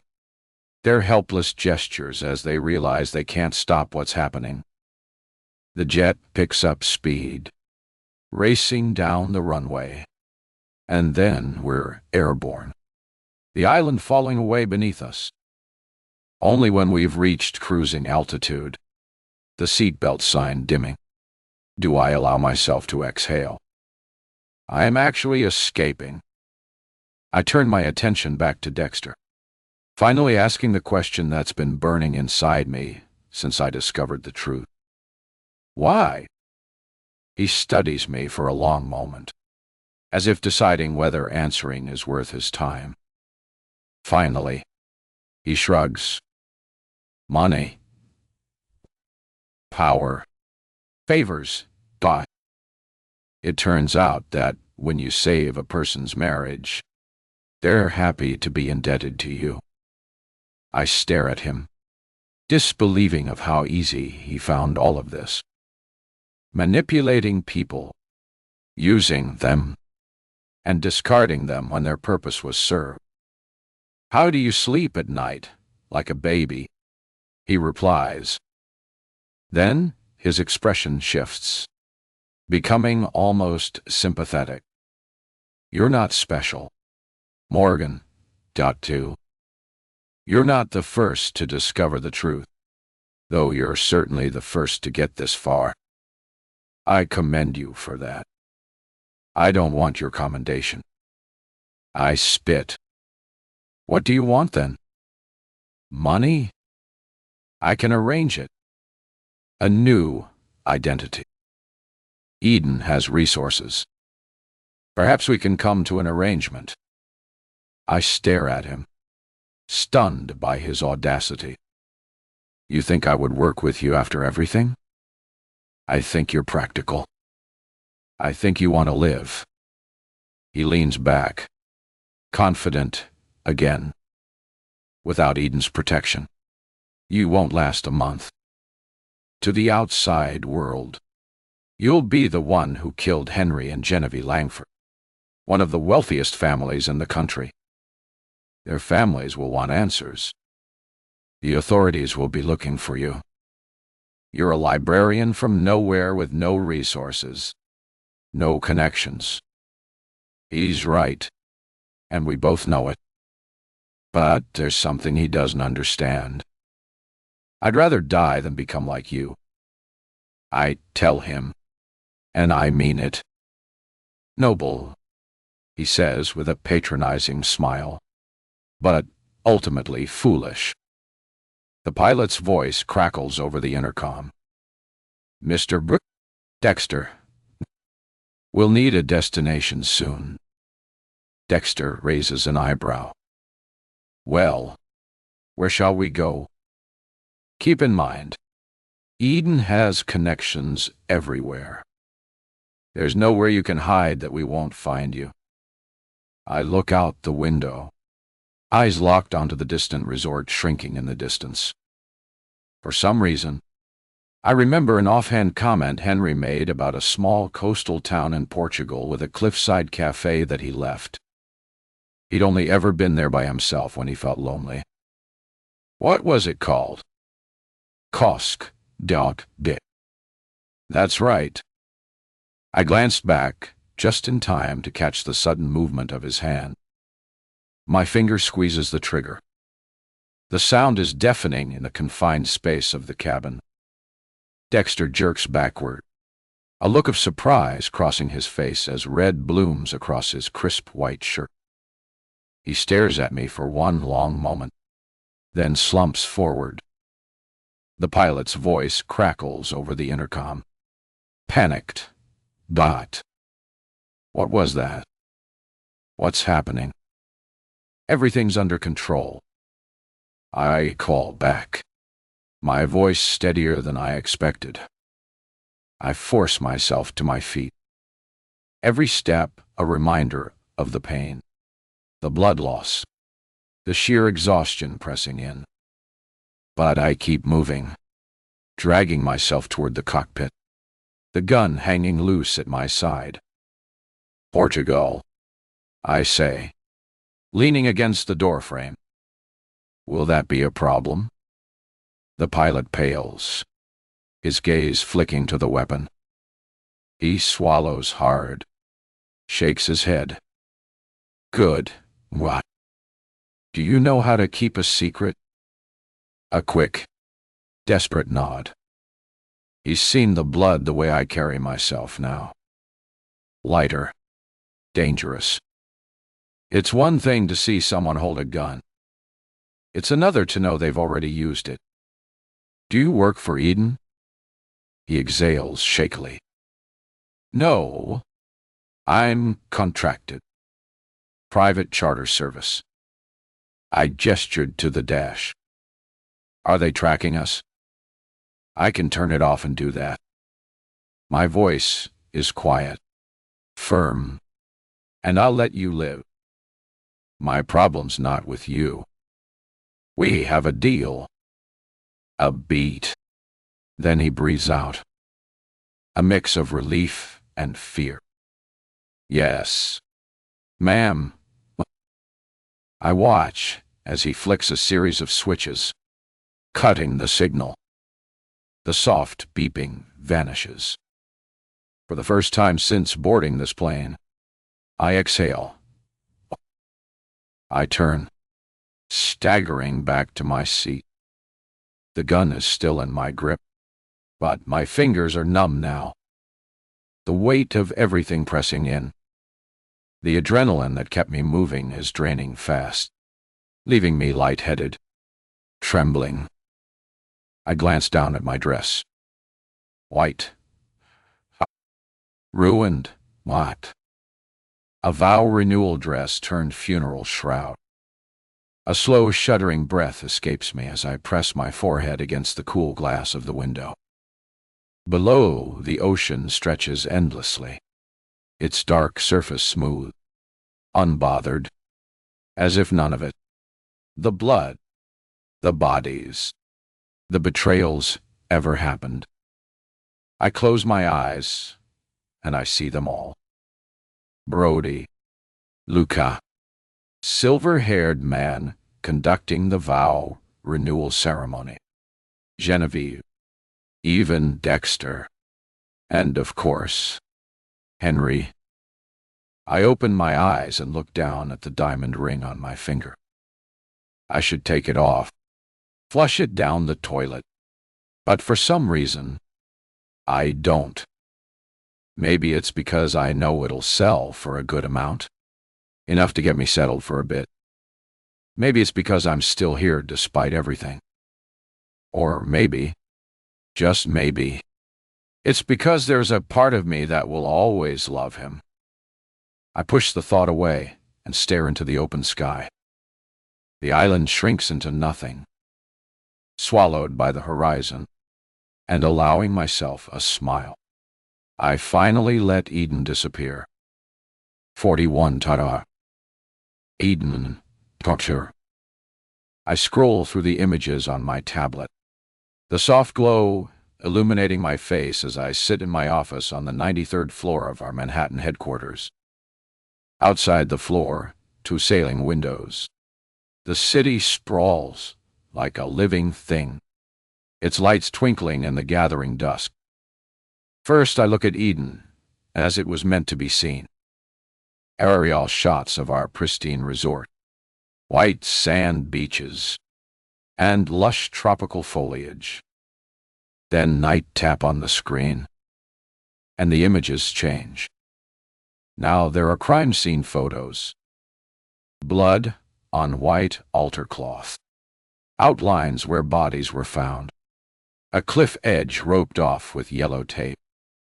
Tell me again, I say, keeping my voice as smooth and cold as the polished black marble beneath my fingertips. Catherine shifts her weight slightly, the only outward sign of her discomfort. Her navy suit is impeccably tailored, her hair pulled into a severe bun. She could be mistaken for a high-powered attorney or corporate executive. In a way, she is both for Eden. The situation devolved rapidly. She begins, Genevieve Langford shot her husband and he fell over the cliff edge. He survived the fall, but barely. He's currently in critical condition at our private medical facility in Zurich. I lift my eyebrows slightly. What is the prognosis? Uncertain. Multiple fractures. Internal bleeding. Severe head trauma. The doctors are skeptical about his chances, but they haven't ruled out recovery. I see. And Genevieve Langford dead, shot by the stand-in wife, who then killed Dexter as well, and commandeered the private jet. We've lost contact with the aircraft.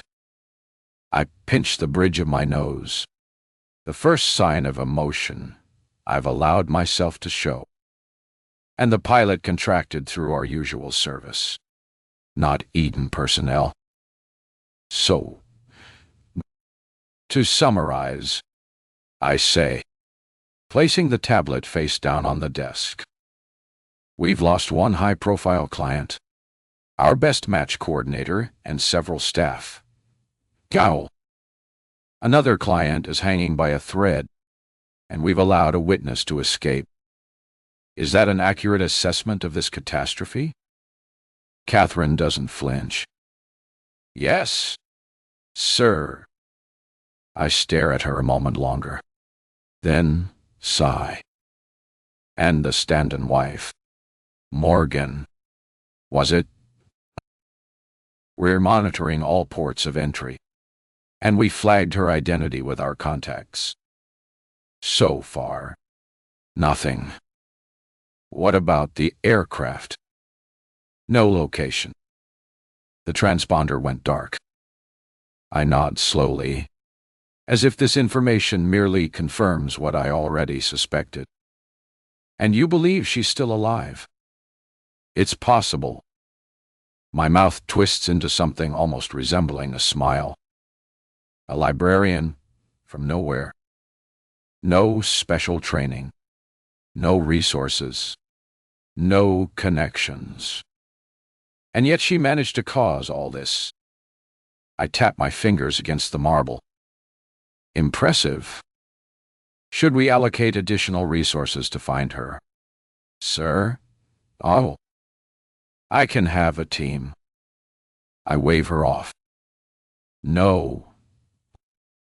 For now. Passive monitoring only.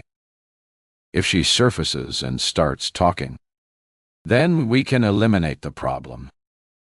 Otherwise, I trail off, making a dismissive gesture. No point throwing good money after bad. What? And Langford, if he survives, he's under contract. The NDAs he signed are watertight. I lean back in my chair, considering still, we should ensure he has everything he needs. If there's anything he wants, specialists, experimental treatments, comfort measures, give it to him. Sir, it's important that we maintain good relationships with customers we failed, especially ones as wealthy and well-connected as Henry Langford.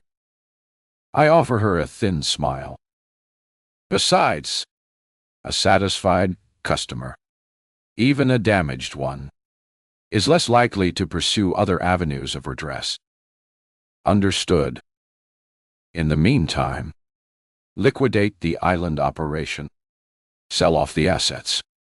Make sure anyone who might have witnessed anything problematic is reassigned to more discreet positions. The euphemism hangs in the air between us. We both know what reassigned really means. It's imperative that we maintain our reputation. I continue, turning to look at the city below. Eden provides a valuable service to those who can afford it. One unfortunate incident doesn't change that.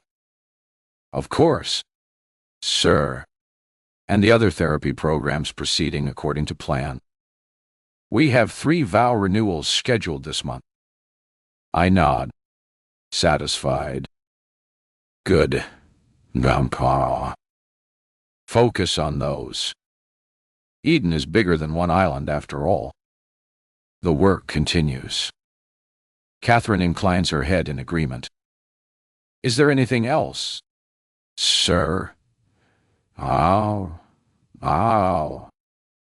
I consider for a moment.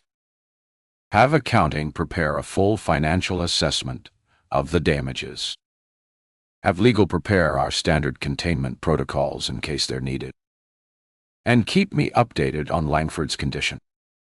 Right away. Sir. Dot? She turns to leave, her heels clicking sharply on the polished floor. As the door closes behind her, I pick up the tablet again, swiping through the crime scene photos one more time. My lips twitch in something close to admiration. Well played, librarian, I murmur to the empty room. Well played. With a flick of my finger, I delete the photos. Time to move on. Time to move on. The world is full of wealthy people with marriage problems, and Eden will continue to offer the best therapy money can buy for the right price. 42. Henry, I'm falling. Time slows to a crawl. Morgan's face twists in horror. Eve shifts from rage to some sick satisfaction. I see the night sky, stars wheeling above me as I tumble over the cliff's edge. And then there's nothing but the rush of wind in my ears and the certainty of the rocks below. All those weeks of therapy, of carefully facilitated growth, they weren't about saving my marriage at all. It was all about learning to feel again. Yes, but not for Genevieve's benefit, for mine. The wind rushes past, and I wait for the impact that will end it all. My last thought is of Morgan's face, not as she looked that night under the moonlight, remote and numb, but as she looked when I carried her in my arms up that slope that first day we married, laughing, sunlight in her hair, truly alive in a way I haven't been for years. The irony isn't lost on me. I finally remembered how to love, just in time to die. The darkness rushes up to meet me, and I gasp and jolt awake. Pain, d'atoir. That's the first thing I register. Not the dull, distant ache of a hangover or the sharp twinge of a pulled muscle. This is something else entirely. A symphony of agony played through every inch of my body. My ribs scream. My head pounds. Even breathing feels like swallowing fire. White ceiling. Unfamiliar. Dark. Sterile. A rhythmic beeping keeps time with my heartbeat. Antiseptic stings my nostrils. Hospital. I'm in a hospital, which means I'm still alive. I try to move and instantly regret it, a groan escaping my cracked lips. A figure in a white coat materializes beside me. Mr. B. Langford, please remain still. You've suffered extensive injuries. The doctor is a woman in her 50s with silver-streaked hair pulled back in a practical ponytail. Her accent is vaguely Germanic. Swiss. Maybe. Her expression is professionally neutral as she checks the monitors beside my bed. Where? My voice cracks. My throat is dry as sandpaper.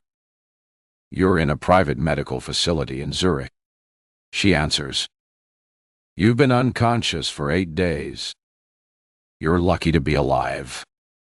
Lucky isn't the word I'd choose. The memories come flooding back in jagged fragments. The ceremony. The shot. Genevieve. The fall. Morgan. My wife. I manage to croak. Oh, where is she? The doctor exchanges a glance with someone I hadn't noticed. A man in a dark suit by the door. Eden talks sure. I'm afraid Mrs. Langford didn't survive, the man says. For a moment, I don't react. I stare at the ceiling, searching for the grief I should be feeling. My wife of 5 years is dead. I should be devastated. Instead, I feel nothing. No. That's not quite right. I feel relief.